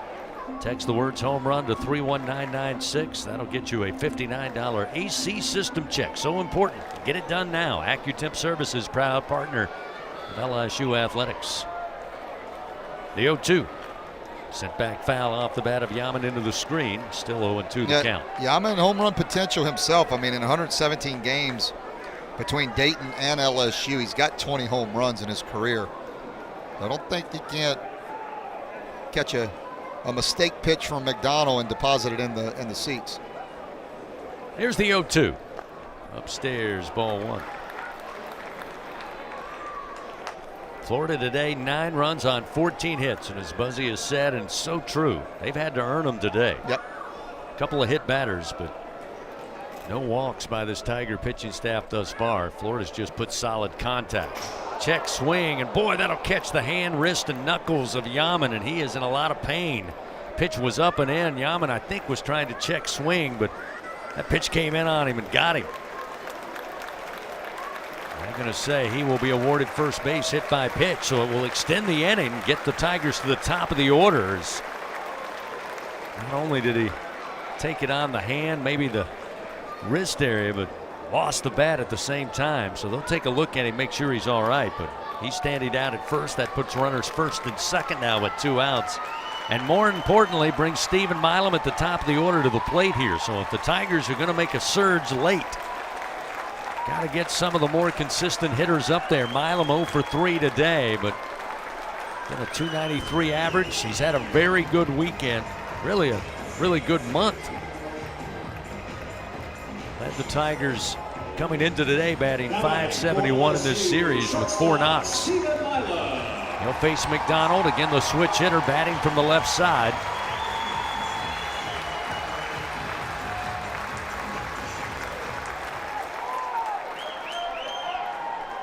Reach base streak still intact. Got a board on a walk in that 6th inning. 33 straight games of reaching base for Stephen Milam. First pitch missing, ball 1, 1-0.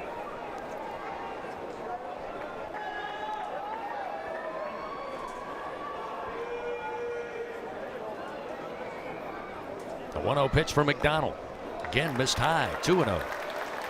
Yeah, stranger things have happened in this ballpark here. You got a couple guys on as Florida gather up the infield, have a little conversation. Nobody throwing at the moment down in Florida's bullpen, but you got the right guys up with guys in scoring position, top of the lineup. Obviously Milam, who's got a knack for the dramatic and he's as clutch a player as LSU's had on this team for the last few years. Curiel sitting there right on deck, so certainly not over with at the moment, and Florida's still got their work cut out for them. While we have a moment, let's pause 10 seconds. Station identification on this, the LSU Sports Radio Network. This is LSU Fighting Tiger Baseball on the LSU Sport. Back in 5, 4, 3, 2, 1. Back to you. Along with Buzzy Heidel, I'm Chris Blair. Brian Haldane back in the Capital One studio. It's a 9-4 Florida lead, Game 3 on Saturday. Pitch to Milam. Breaking ball this time finds the inside corner. 2-1 now. And the Tigers shortstop. Simpson down at second. Yaman hit by a pitch at first. 2 down. The 2-1 for McDonald. Lifted in the air. Foul territory, third base side, but will get out of play. 2-2 the count. Florida will now start to get some action in their bullpen going. They've got a right-hander. That's number 38, Cooper Walls, and then they've got left-handed pitcher number 35, Jackson Hoyt, starting to play catch in their bullpen.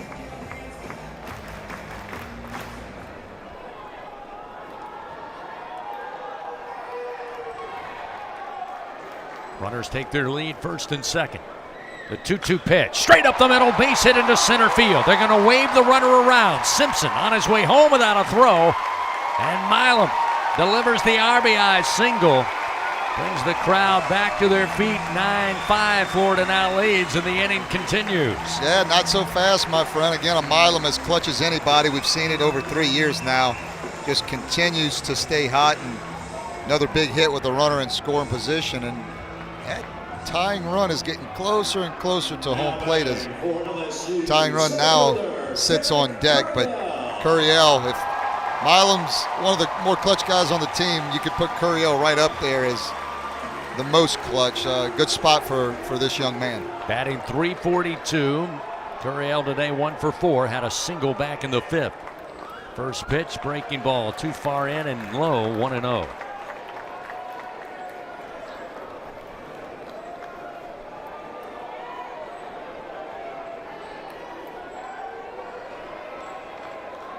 1 ball, no strikes. Yaman at second, Milam aboard at first. The 1-0 pitch. As Yaman looking to take third base without a throw, he will.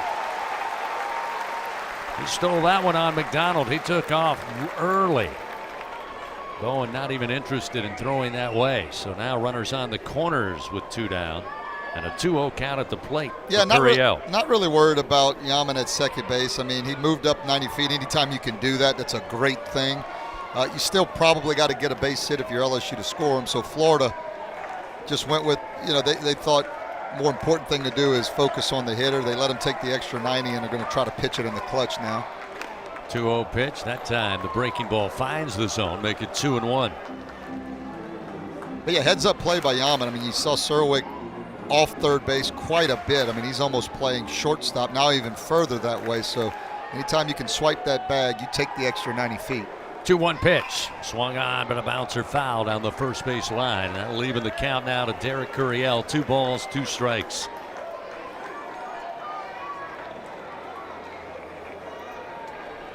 Again, it's been the story for most of the SEC weekends, and that has been the offense has battled. They have fought. They've had to play from behind so many times. That's one of the things Coach Johnson has talked about, that there's no question in the fight and the effort. Here's the 2-2 pitch.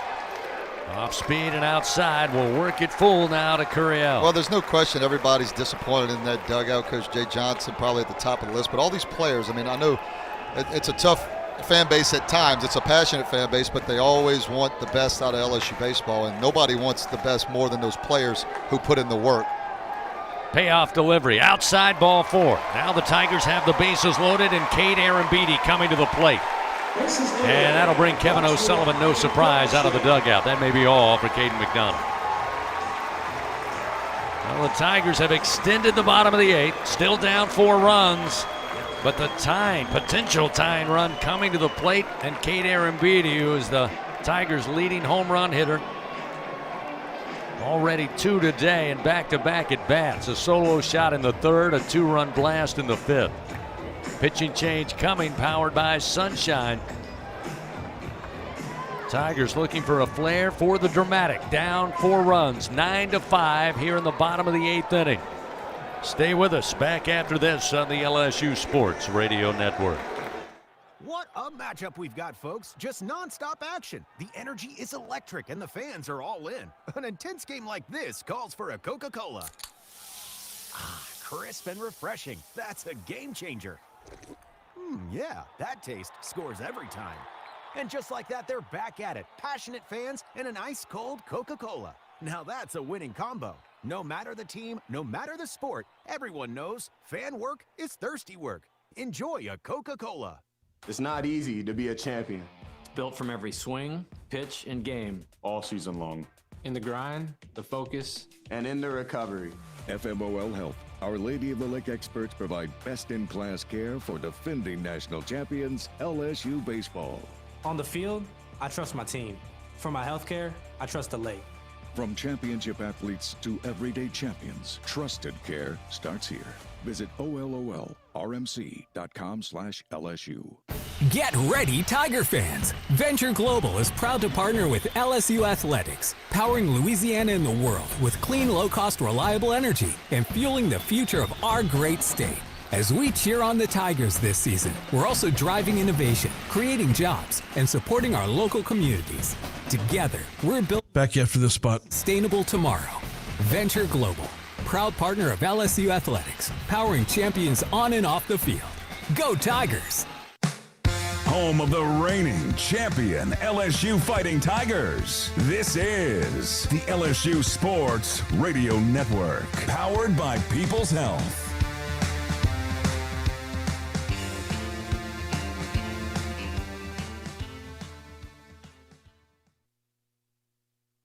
Back in.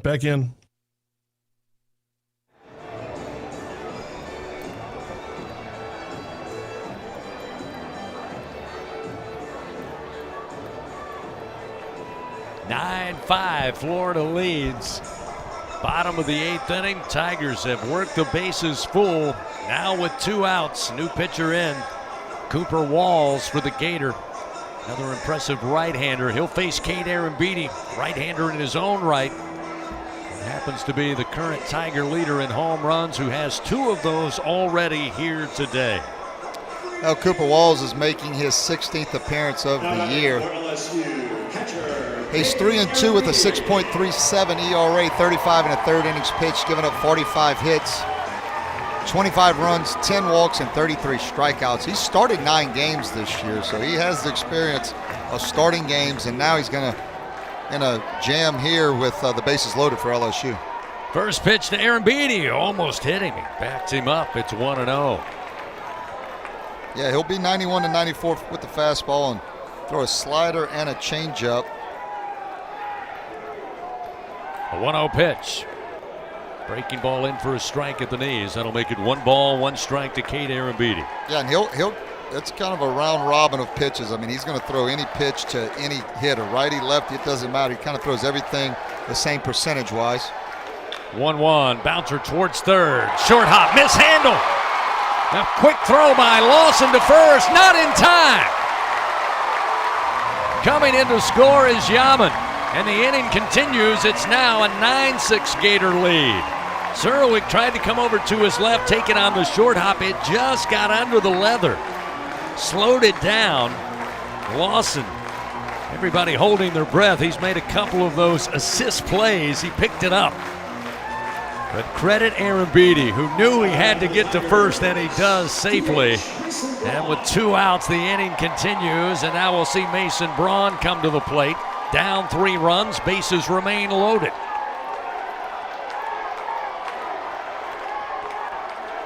First pitch, Braun, base hit into left field. Coming in to score will be Milam. They'll wave around Curiel, the throw up the first base line. A 2-run single off the bat of Mason Braun, and we once again have a 1-run game here in the bottom of the 8th. It's 9-8 Florida. Yep, stranger things that happen. I said it. You never know in this ballpark. It's not over till it's over. Mason Braun, great piece of hitting on a 95-mile-an-hour heater. A couple times today he stayed the other way, and with Curiel at second base, that was going to be an easy score from second. And the people who are here that have stayed, that have showed up for senior day, are getting a real treat as the Tigers aren't giving up. Still 2 outs, runners first and second. And now Seth Dardar to the plate. Cooper Walls didn't like the first signal he got, so he'll step off the rubber. Dardar will step out momentarily. 9-8 our score. Bottom of the 8th. Pitch to Dardar. Off speed, swing and a miss, and it's 0-1.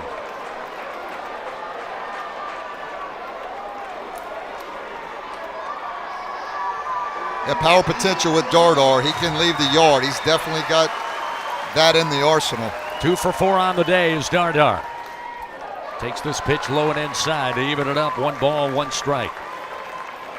Tigers 4 runs on 4 hits here in the bottom of the 8th.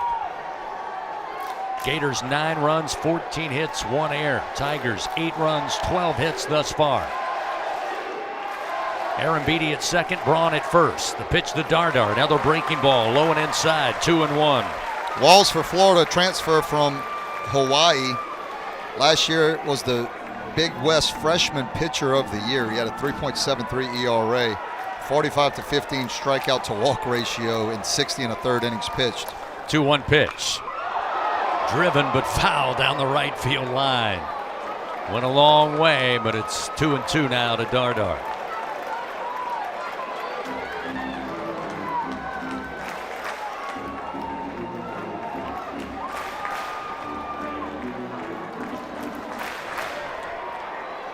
Tigers have done damage here in the 8th with 2 outs. Do they have another from Dardar? The 2-2 pitch. Little tapper on the infield grass. Going to be a fair ball. Going to be picked up. The throw in time over to first to Stripling. They'll say he's out. The throw coming from Walls. And Jay Johnson says, let's take a look at that one. The throw actually put Stripling square on the bag. Really gave nowhere for Dardar to go. He just had to run into it. And they're going to challenge. We'll have our first challenge of the day, so that play will go under review. Yeah, believe it or not, that's sometimes the hardest plays to make for a pitcher. He's been throwing max effort for the last, 20, 25 pitches. He gets a tapper right back at him, and he's got to just flip a ball to first base. And so much goes through your head as a pitcher that he almost threw that ball down the right field line. But I think the call's going to hold up. I think Stripling was able to keep his foot on the bag. It just looked a little worse because the base runner, Dardar, ran into him. Well, again, coming into the frame, we'll get the call here. After review, the runner is out.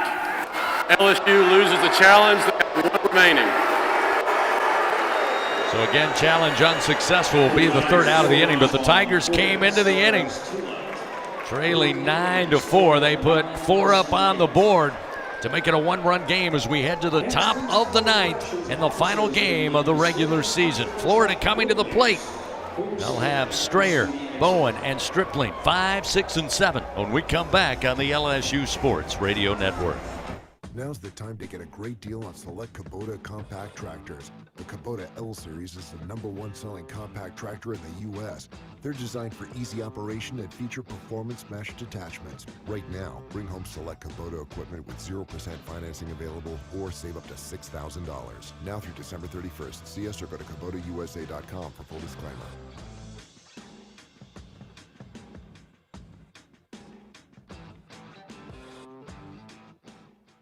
I'm Louisiana Attorney General Liz Murrill.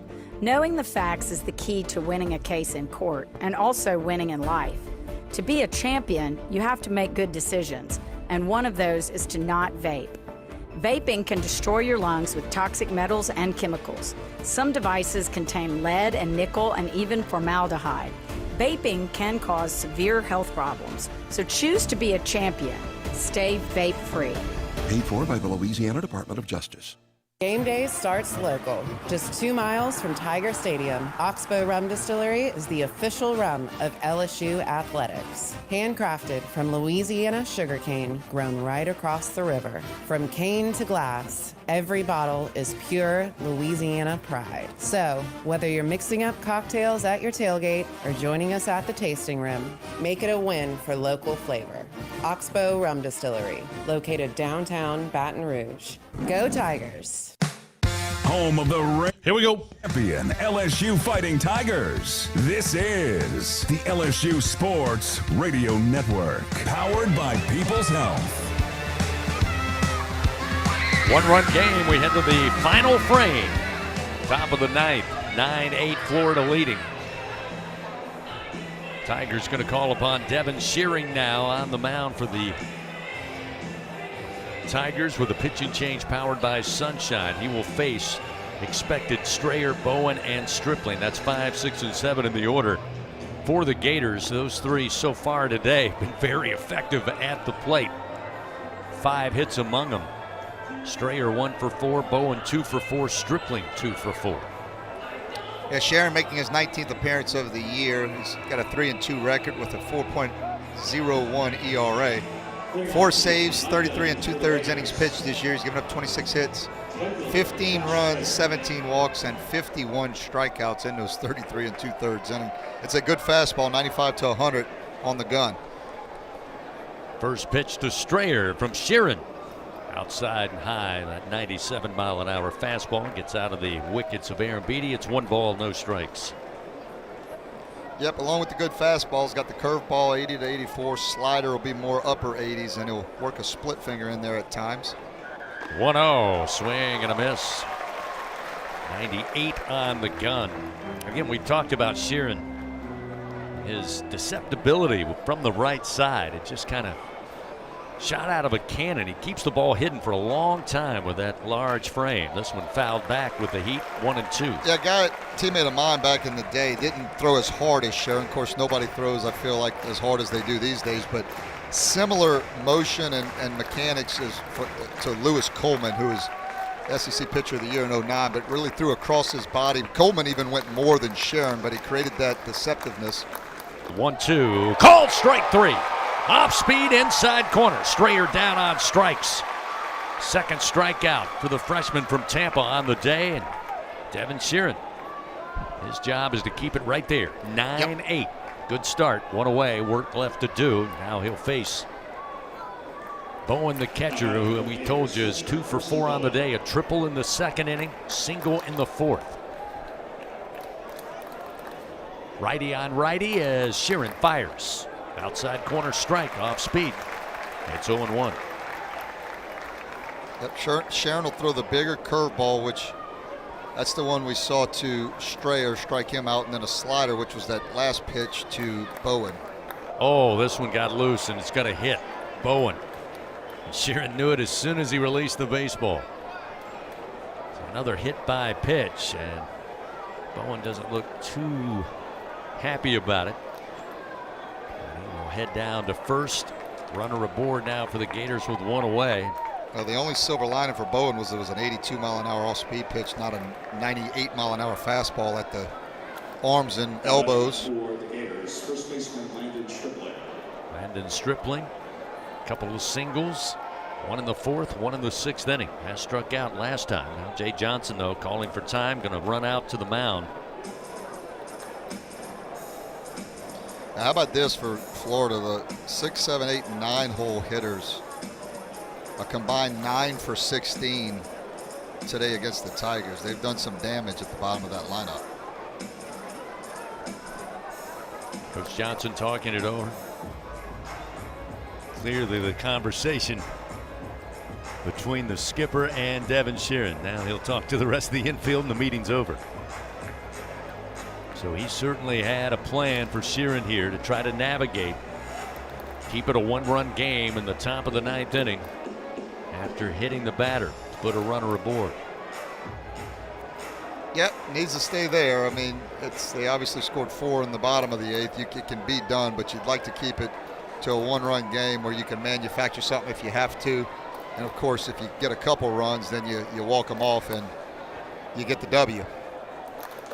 Stripling awaits, and the pitch to the left-hander up the middle. Sharply hit, base hit into center field, just under the glove of Sheeran, who gave it a try, but that one smoked off the bat.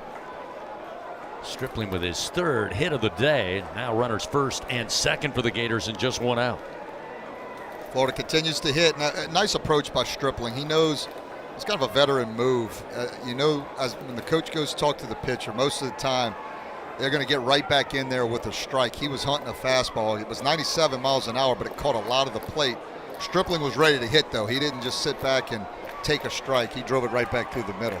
Cade Curlin, 2 for 4.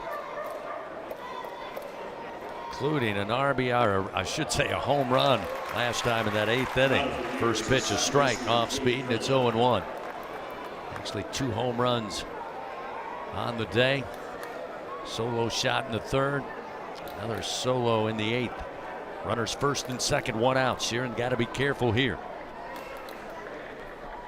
A little tapper down the third base line, but bounces foul.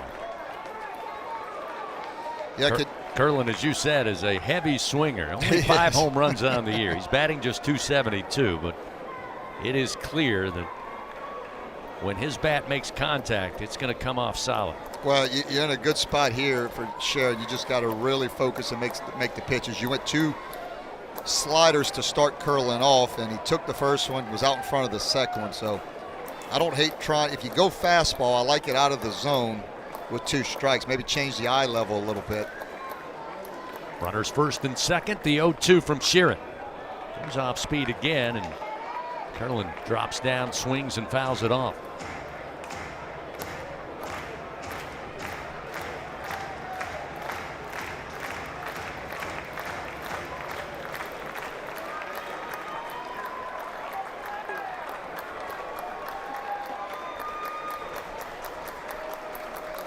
Bowen at second, Stripling at first, one away. Top of the ninth, 9-8 Florida leads. The 0-2 pitch down in the dirt. Staying away is Curlin. That'll make it 1 ball, 2 strikes. That was a great job by Aaron Beatty there to knock that one down and keep the runners at bay. By the way, Edward Yaman, who came in to pinch hit, did take over in left field for Tanner Reeves. So that one defensive change for the Tigers here in the ninth. Yeah, slider heavy for Sheeran to Curlin. And again, it's a tough situation because Curlin obviously swings hard. If he connects, it can go a long way. But You've shown him the sliders early. It's a perfect scenario with the velocity that Sharon has, the 97, 98 mile an hour fastball, to really try to reach back and grab a little extra, because Curlin will get long with the swing at times too. It's a heavy swing and a hard swing, but it'll get a little long at times. You might be able to sneak a fastball by him. 1 ball, 2 strikes. Curlin awaits. The right-handed hitter, and Sharon fires. A little high for ball 2, 2-2. Now he elevated the fastball a little above the letters now, so we'll see if he goes back to the slider, tries to challenge again with the heat. 2 balls, 2 strikes to Curlin. It was a good take from Curlin. I thought he was going to be in swing mode, getting the heater up in the zone, but good take. 2-2 pitch. Spinner outside. They appeal to first. They say Curlin held back. That'll fill the count 3-2. No surprise, not a popular call here at the box. Yeah, it was. He didn't go. It was a good call, and there's been a few this weekend that Tiger fans thought, and Tiger players thought, that didn't go around, that they pumped them down at first base. That's why the argument from the fans. Payoff pitch gets him to pop it up. Shallow center field. Milam backpedaling in left center. Says he has it. Still backpedaling, and he does for the second out of the inning. That'll keep the runners first and second with 2 down, top of the ninth. Another excellent job of letting Yaman and Curryhill know, I got it. Let's don't run into each other. Let me make the play, and the veteran shortstop does. Yep, I always said it's not a bad thing when everybody wants the baseball, but you got to have the order of progression, and the center fielder can call off anybody. Now, shortstop on the infield can call off anybody, but when you see somebody underneath it, even though the order is the center fielder comes in and gets it, you just let your best player, Milam, make that play. Hayden Yost steps in. This pitch from Sharon way outside. No chance for Aaron Beatty to glove that one. So the Gators will advance to second and third, and a 1-0 count to Yost, who is 3 for 4 today. Did not start in game 1, but an injury to Kyle Jones for the Gators put Yost in the early part of game 1. Yeah, didn't get a hit in that first game, but scored a run. He drove in a run. He drew a walk. Had a nice day yesterday. Even though he didn't get a hit, he did drive in a run. This time he will swing, lifted foul out of play. It evens the count, 1 ball and 1 strike. Figured he'd save all his hits for today, but yeah, it goes without saying, but a huge spot here for LSU.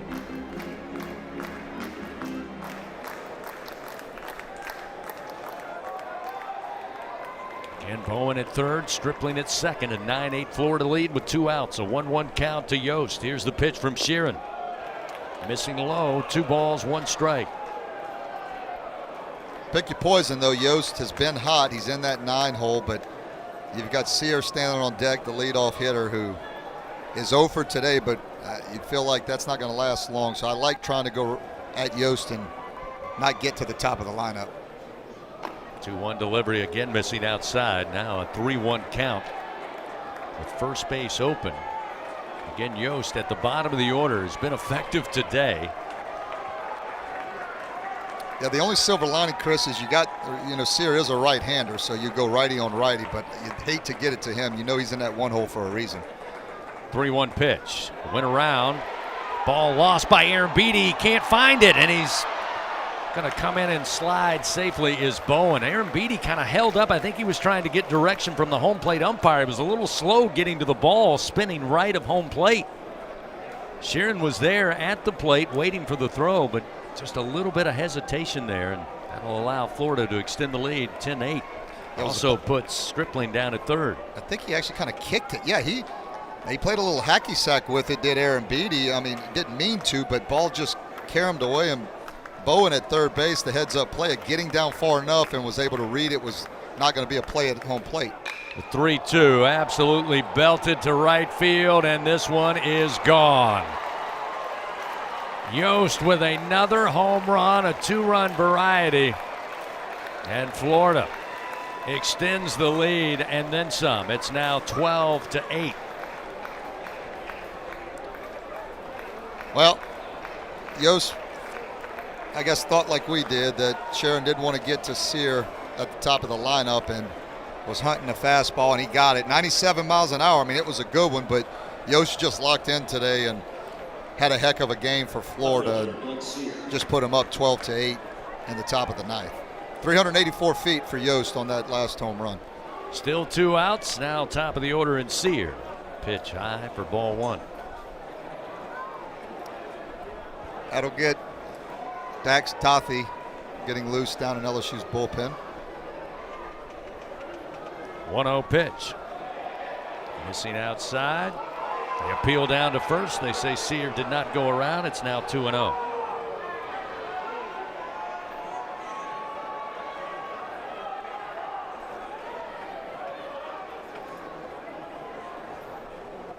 Delivery.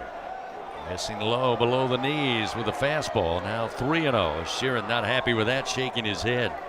Felt like he has been squeezed on a couple of at-bats here in the ninth.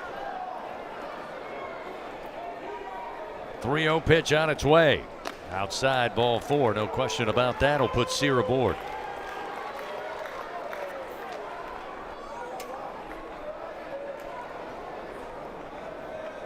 Yeah, LSU's done so much to get themselves back in this game, and it's been an uphill battle, and it's been a tough weekend. It just giving up another 3 in the top of the ninth, get it to a 4-run lead. It's going to be tough, but again, anything can happen. It's just, man, you love to see LSU get out of that and have just be a 1-run game with 3 outs to play with. But still got to get this third out. Brendan Lawson takes the first pitch low for ball 1. The Gators have certainly earned it today, swinging the bat. That was the first walk offered up by Tiger pitchers today to put Sear aboard here in the top of the ninth. Everything else has been blasted around and out of the park. Pitch low and inside, 2-0. It's amazing. I mean, you're technically still in the game. I mean, your offense has done that and given you a chance, even though you've given up the 12 runs. But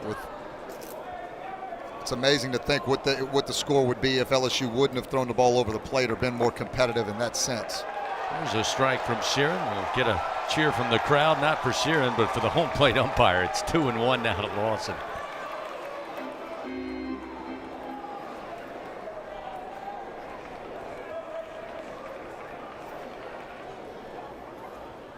Swing and a miss. We'll even it up. Fastball slightly elevated. Now 2-2. There's been some really good teams. I mean, you can go throughout the SEC and look at all the good teams, particularly at the top of that league. But I got to tell you, Chris, you've seen more of them in person than I have this year. I know Texas A&M was very impressive. Georgia was impressive. Florida, you can put right up there at the top of the list as an impressive SEC team. 2 outs, runner at first. He's off and running, and a swing and a base hit into right. Stanfield takes it on a bounce. The hit and run that will get Sear over to third. Now runners on the corners, and the top of the ninth will continue with 2 outs.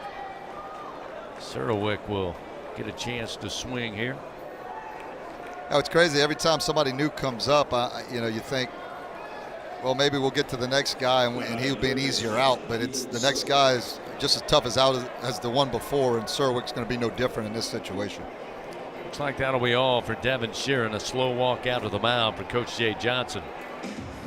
And he'll make a call for a right-hander. So with 2 outs, top of the ninth, 12-8, Florida leads. New pitcher, we'll tell you all about him when we come back on the LSU Sports Radio Network. It's not easy to be a champion. Built from every swing, pitch, and game. All season long. In the grind, the focus, and in the recovery. FMOL Health, Our Lady of the Lake experts provide best-in-class care for defending national champions LSU baseball. On the field, I trust my team. For my health care, I trust the lake.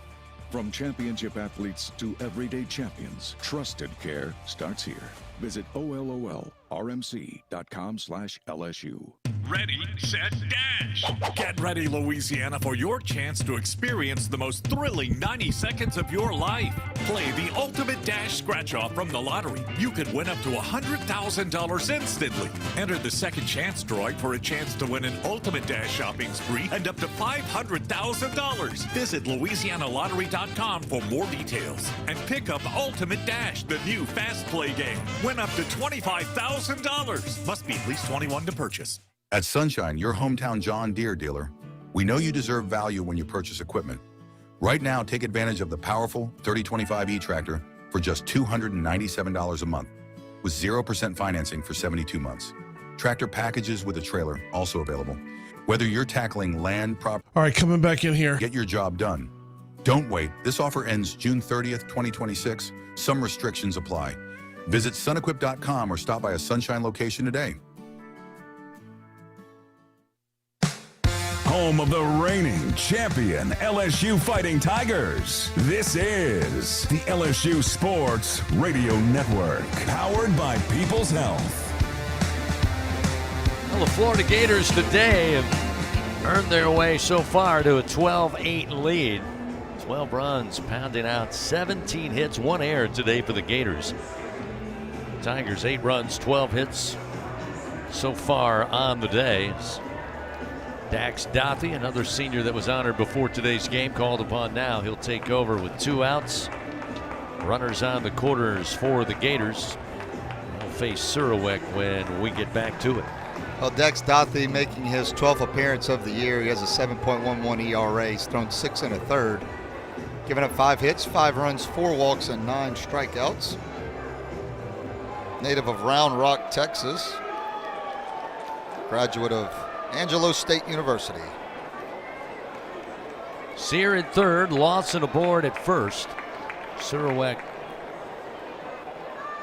4 for 5 today, including 4 singles, 3 RBI. First pitch from Dothy outside, 1-0.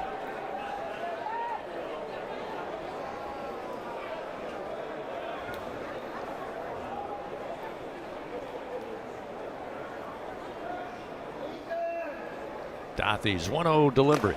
Outside, 2 balls, no strikes. Yeah, Dothy will be 91 to 95 with his fastball and sinker. He'll throw a cutter at 86 to 90 and also a slider and changeup. Likes to spin it in the zone, so you'll see a lot of off-speed pitches typically trying to throw it for strikes. 2-0 delivery. Again, missing outside. 3 balls, no strikes.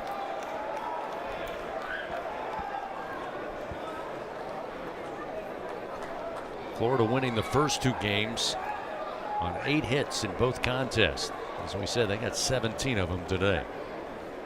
Way outside, that's ball 4. That'll be the second walk given up by the Tiger pitching staff today. Go along with 3 hit batters, and that'll load the bases for the Gators here, still with 2 outs. And now we'll see McDonald, DH. He's 0 for 5 so far on the afternoon. That's the beauty of being in the DH role. You can bring you in the pitch, take you out of the game, and you're still not out of the game. You're still getting to play. So McDonald up there with an opportunity with the bases loaded, as Coach Nate Yeski will come out with a little jog to have a quick conversation with senior right-hander Dax Dothy. Again, later tonight, we'll have the brackets locked up for the SEC tournament. Tigers, we know, will be the 14th seed. We know they'll be playing in the nightcap on Tuesday, which is scheduled for an 8 o'clock Central first pitch. And anybody want to take any action on whether or not that starts at 8 o'clock Central time? It hasn't in 20 years, so I don't know why this would be any different. Hey, what else do you have to do at 10:30 at night besides call a ball game, you know? Well, I mentioned it earlier. It'll be interesting because, you know, in my 11 years here, it's always been a really good fan travel for LSU fans. I mean, it's certainly one of the things they look forward to, and I certainly don't blame them. It's great baseball all week long. Tigers will be playing on the opening day, and most people making those plans well before the middle of May. McDonald stands in. Dothy ready to go. Breaking ball in for a strike, and it's 0-1. 12-8, Florida leads, top of the 9th. They got the bases loaded here.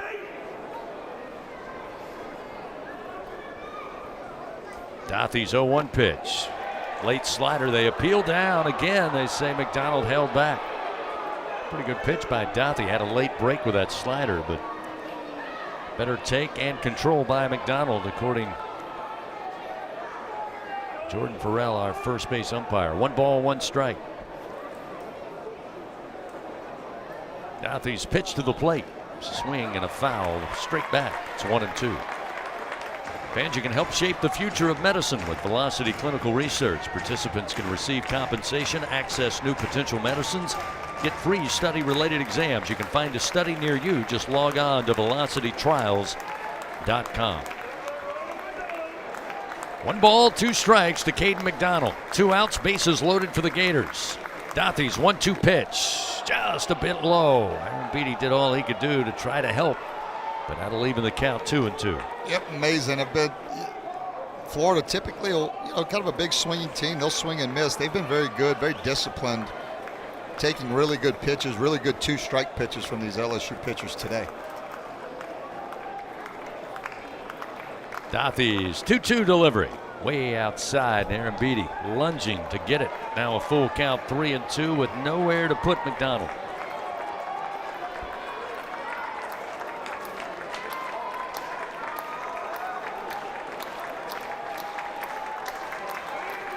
And Caden on the day 0 for 5 as the DH. Douthy's payoff delivery. Hit in the air, not very deep in left field. Yaman was playing deep, coming in, diving, can't make the grab. Milam will pick it up as he went out there. But that will clear the bases with a double off the bat of McDonald. His first hit of the day, got it high in the air, right between Yaman playing deep and Milam going back. And that'll extend the lead, make it a 15-8 Florida advantage.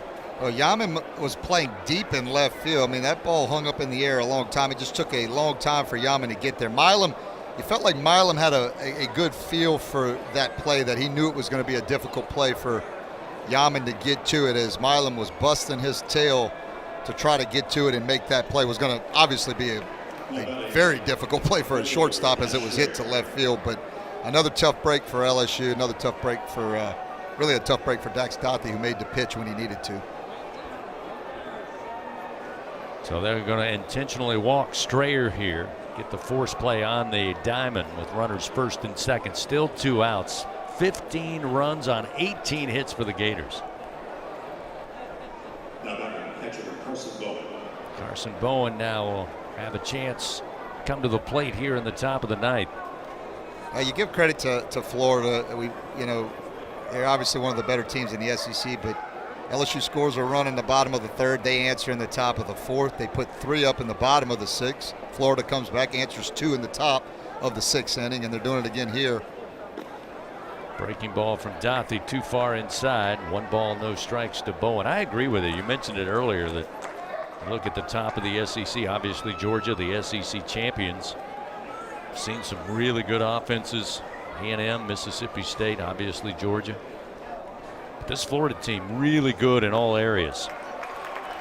Breaking ball, strike, make it 1 ball and 1 strike. Yeah, they've given, they've opened the door a hair, you could say, today, and LSU, has climbed back into it, but they just didn't let them get all the way back into it, because every next top of the next inning, they would throw a few runs up to get further away. 1-1 pitch missing outside. Now 2-1 to the right-handed hitter Carson Bowen. Yeah, 6 runs here in the top of the 9th. That equals their biggest inning on the weekend when they opened up Thursday night with 6 runs in the top of the 1st.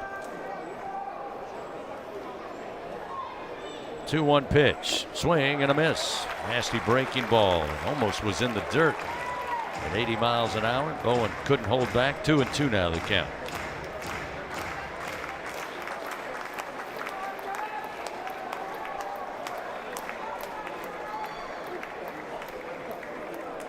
Two outs, 2 men on. Here's the 2-2. Swing and a foul off the bat of Bowen to stay alive.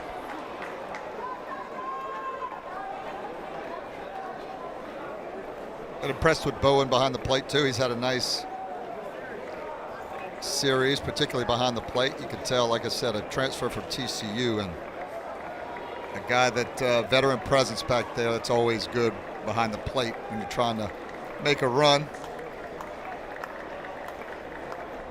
Another 2-2 delivery upcoming. Douthy fires, and again another foul on a breaking ball.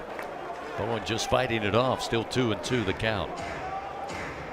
Dothie not giving in, nothing but off-speed pitches, and that's the report on him. He's going to come at you with a lot of spin in the zone. The fastball's not bad. I mean, the fastball's low 90s, maybe even touch a 94, 95, but he really wants to spin that pitch in the zone. 2-2 delivery, just missed the outside corner. Dothie thought he had it. Boy, oh boy, just missed. Full count now, 3-2. Well, there was the fastball. It was at 94 miles an hour and just missed. A good take by Bowen. Runners will be off here with 2 outs. Payoff delivery, low, ball 4. Again, the Gators have the bases loaded. And we'll see Landon Stripling now. But before doing so, Jay Johnson on his way out, calling upon a left-hander out of the bullpen. Another pitching change for the Tigers, down 15-8 in the top of the 9th. Back after this on the LSU Sports Radio Network. Hi, I'm Kevin Falk, LSU Hall of Famer. My years at LSU were amazing. I've always loved celebrating with my teammates, especially when someone was serving up some delicious Manda salsa. For a lot of Tiger fans, it's just not game day without Manda in the mix. Serving top quality sausage and original seasoning is Manda's strong side, but it's Manda's flavor that's always got me running back for more. You get it? Running back for more. After 75 years, the flavor still says it all. Manda Fine Meats, the official smoke sauce of LSU Athletics. BRQ Seafood and Barbecue is a home run for flavor, excitement, and an unforgettable experience. Savor their daily specials or indulge in their brunch every Saturday and Sunday. Special occasion? Let BRQ cater your event or host your gathering on their outdoor patio, The Backyard. Now open daily. As the official catering service of LSU Athletics, they are the top choice for your game-winning celebrations. Visit online at brqrestaurant.com. See their daily specials, catering options, or to reserve a table. BRQ Seafood and Barbecue, where unforgettable moments await, both on and off the diamond. At Sunshine, your hometown John Deere dealer, we know you deserve value when you purchase equipment. Right now, take advantage of the powerful 3025E tractor for just $297 a month with 0% financing for 72 months. Tractor packages with a trailer also available. Whether you're tackling land, property, or projects, get your job done. Don't wait. This offer... All right, coming back here. 2026, some restrictions apply. Visit sunequip.com or stop by a Sunshine location today. The powerhouse of college baseball plays here. Your home for the Fighting Tigers. The LSU Sports Radio Network, powered by People's Health. Tigers call upon left-hander Ethan Plog, making his second appearance on the weekend. Gators have the bases loaded. Here in the top of the 9th, it was a 1-run game coming into the 9th. Florida put up 6 runs on 4 hits. Again now, it'll be Ethan Plog facing Stripling, the first baseman, who on the day is 3 for 5. Ethan Plog making his 21st appearance of the year, 2-0, 14 2/3 innings pitched. He's giving up 17 hits, 17 runs, 16 walks, and 21 strikeouts. Everyone in the Gators lineup with at least 1 hit outside of the leadoff hitter Blake Sear today. First pitch from Plog, up and in for ball 1, 1-0. Stripling 3 for 5. 3 singles, including an RBI. 1-0 pitch, strike on the inside corner to even it up 1-1. Yeah, you mentioned Plog, his second appearance of the weekend. He threw 2/3 in yesterday's game. Gave up no hits, no runs, no walks, did strike out 2 Gators.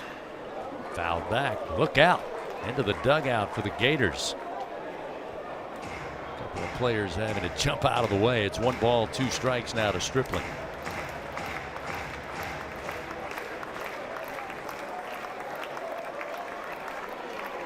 Plog, the 8th pitcher of the day for the Tigers. Ahead in the count, 2 outs, bases loaded. The 1-2. Stripling fights it off with a foul. Still 1 ball, 2 strikes.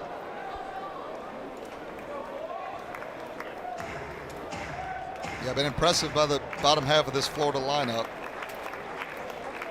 11 hits for the 6, 7, 8, 9 hole. Ground ball off the end of the bat to Milam. He's going to bring it to first, over to York in time for out number 3. But the Gators explode. 6 runs, 4 hits, 3 men left on. We go to the bottom of the 9th. Tigers down 7 runs in the final game of the 2026 regular season. Coming to the plate for LSU will be Simpson, York, Simpson, York, and Stanfield, 6, 7, and 8 when we return on the LSU Sports Radio Network. Hey, Tiger fans. Need funds to help with your financial situation? Republic Finance is a proud partner of LSU Athletics and has served the SEC area since 1952. Check out our loan options to see how we may help you. Visit a local branch or get pre-qualified online at republicfinance.com/tigers. Not all consumers are eligible to apply online. Secured loans are available exclusively in branch and have collateral and insurance requirements. Standard loan terms, rates, and fees apply based on your state. All loans are subject to approval pursuant to standard underwriting criteria. Not all consumers will qualify. For more information, call 833-907-1737. If you live in Louisiana, you know what the mini plants up and down the river mean for our state's economy. And for over 40 years, Action Industries has been committed to providing quality construction, maintenance, operational, and consulting services through the refinery and petrochemical industries. When it comes to safety and quality, Action Industries beats the industry standard. Call today or visit actionindinc.com. That's actionindinc.com. On Alabama's beaches, the coastal code isn't written on signs. It's written in the moments you make. It says, drop your flip-flops in the boardwalk and run. Seashells are the party favors of the Gulf, and all dance floors extend to the shoreline. Ready for a place where play leads the way? You'll get it when you get here. It starts with rule number 1. All right, coming back. At alabamasbeaches.com. The powerhouse of college baseball plays here. Your home for the Fighting Tigers. The LSU Sports Radio Network, powered by People's Health. Braden Simpson will lead it off for the Tigers. Long way to go with just 3 outs remaining. They trail 15-8 to the Florida Gators, trying to avoid their 5th sweep in conference play on the year. First pitch to Simpson, and it's called strike, offered up by Cooper Walls.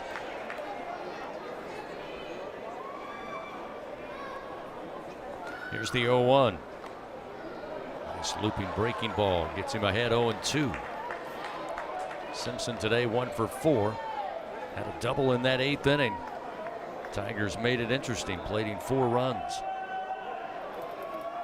This one hit in the air, a long way to right center field, giving chase, and it's off the track and off the wall. Simpson, back-to-back doubles, a stand-up double to start the bottom of the 9th. Tigers with a runner aboard in scoring position as Zach York coming to the plate. Another good piece of hitting from Simpson, 93-mile-an-hour fastball that he takes the other way, right center gap, hits it 362 feet, and might be Simpson's last hit here as a Tiger, particularly at home, but a nice piece of hitting and a good job for the senior here on Senior Day. York stands in. First delivery from Walls outside, and it's 1-0. Zach today 0 for 4. 3 strikeouts and a fly ball out to center field. Walls fires. Missing high, 2 balls, no strikes. Now, Cooper Walls has had 9 starts this year for Florida. He started 13 games last year for Hawaii. 2-0 pitch. Ground ball driven down the first base line. Comes off the glove of Stripling and then caroms into foul territory. So York with the single. It's his first hit of the day, and now runners on the corners for the Tigers and nobody out in the bottom of the 9th. Yeah, missile hit down on the ground to right to the first baseman, 110 mile an hour off the bat for Zach York, and nice job by that senior as well, young man who, again, might have his last hit as an LSU Tiger. We'll see Chris Stanfield. Stanfield 1 for 2 today.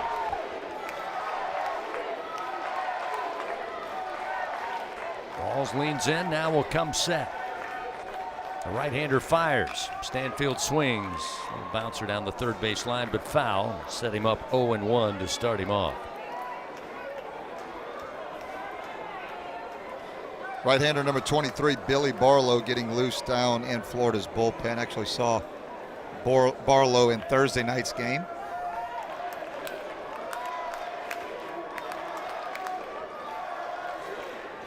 Pitch inside. Fastball missing. 1 ball, 1 strike. Stanfield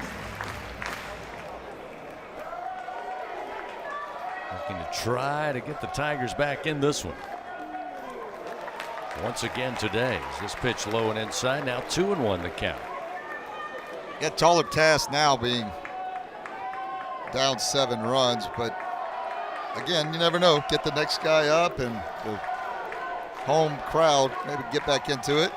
Stanfield will swing and foul it out of play to the right. 2 balls, 2 strikes. At least make it interesting. They've already semi-done that with the first 2 guys getting on.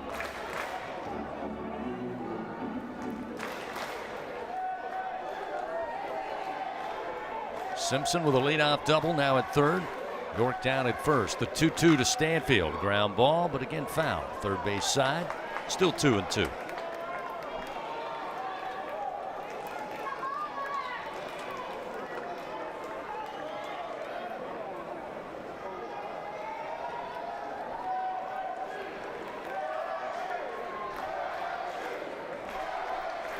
Here's the 2-2 pitch. And a swing and a miss. Walls gets the strikeout. 1 gone here in the bottom of the ninth. Now Walls went with the slider, kind of backed up on him, but it was up in the zone. The change of speeds got him more than the direction or the location of the pitch, because it was backed up, but just couldn't connect with it. Did Stanfield, and first out for Florida of this bottom of the ninth. That's what you'll see. Again, Cooper Walls, he's going to want to throw that slider a bunch. Edward Yaman takes the first pitch downstairs. 1 ball, no strikes. Still runners first and third with 1 away. And there's no real rhyme or reason. It's not like he throws 1 pitch more or less to a lefty than a righty. It's slider most of the time. It's a swing and a miss with a downhill fastball. 1-1.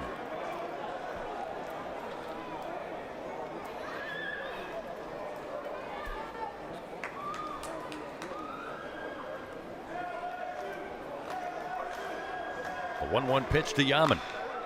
Yanked but fouled quickly towards the parking lot left field way, and it's 1 ball, 2 strikes now to the redshirt junior.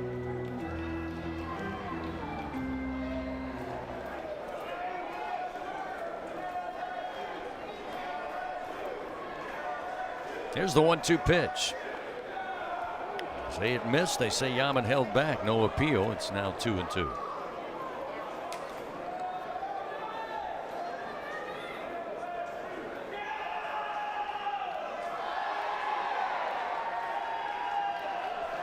Walls, the 2-2 delivery. That one a called strike 3, and Yaman knew it. Down on strikes for the second out of the inning. Cooper Walls with his second strikeout.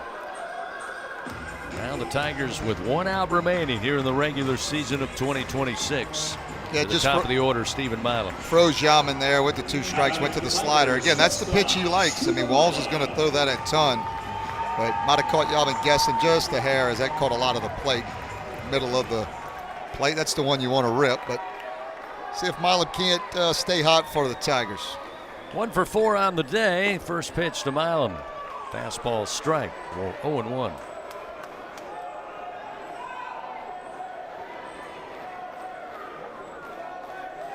Runners first and third, 2 down. Bottom of the ninth. Down 15-8 to the Gators.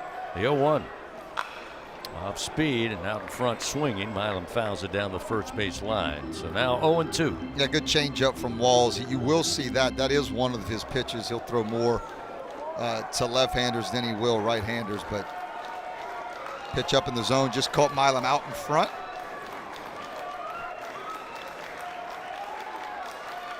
Runners first and third, 2 down, an 0-2 count to Milam. The pitch outside, 1-2.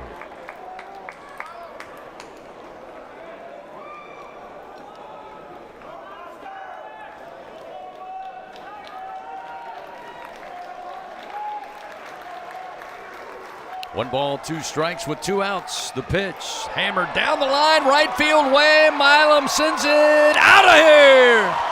3-run blast for the monster. That'll make it 15-11. As Stephen Milam in his junior campaign joins the double-digit home run club, his 10th of the year. Not done just yet. Takes a fastball at 95, and Walls went to the fastball. He was off-speed heavy to Milam early in the count, and he puts a ball 396 feet, just turns it around and gets LSU Tigers to within 4 runs. And again, get the next guy up. You never know. Again, stranger things have happened in this ballpark. Derek Curiel 1 for 4 so far today. Had a single in the 5th. Did get aboard in the 8th inning. Milam with an even 300 average at the moment. Just the way we knew it would be. We said before the end of the regular season. Curiel swings at the first pitch, opposite field, base hit to left. A 2-out single for Curiel, his 2nd hit of the day. Now we'll see how long Kevin O'Sullivan's willing to leave Cooper Walls out there. Again, still a 4-run lead. He does have a right-hander, as we mentioned, warming down in the bullpen, but again, still leading by 4 runs with 2 outs. Now Cade Arambidi coming to the plate. Cade today 3 for 5 with a couple of home runs, a solo shot, and a 2-run blast in the 3rd and 5th innings.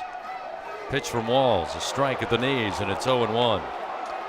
Tip your hat to Curiel. That was professional hitting on that last at-bat. Just, we've seen that for 2 years now, just taking a pitch and serving it into left field. The 0-1 pitch outside and in the dirt. Nice backhand pick by Bowen. Takes a look down to Curiel, but he'll send it back to the pitcher Walls. 1 ball, 1 strike to Arambidi.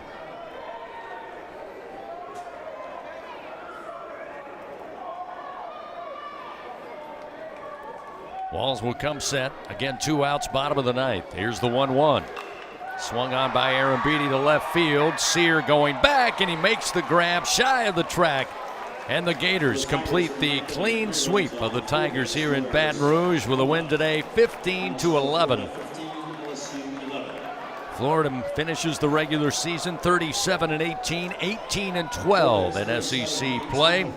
Tigers finish the year 29-27. They are 9-21 in SEC action. The Tigers now set their sights on Hoover in the SEC tournament.